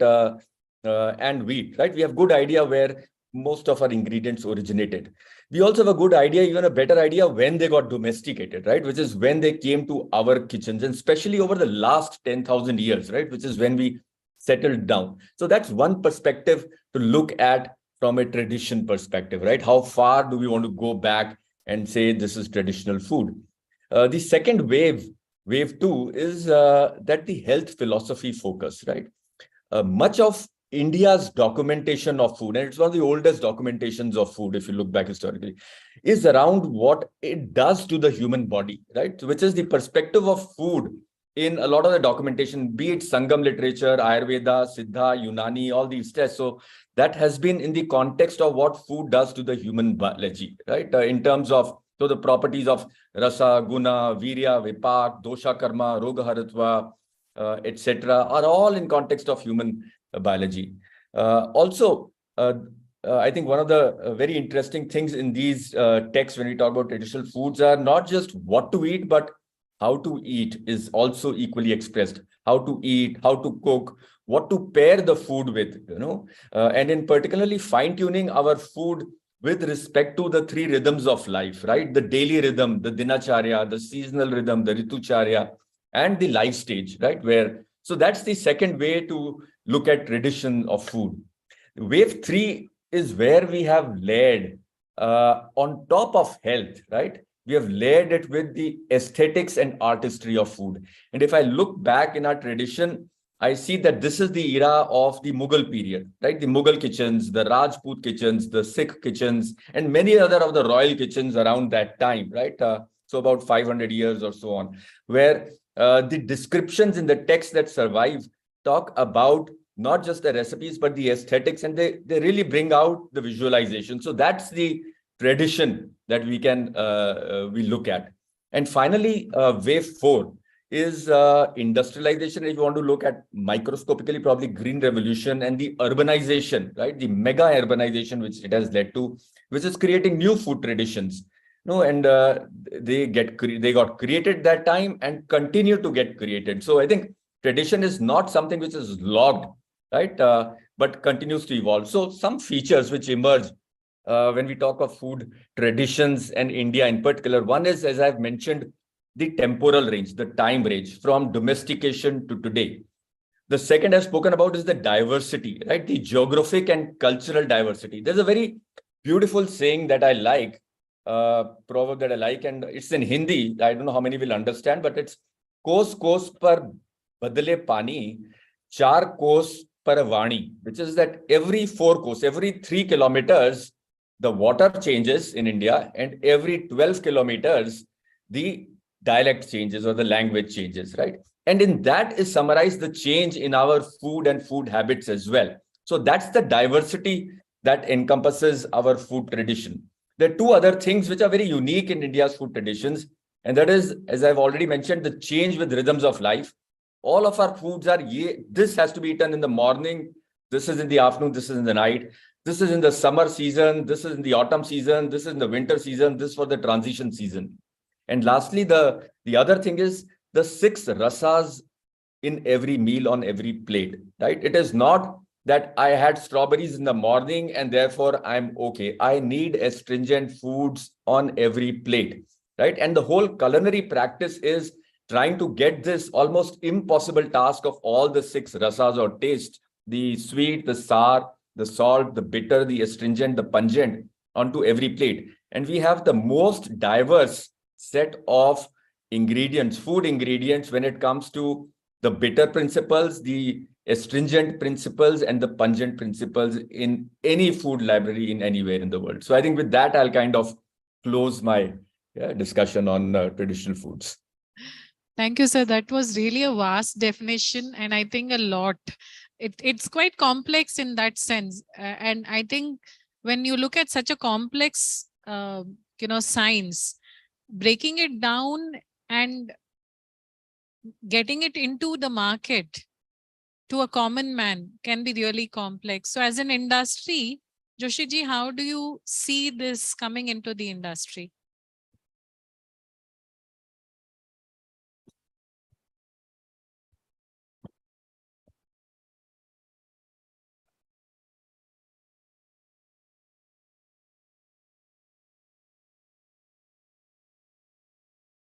So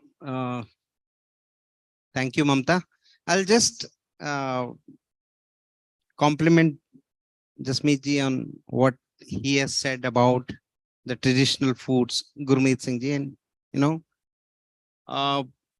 the one thing which is very prominent, I don't know if traditional food could be correlated with 3,000 years, 5,000 years, 9,000 years, or 1 lakh years back. I don't know that. Okay, the scientist has to decide on that verbatim.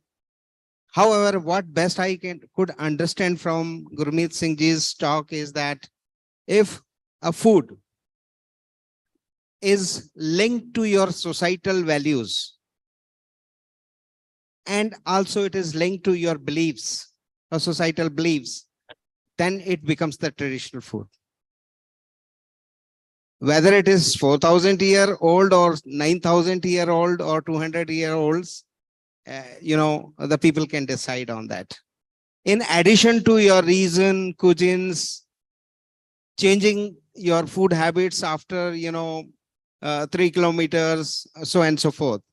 So my belief is that if it is linked to your societal values, if it is linked to your beliefs, that is your traditional food. Coming back to your question, Mamta ji, since it is a complex kind of structure or the complex kind of understanding, somebody is linking it with Ayurvedic Ahara also. Okay, your gastronomical structure, your gastronomical, understanding, your palates. I was in the morning just, looking at one article wherein it says that the kawa, kawa is a drink generally offered in Kashmir. So in that article, it is written that the kawa is served to the guest to get them acclimatized to the heights and the the environmental pressure or so and so forth, whatever is there in Kashmir, because it is on height.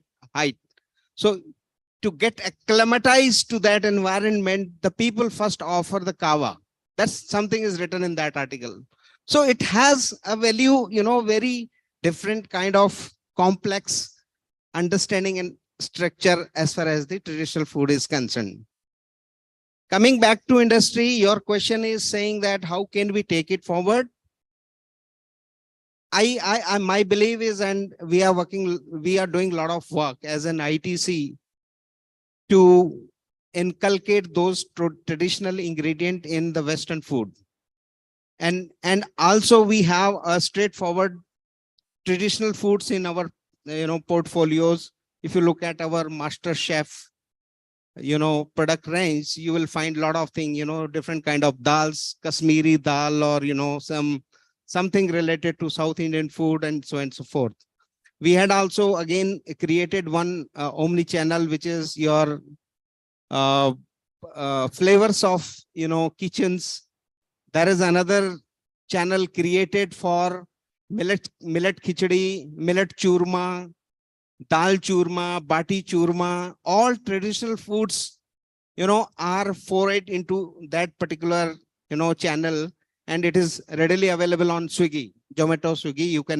You can watch out those products ranges which we have recently launched as far as the traditional food is concerned.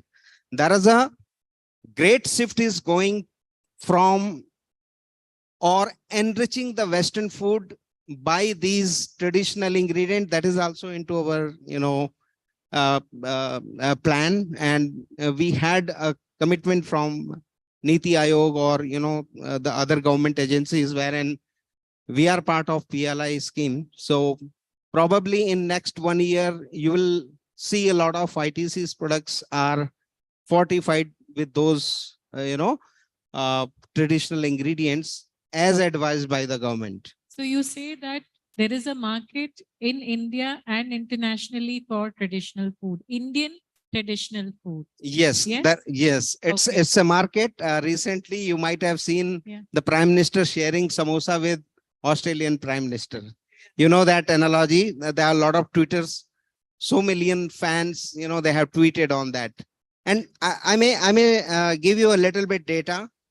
If I look at savory snack as a traditional item, 2022, we have 751 billions market. That's really Now, huge. how much you want to capture, by renovating your products is depending upon the researchers, companies, development people. Not only savory market, I just got in data. If I look at non-bhujia items in savory markets, the market is close to 204 billions. So bhujia is a separate product. Yeah, like it's in a India. definitely, it's The also number of selling food today in India is bhujia. right. So if you remove that, the rest traditional savory market or the namkeen market is around 204 billions. Now coming to another sector, which is a traditional sweets, right? Be it as a North Indian sweet or South Indian sweet or Western sweet or Eastern sweet. The market is close to 6 billion US dollar. Okay. And it is growing by 8 to 10% of the CAGR. So you can see the potential is there. But the most important point I would like to highlight, Mamta ji, is that are you able to perceive what consumer wants? Okay. I was doing some research and found that the kind of grains or the kind of grain products which are sold internationally, they are decorticized millets. They are decorticized millets, but they are being sold as or decorticized grains, or they are being sold as a, grains, like whether it is your sorghum or this and that. But in India, that culture is not there. So we use whole millets. We use whole wheat. We retain all the nutrition. Okay. So you need to perceive the consumer's interest. And if you are able to understand that the number which I have shown to you, it is open to you. How you are going to, I will say acclimatize with that kind of environment which consumer wants, only then you will be able to propagate into that market. Otherwise, if consumer is not buying it, it's a demand and supply, principle. So it's going to be a huge market given we are 142 crore today. The population is surpassed. So given that there is a huge market, Dr. Jacob, what do you see is going to be, the challenge in terms of as a regulator, to kind of bring this traditional food to the common man? Where do you see it going?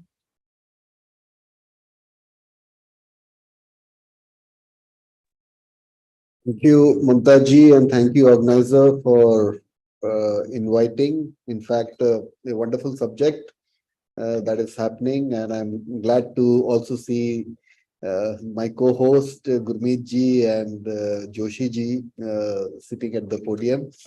Mamta ji, your question was. We are missing you here in person, sir. So, I mean, in terms of difficulty, introducing traditional food from the regulatory perspective can be a bit complex because it involves, various ingredients and also there are different processing methods. So preparing traditional food isn't that easy, unlike other standardized food products. In fact, this afternoon I was asking my licensing officers, do we have standards in category 18, which is for the Indian namkeen and savory sweets?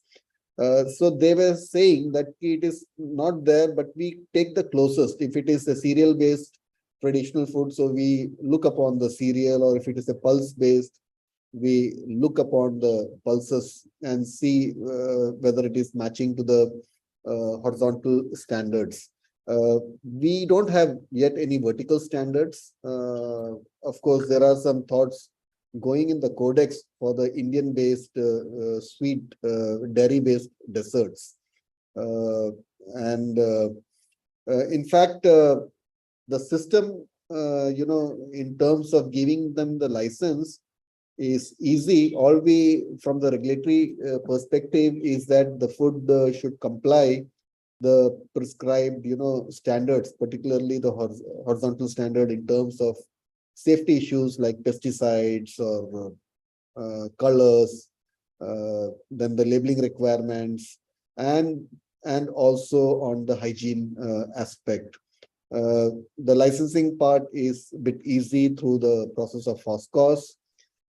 All they need to provide is to submit an application giving the details of the ingredients that have been used to make the traditional food and what is the manufacturing process that has been involved, packaging and the labeling. In terms of some traditional food may also pose allergen, so those declaration also need to be mentioned. Overall, introducing and regulating Indian traditional food in the market is a bit challenging because of so many ingredients involved and different manufacturing process involved. All the traditional food industry should see that the food should be safe enough for the consumption, and it should comply to the relevant regulations. And that's how, this is my viewpoint on this. Sure. So it's I would say in progress. It's something that is, I think, evolving. And maybe at an international level, there are still things to be discussed and taken forward. Thank you, sir. That was good. And I think that takes us to Dr. Pankaj. So I'm sure that given all these challenges, there would, you are the #1 lab, I would say. And there would be a lot of inquiries or, people coming to you, because finally in the court of law, evidence is what everybody looks at. And being a lab, everybody would, kind of rely on the report that you are giving them. So in such a scenario, how do you support the industry with standardization, or these are the possible like interpretation and then saying that these are the things, physical, chemical, biological. How do you see it? How challenging is that? Do people come to you? Thanks, Mamtaji. I believe the first thing is, if I take the same reference of what Gurmeet is saying, the food changes every few kilometers. And what Joshi is saying, that market is growing. Now, what is the next step? You have a variety of native food, you have a large growing market. So for a manufacturer, what next? I need to reach out to my consumer. Joshi is saying, can you read your consumer correctly? Now, consumer expectation is not just the palatable food, it is also safe food, nutritious food.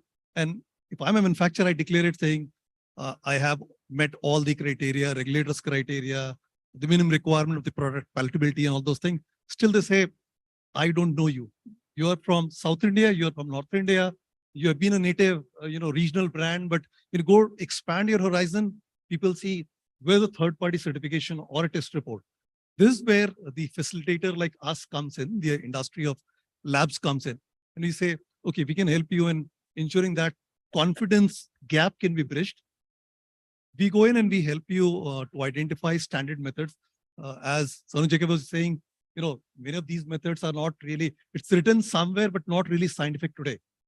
And this is where the labs play a role. We validate a lot of method based on these matrices, looking at the local regulation, international regulations, ensuring that when you test it in one market and you export it to say US or Europe market also, your result should be same.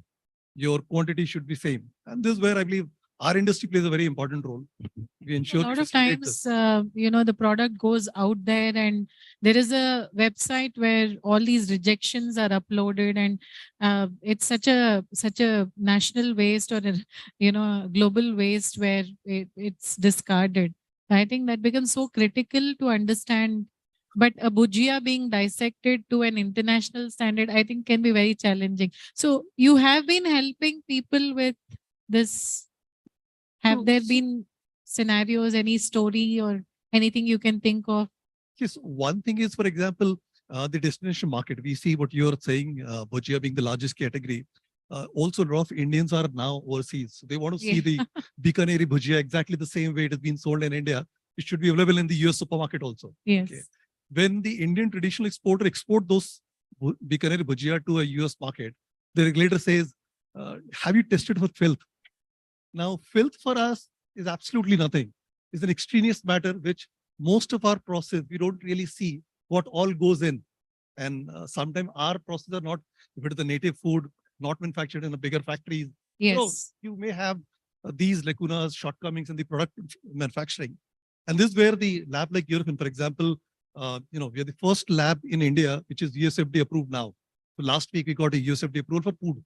Wow. And this is to ensure that if your product is being exported to US market, it should not fail on the parameters which can be tested in India. Yes. And you get the same regulatory acceptance so that, you don't need to test the samples in US market, get it tested here. Your go-to market is really less now. Yes, that's so amazing that it's not a product.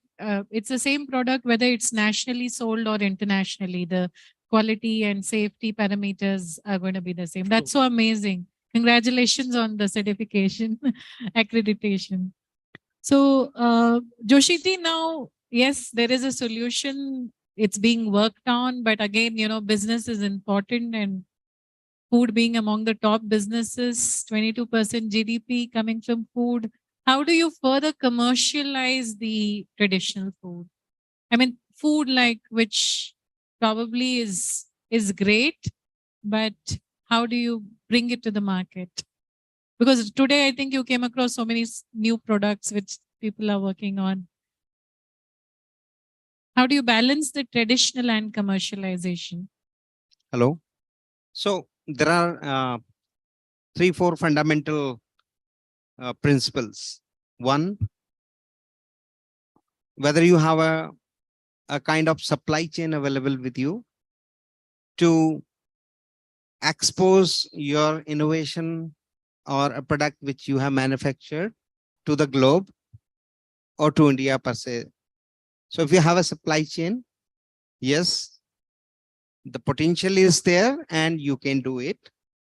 The second element is very, very technical, because the shelf life of, these pure traditional products per se, if you say millets, shelf life is a very important aspect, and it has very low shelf life also unless you do some, technical intervention into your product.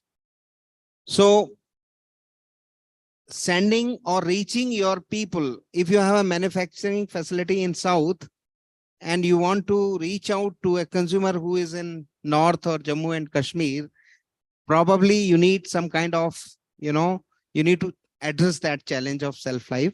You need a certain kind of supply chain, or you have to create manufacturing facilities in various pockets of India so that consumer will get a fresh product. For example, atta shelf life is very less, right? So what we did is we have created manufacturing hubs in different parts of India.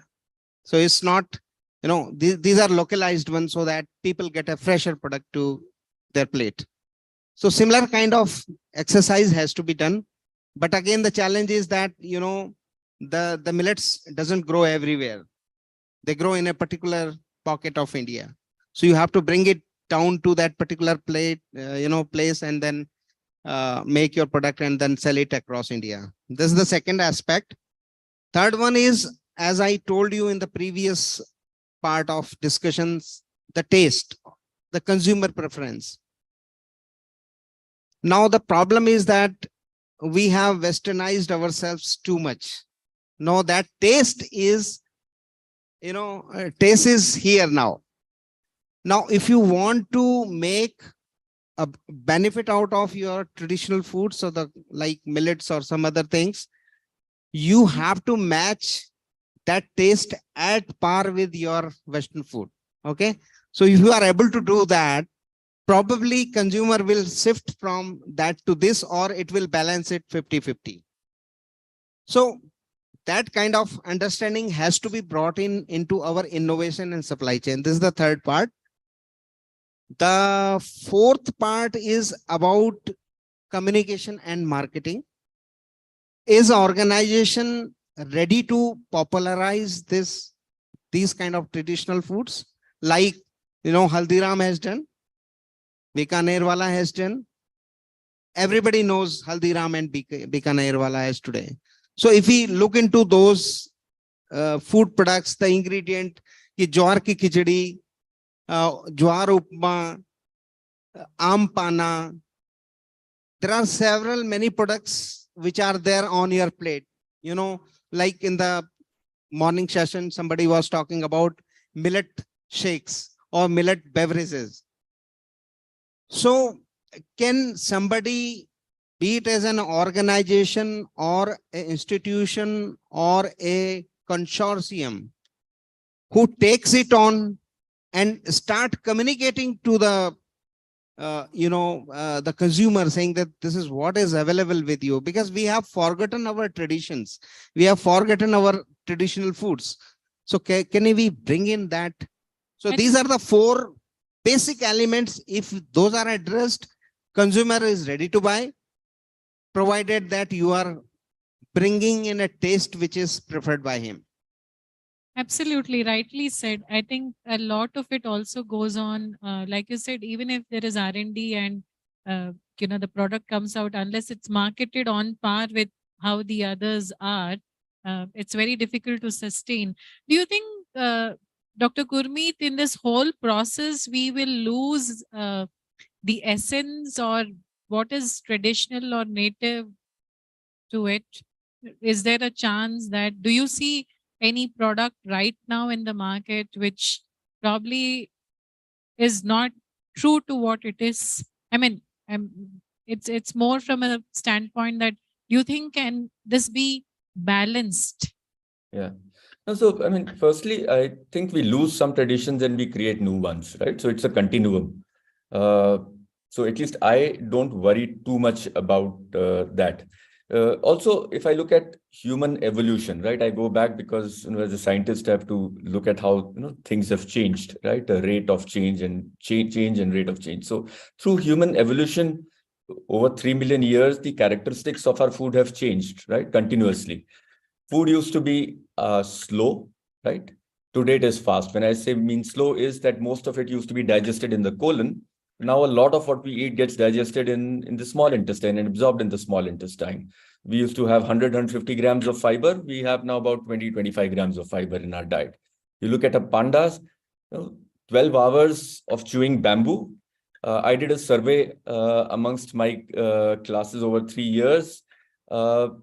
Most people, almost 100%, spend less than 1 hour on all meals put together, and more than half less than 40 minutes, right? So we have moved from slow food to fast food. We've moved from light food to dense food, right? We were eating fruits largely, which are light. You have to eat a lot of fruit, lot of things for calories, but a lot of water there. Today we have proteins, we have cereals, we have meat, and that all started 2 million years ago, right? With tools that we had to be able to dig up tubers, to be able to smash grains, to be able to cook food. So we've been on this journey of going from light to dense. Food was defined thousands of years ago, millions of years ago as safe, but today it has to be not just safe, but also shelf life stable, right? We require things which are 1 year stable at least for them to survive and become mega foods in the markets, right? Every food company is looking at that and only using those ingredients which survive the supply chains. And we have moved from food being palatable to delightful, right? It has to delight us. And these things, the journey from slow to fast, from light to dense, from safe to stable, from palatable to delight, these are built into our DNA. We can fight them and halt them temporarily, but people who understand these, eventually this is the direction, right, that we are moving towards, as Yuval Harari will say. And we'll continue on this journey. Also, ingredients may change, right, when we look at them.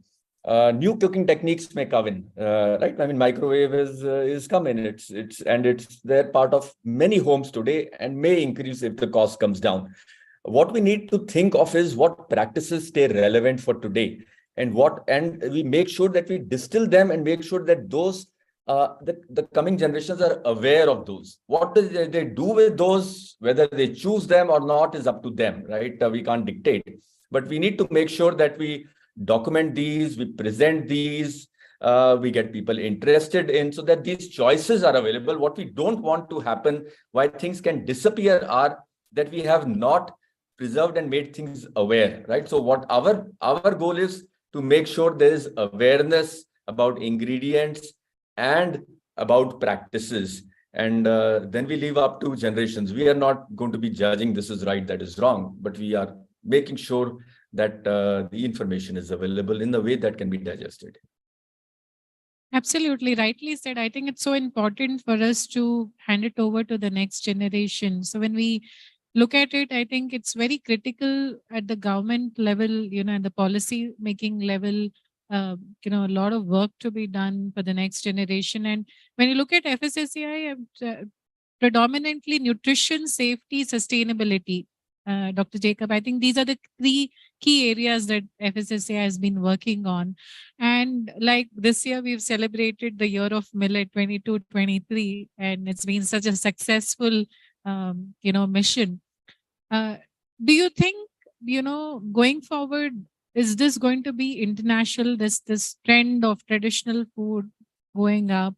What do you see? I mean, is there something that you're working on? Are you looking at the existing success of how millets are going and then, taking it forward? What's the plan? FSSAI is more largely linked to the regulatory aspect, seeing that the safety as well as the quality is not compromised. Now, going international, yes, there are other government agencies like EPEDA, which is also looking more into the export promotion. And one of the good thing is that there is a good diaspora of Indians all across the world, whether it is Canada, Australia, Europe, US, and there is a demand for such traditional food. In fact, frozen samosas, idlis, even I had seen the Onam Sadhya, which was marketed or exported from here to Australia. And it was just ready to eat except for the papad, which was to be fried. That's interesting. Yes, in fact, there is a good scope, large scope for the traditional food in the coming years. And FSSAI is actively promoting traditional food, particularly millets, since this is the year of millet, because we all know millet is a superfood, and it was on the request of India. The UN agreed to make 2023 as the year of millet. And last month only, in a large way, the Honorable Prime Minister also, had a great Indian millet mela at New Delhi, which was largely, recognized. Many world leaders, agricultural ministers from many countries also participated. And FSSAI in the millet front is also developing standards. A few standards, particularly the quality parameters, have already been listed, but it will be implemented from if I'm not wrong, from the 1st of September. So FSSAI in that way it is promoting, and it is also collaborating with various stakeholders, processors, manufacturers, farmers, mainly when we are organizing the Eat Right Millet Mela. So we do involve all these stakeholders, and awareness is also being created, telling about the health benefits of traditional food, particularly millet. And we also emphasize that this millets are very good for a sustainable agriculture as well as bringing a great biodiversity for the country. I mean, biodiversity in the diet. We are all inclined to rice and wheat-based staple food. So millet, diverse millet like your barnyard, ragi, finger millet, or foxtail, little millet. There are, many millet species are there. So it adds diversity in the diet, and which is good.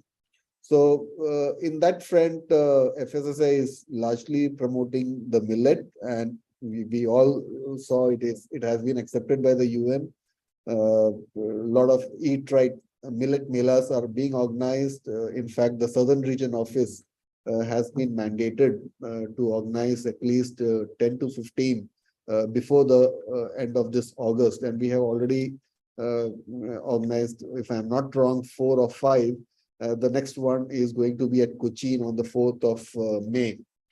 So we also, have poster campaigns, cooking demonstration by the chefs, nutritionists, food experts who share their knowledge, expertise, how to make a healthy millet diet. So a lot of social media coverage is also being given by the FSSAI. Mainly to promote millet and other traditional food, which are part of a healthy and sustainable diet. What our mantra is: be vocal for the local to go global. This concept, in fact, the Honorable Prime Minister has always emphasized vocal for the local. But I also added global. I mean, be vocal for the local to go global. So this concept also encourages, locally produced foods, services to mainly support the local businesses, economy. In fact, India is eyeing for a trillion billion economy. So a trillion economy. So in that way, this kinds of food, which are largely accepted by all over, I mean, from all parts of the world, they all accept this food. So in a way, this is really going to help in a large way. And I would encourage a lot of food business operators who are going to manufacture traditional food should come forward, make this food. Only requirement is it should be safe enough, it should be hygiene, and it should meet the minimum quality parameters. Right. Has there been any millet melas outside India or anything that you are aware of? No, not yet. Not yet. I think we should plan one. Yes. Right. So when, sir just ended this point saying that, it's important local and, go vocal, go local. So how do you think you can go local? I mean, are there times you're an MNC, but do you have clients who are working at a grassroots level and building products, and do they come to you? Do you have such inquiries? How do you support them? So, every multinational is being managed by the locals. Yes, we are True. very local in our structure, in our people, in our, mind and intent. Right. So in that sense, yes, I see the perspective of native food. He rightly mentioned that the food has to be local. You need to be more vocal to promote it, but end of the day, the market is global.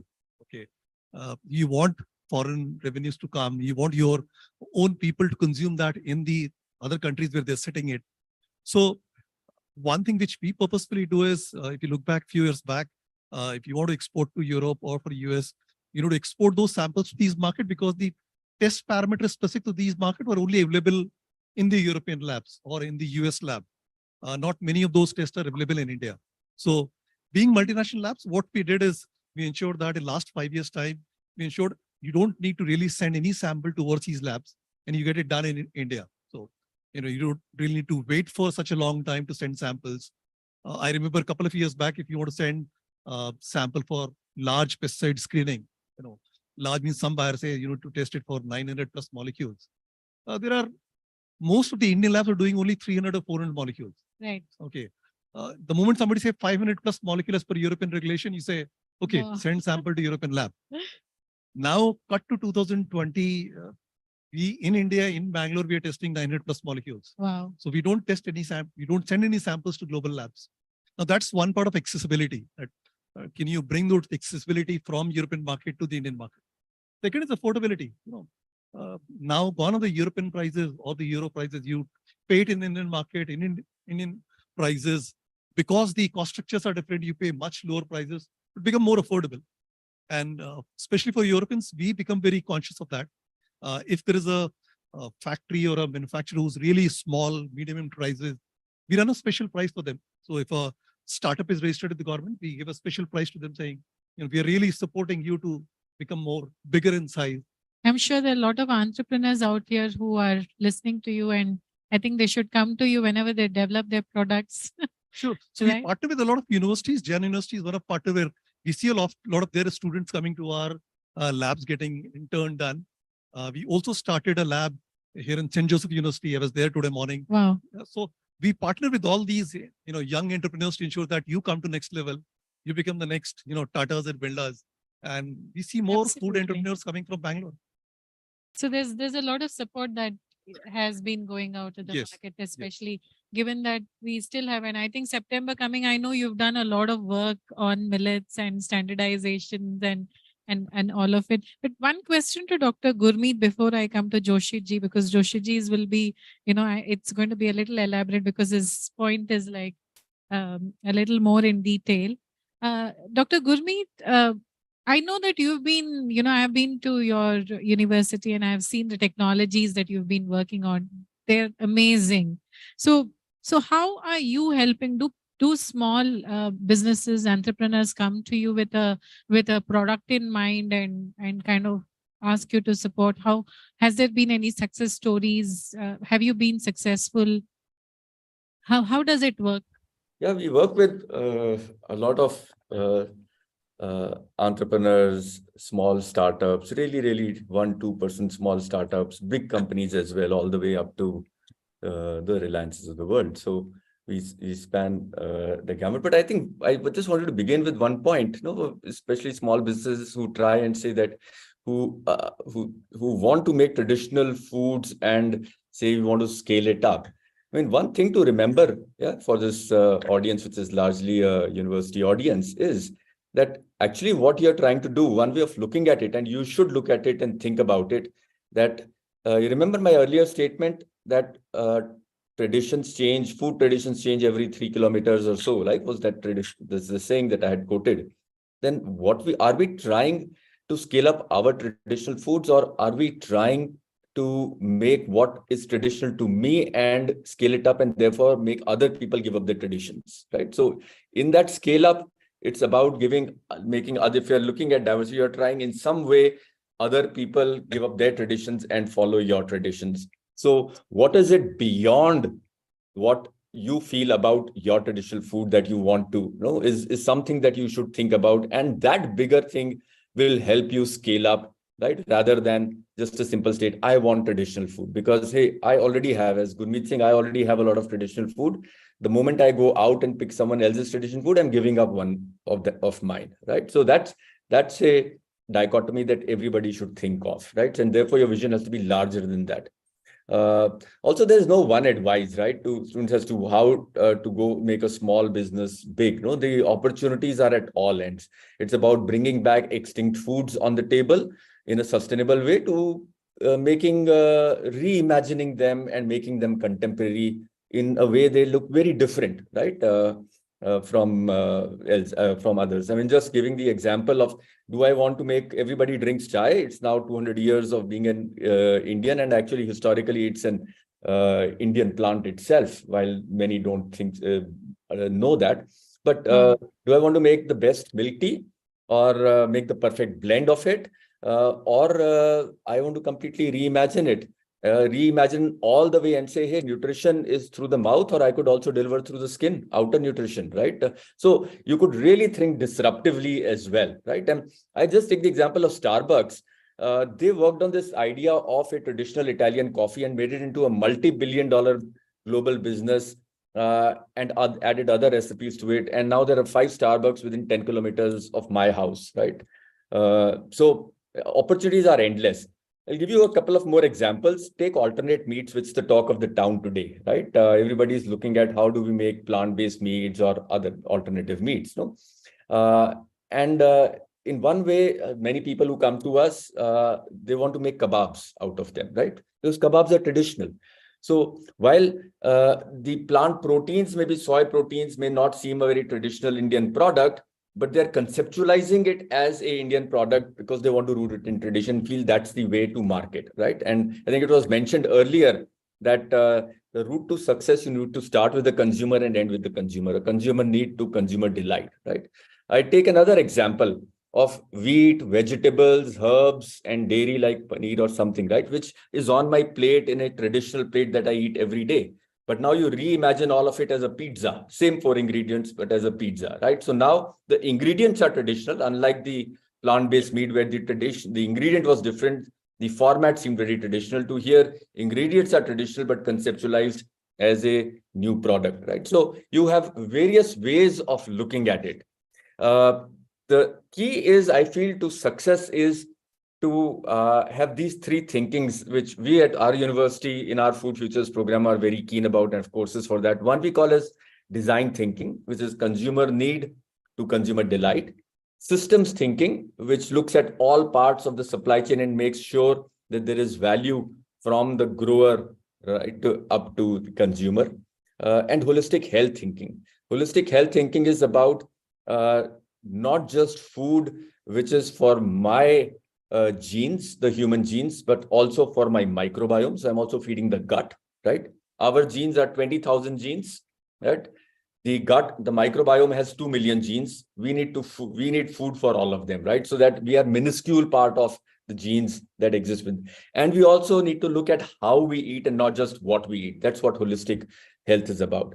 And then we need to follow a process if we want to become big. And that process, the one we follow in our university, the one I've been trained on in my 25, 30 years of food industry and academia, is 7 steps. Need to establish proof of science for any innovation, proof of manufacture, proof of safety, proof of regulatory, freedom to operate, right? Whether somebody else holds an IP or not, early on, I need to make sure about that. Proof of consumer, right? There is a pull, or am I just, no, I like it and there's no consumer need. And proof of strategy. What is the strategic fit? And I'm saying this proof of strategy, it has to be beyond traditional food, right? Because what is tradition for me? I want to sell it globally, right? Which means I want my traditional food to be popular everywhere. So what is my strategic fit beyond tradition? Yeah. Absolutely. I think it needs to fit in into the diet.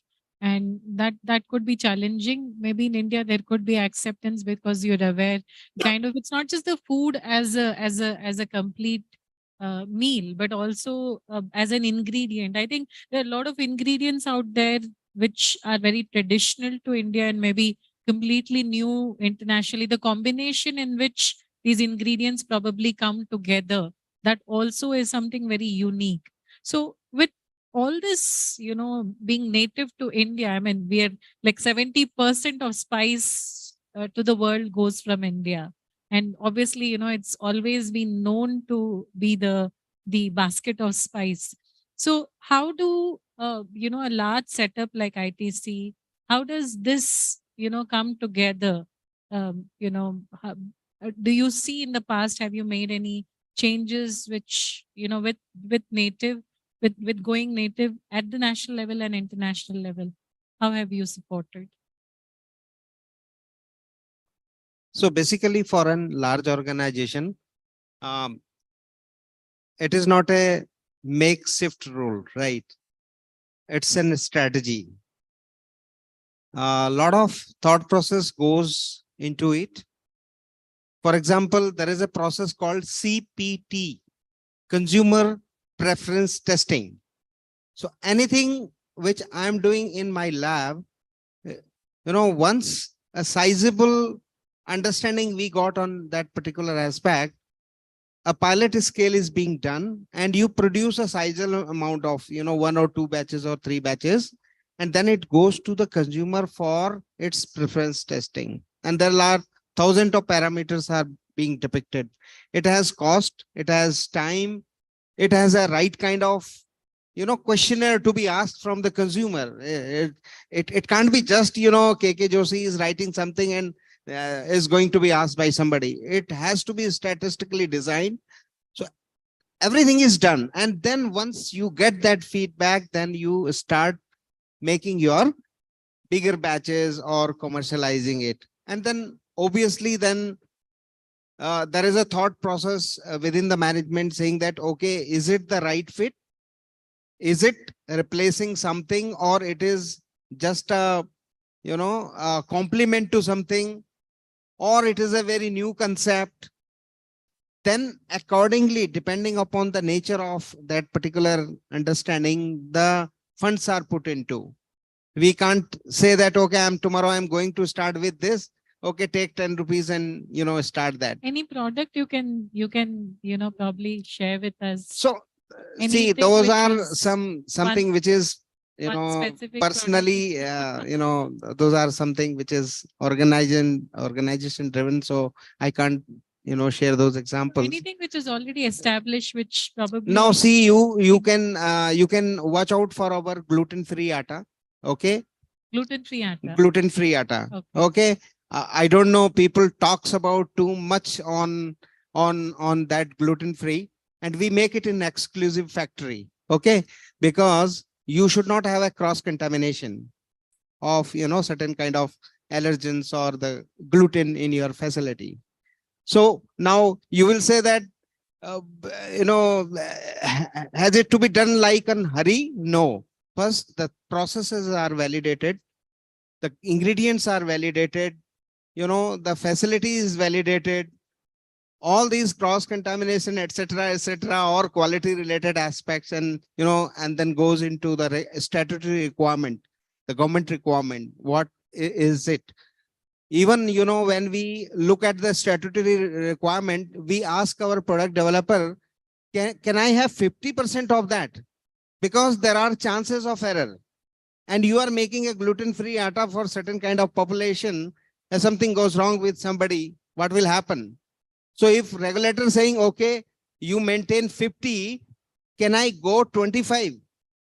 So those kind of all critical aspect has to be looked in, and then we find out the market also. You can't sell gluten-free atta everywhere, right? So you have to find out the market, you have to reach out to the consumer, and then make your strategy and go for live launch.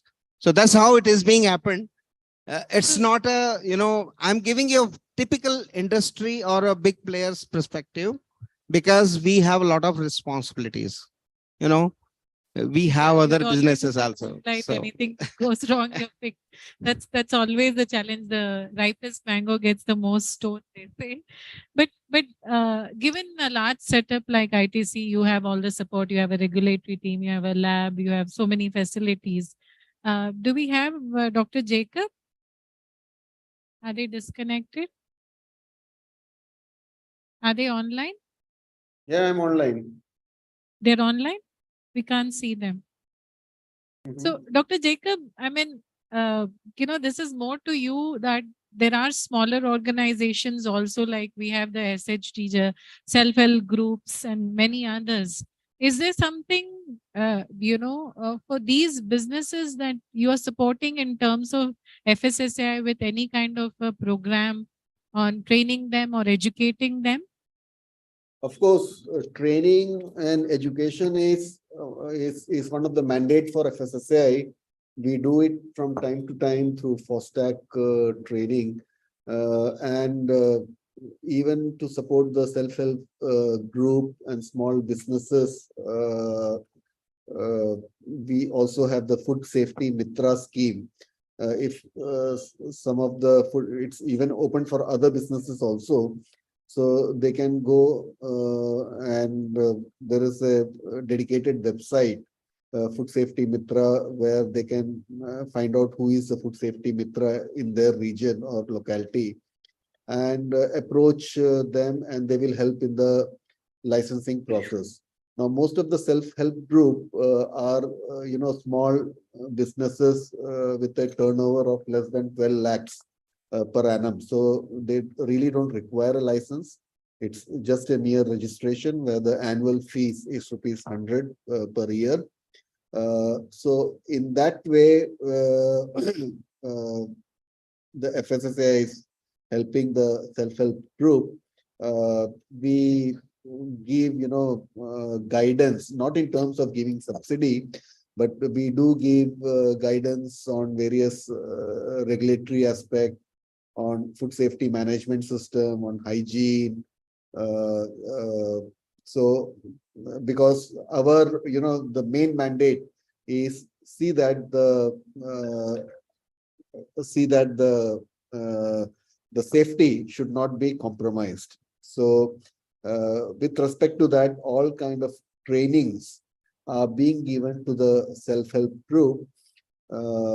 And I already mentioned about the Food Safety Mitra, and these are, these So are I think there is subsidy from for the farmers if they grow millets, if I'm not wrong. I think that's in. FSSAI could be. FSSAI is under the Health Ministry. Health Ministry. So is there something that, because we see a lot of, like, example, ragi biscuits, a lot of local, especially the self-help group. I can give you example. Can I answer that? Yeah, sure. Can I answer that, Jacob ji? Yeah, please go ahead, sir. Okay. So there are many subsidies. There are many programs from the government of India. You can reach out to Council for Promotion, Research and Trade in Traditional Foods. There is a separate entity created by Government of India. You can approach them. They will help you in whatever the aspect you want to look into. They will help you in that. And they are also trying to preserve the Indian traditional foods, their recipes, their processes, etc., etc. There are many government support, for example, for especially on unorganized traditional processing units. Government of India is taking all necessary steps. Ministry of Food Processing is a nodal ministry wherein you can go to their website, find out what kind of program they are running for that. They are helping in terms of policy advocacy, in terms of giving you some kind of grants. Certain schemes like your production linked incentive scheme, which is called PLI. There is a Prime Minister formulation of PM formulation of micro food processing enterprises from MOAPI, Ministry of Food Processing Industries. You have PM Kisan Sampada Yojana. Again, you can reach out to MOPI. And as far as FSSAI is concerned, probably they may not give you a subsidy, but there is a process, or there is a concept called Clean Street Food Hub, wherein FSSAI supports in terms of providing you a certain kind of infrastructure, understanding, guidelines, food safety, related to food safety, etc., etc. So these are the few areas wherein you can reach out to, these Ministry of Food Processing and Industry, wherein you can get those subsidies from That's them. very good. I think entrepreneurs here should make a note of it, or if you're working with industries who require support, you can definitely go on to their website. And, I have a question for you now. So given that, obviously we are looking at these products, like we were discussing at an ITC level, yes, they have their own labs, and of course they access the third-party labs and the self-help groups. But there are failures. Like Dr. Jacob shared, that there's no definite fixed parameters, whether physical, chemical, biological, it's all based on the kind of ingredients that are getting into that food. So given that, I'm sure there are failures, there are, some new discoveries also that you would be making. So given that you are an MNC yourself, there's a lot of knowledge that you would be building yourself with the information that you are receiving, and, you have an IT cell of your own with all that given data that you have. How is that you're working towards? Is there something that you're doing, processing? Are you sharing this knowledge, or are you working with your international counterparts and looking at how this can be further developed in terms of business intelligence, or it could be also an information which can be shared with the industry and that can really support. So have you been active, or are you thinking on those lines? So we have been very active in sharing the information on helping the farm level, food safety. For example, European for last 7-8 years or so, we have been releasing the most frequently found pesticide every time a new crop is coming up, whether it is cumin or chili or before the sowing season starts, we say, okay, these are last season molecules. And this is because of not just one sample, we test 200,000 Do you samples publish every it year. in a public? No, we don't really publish it officially because How do you share so this? we share with all our customers, so all our prominent customers who works with us, and we also gave them an access to a model called Eurofin Online. So the moment somebody became access So you member of our want a Eurofins- loyal customer to ensure that the information is. Yes, because this is also the way you reduce your risk.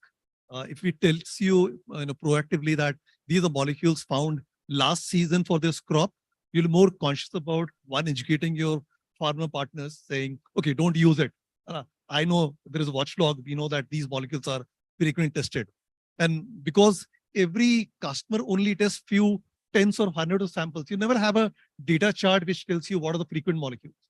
Okay, in your own sample, there could be just 4 or 5 molecules tested last year, and you'll believe that these are only 4 or 5. We give the data of almost 180 to 200 molecules every year, saying this crop, these are the watch out molecules. So this we do it on a proactive basis to our customer. We definitely don't publish it publicly. We are not a research organization to do that. At the same time, we also give an access of your own data on a historical basis. So like we see in Food Safety Act also, they say, do your risk analysis based on your historical analysis. Very few of the companies have that real bandwidth to identify what my historical data point is. So when you start working with people like Eurofins, all your past data is there on a web platform where you can do any sort of data mining at your own fingertip. So we call it Eurofin Online, which is both a mobile application plus a web portal. And once you're on it, you have all your last 5-year, 7-year data. You can play with it, saying, okay, the last time Salmonella failed for it. The second level is when, for example, when I quote a example of Salmonella, a lot of time this happens in industry. Your sample fails.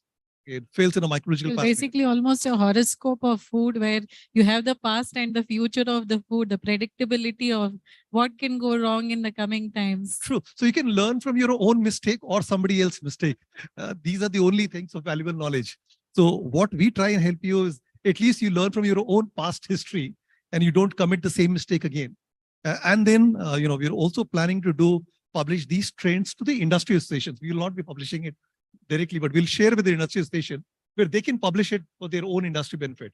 I think that'll be very good if we can all come together. Of course, maybe towards the conclusion, we also can see how things can be brought together.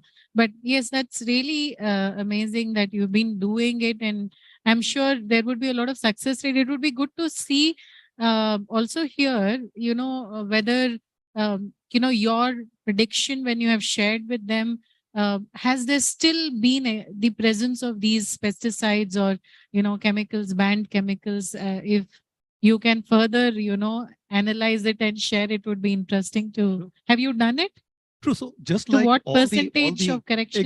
agree, research organization, they predict, NRCG predict every year saying, this is the pest and this pesticide molecule will be detected. We do exactly the same. No, but after you've given this feedback, has there been changes in the market, in the business? Has there been, suppliers who have evolved from there? So very interestingly, we have been giving this information to all the buying companies. Okay. They were supposed to pass on this to farmer. But if you don't incentivize farmer of not using it, the end result will not come. This is where in 2020, we put up a lab on wheel. The Manish, you're referring in the introduction session also. It's a 40-meter container where we are putting up the LCMSMS, GCMSMS, HPLCs, which conventionally people feel that even in your room also you can't really put. Okay. We put that into a 40-meter container, park this in the harvesting season on the farm gate. So it was there in the Unja Mandi when the cumin is procured. It was there in Guntur now when the chili is being procured. Okay. And the, Right now in the mango as well, Chittur, yes. you have it. So Wow. the idea is that farmer should see that if before selling it to an end buyer, or a bigger company, if you get a test report within 24 hours saying my product is free of pesticide, the end consumer or the purchaser will give you a premium pricing. This is the incentive model which you promote farmers to next year. Don't use the same pesticide. Absolutely. I think at that point, it's like at the seed level, if you have made that correction, I think never goes to be a tree. So I think that's amazing job. Great, great. That's good to hear. I think Joshi ji, abhi aapka, matlab, with given all these things, how do you see, it's, is this something that can be sustainable? I mean, we have so many ideas. We're so passionate and India has so much to offer to the world. And given this huge business that you see, I mean, we have more than 45 different cuisines and sub-cuisines in India. Given all this, how large, how do you think is the sustainability going to look like? Are we being very ambitious?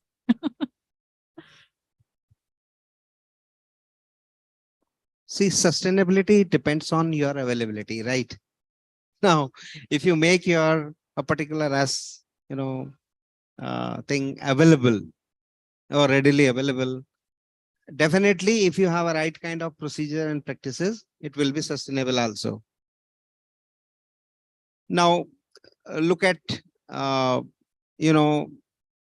much you are sourcing from a particular region, or how much you are growing that particular ingredient in a particular region, for what purposes you are using that ingredient. Now, if the food scarcity is there and you are using that ingredient for some other purposes, probably there will be issue of sustainability of that, right? So it depends on organization to organization. I don't know if your question is for a large organization or your question is for the small startups. No, it's as more, far as more from a standpoint. standpoint, I will tell you, See, it's an ambition and vision of the organization. For example, ITC, since last almost 10-12 years, we are water positive, we are carbon positive, right? So, and you will come to see in future that we will be waste positive also, right? So whatever the waste we are generating, we will utilize in our factories or for our processes itself as well. Probably that situation also may come, but we are carbon positive, we are water positive. You go to, Madhya Pradesh, we have started with the small bands, right? To water reservoir, they called. Now those water reservoirs, because of the ambition, because of, the farmers has taken it forward, they become like a lake, long lake. So the water conservation is happening over there. So it's depend on the organization's, thought process, how is going to.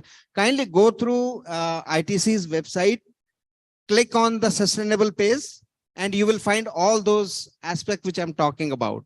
So it depends on the organization. Right, right. So my last question to, there are two questions, a very quick question to Dr. Jacob, that I have a request, but again, how are you influencing the next generation to go native? Is there a plan? Are you making time? Are you going to be allotting space for it?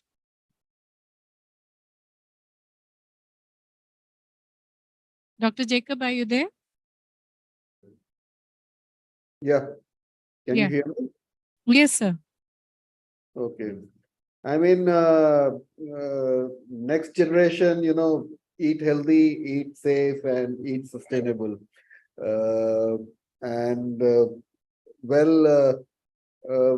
FSSAI is creating and influencing the next generation to go for native or local food in a way that is also going to give income to our farmers as well as the local businesses can thrive upon. So such kind of promotion is being done by the FSSAI through the Eat Right India campaigns, even whenever The Eat Right School, I think Eat that's Right a very schools, beautiful yes, we have initiative. the Eat Right School, Eat Right campus. I think it would be good at also the midday meal program level if, it could be mandated to have millets at least once a week or some such initiative Yes, I could do a mean, lot. these are already in process. I mean, and in fact, along with millet, we also are going in a large way, the food fortification is also one way to meet the deficiencies that is currently being happening.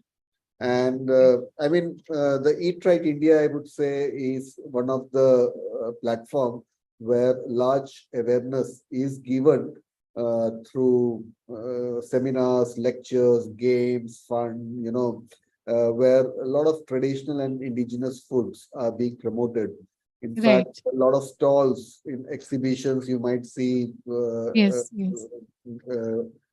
traditional foods, like yam, some plantain are being kept, and the youngsters are being told the importance, how it is going to benefit, how it is going to give nutrients like vitamins, minerals to your body. So in that way, the FSSAI is promoting and seeing that the well-being of the Next gen generation is right. and also the heritage of India is well protected. Right. Because Thank- this is also very important that the traditional food is passing from generation to generation. So Right. it is high time also that we should also protect this heritage food. Yes, there are a lot of food fusions happening, but at the same time, it is our responsibility also to Retain the purity and of course. exactly. Sir, thank you so much. And this is the last. This is to Dr. Gurmeet. You have exactly 2 minutes with you. If I request, you to just conclude all that in 2 minutes, in a couple of lines, what we have discussed today, how would you put it together? I think so. I'll say, what is India? How will India contribute, to the world from its food heritage? Is kind of what we seem to have been discussing, and I think we have a lot to contribute. If I kind of look at what everybody has spoken, so we have a rich food heritage. We've spoken about ingredients, cooking principles, practices, processes, which are there in our food heritage that can play a big role in addressing some of the consumer needs, right? Be it on sustainability, be it on equity, be it on health. We probably have the oldest framework of personalized nutrition, of body typing, mapping body typing to food typing, right? Through the Prakriti Dosha framework. We have the vastest probably food ingredient library. I mean, I just look at our database of 1,500 ingredients that we have curated from 30 texts, right? Compared to say 542, which are in NIN's Indian food composition tables. And this is just 30 texts, right? Imagine the 1 lakh texts which are still remaining to be studied. So we'll have a vast food library. We have recipes for functional foods that can be made contemporary. Our own database is 2,500 curated recipes, but deconstructing them, reconstructing them. One such reconstruction exercise, I mean, we found functional blocks like flavor blocks, antioxidant blocks, a recipe from a book called Bhesaja Ratnavali, right? 500-year-old text. And it gave a natural antioxidant, which stabilizes ghee like 3 times more than any of these synthetic ones that we have today, like BHA, BHT, BHQ. And not only that, but works at both low temperature and high temperature as well, cooking temperatures. So there are these interesting things that Indian heritage, deconstruction of that can kind of contribute to the modern food industry. And besides what to eat, we have contributions on how to eat. Food pairing is so popular today, and food pairing holds the key to health as well. Example, curd in the winter and buttermilk in the summertime, and curd in the morning and not at the night are simple rules, but they are so effective in keeping us healthy.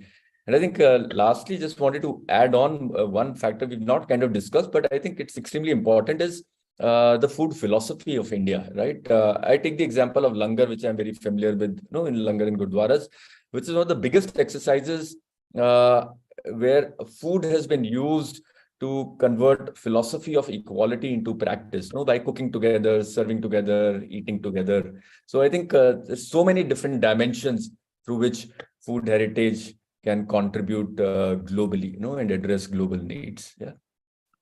Absolutely rightly said. So with this, we conclude with Dr. Jacob's line. I really loved it. Be vocal to local and go global. So with this, we conclude. I would like to thank all the panelists today, starting with Dr. Gurmeet. Thank you so much for joining us. It was so insightful, the technical knowledge that you have shared with us. Dr. Jacob, it was so amazing that you joined us. I wish you were here in person. But thanks a lot for sharing all the initiatives of FSSAI, your ideas. And Dr. Joshi, yes, thank you so much for joining. This is a lot. He's an encyclopedia of information.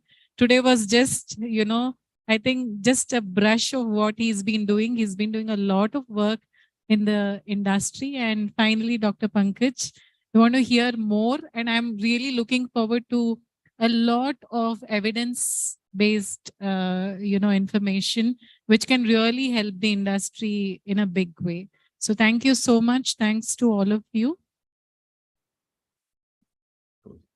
Thank you. Thank you. Thanks to the audience, Dr. Amar, the whole team. I think fantastic job. It's so amazing. This is a very good, I would say topic to actually have been taken up. I think there's a lot still to be done here. So thank you so much. Thank you so much, Dr. Mamta Mishra, Dr. Sanu Jacob, Dr. Krishna Kumar Joshi, Dr. Pankaj Jaimani, and Dr. Gurmeet Singh for this meaningful and interesting panel discussion. On the behalf of entire organizing committee, I would like to congratulate all the panel members for this insightful discussion. A very special mention to Dr. Sanu Jacob and Dr. Gurmeet Singh for being an enthusiastic participant for this great insightful session via virtual mode. Now I would request Mr. Reddy Amir from Natural to join us on the stage for presenting a small memento to Dr. Mamta Mishra as a token of appreciation. Please put your hands together forever.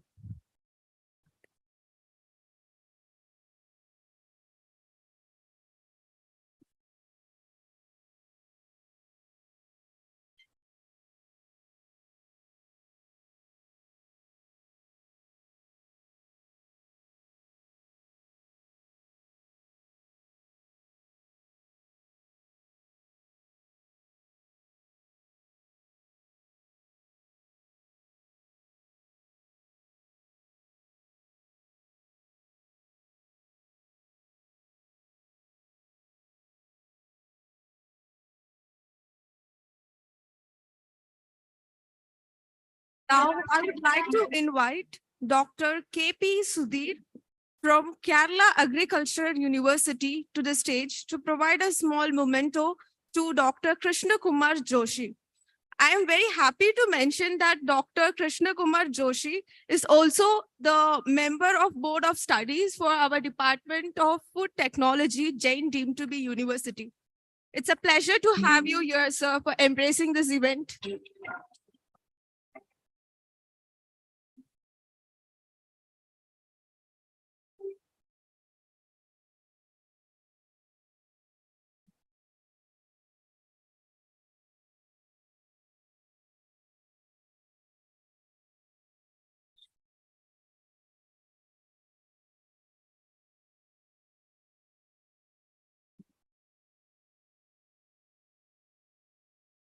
I would like to invite Dr. KB Suresha, President AFSTI, Bangalore chapter, to the stage to provide a small momentum to Dr. Pankaj Jaimani.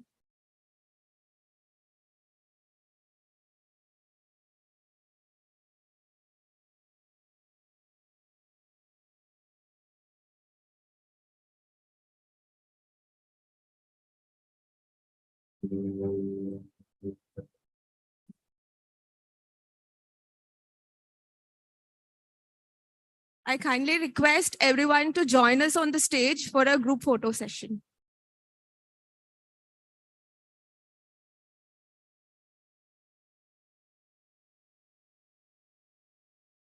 It was a wonderful event for the first day. I hope the upcoming days will also be grand success like this. So please, all of you join us for the group photo session.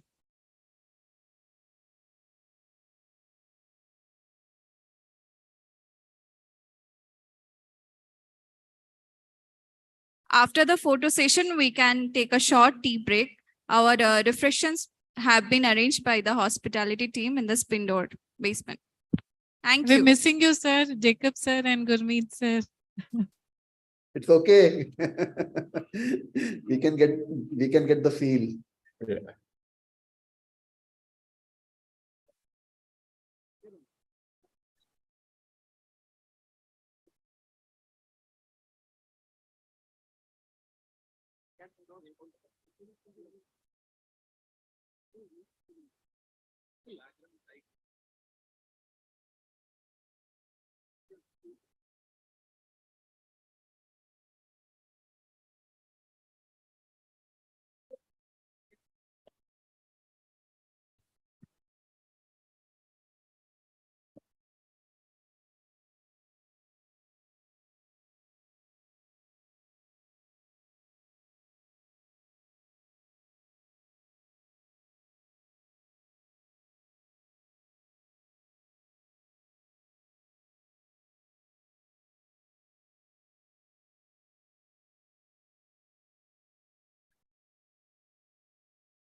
Please kindly join for the tea break.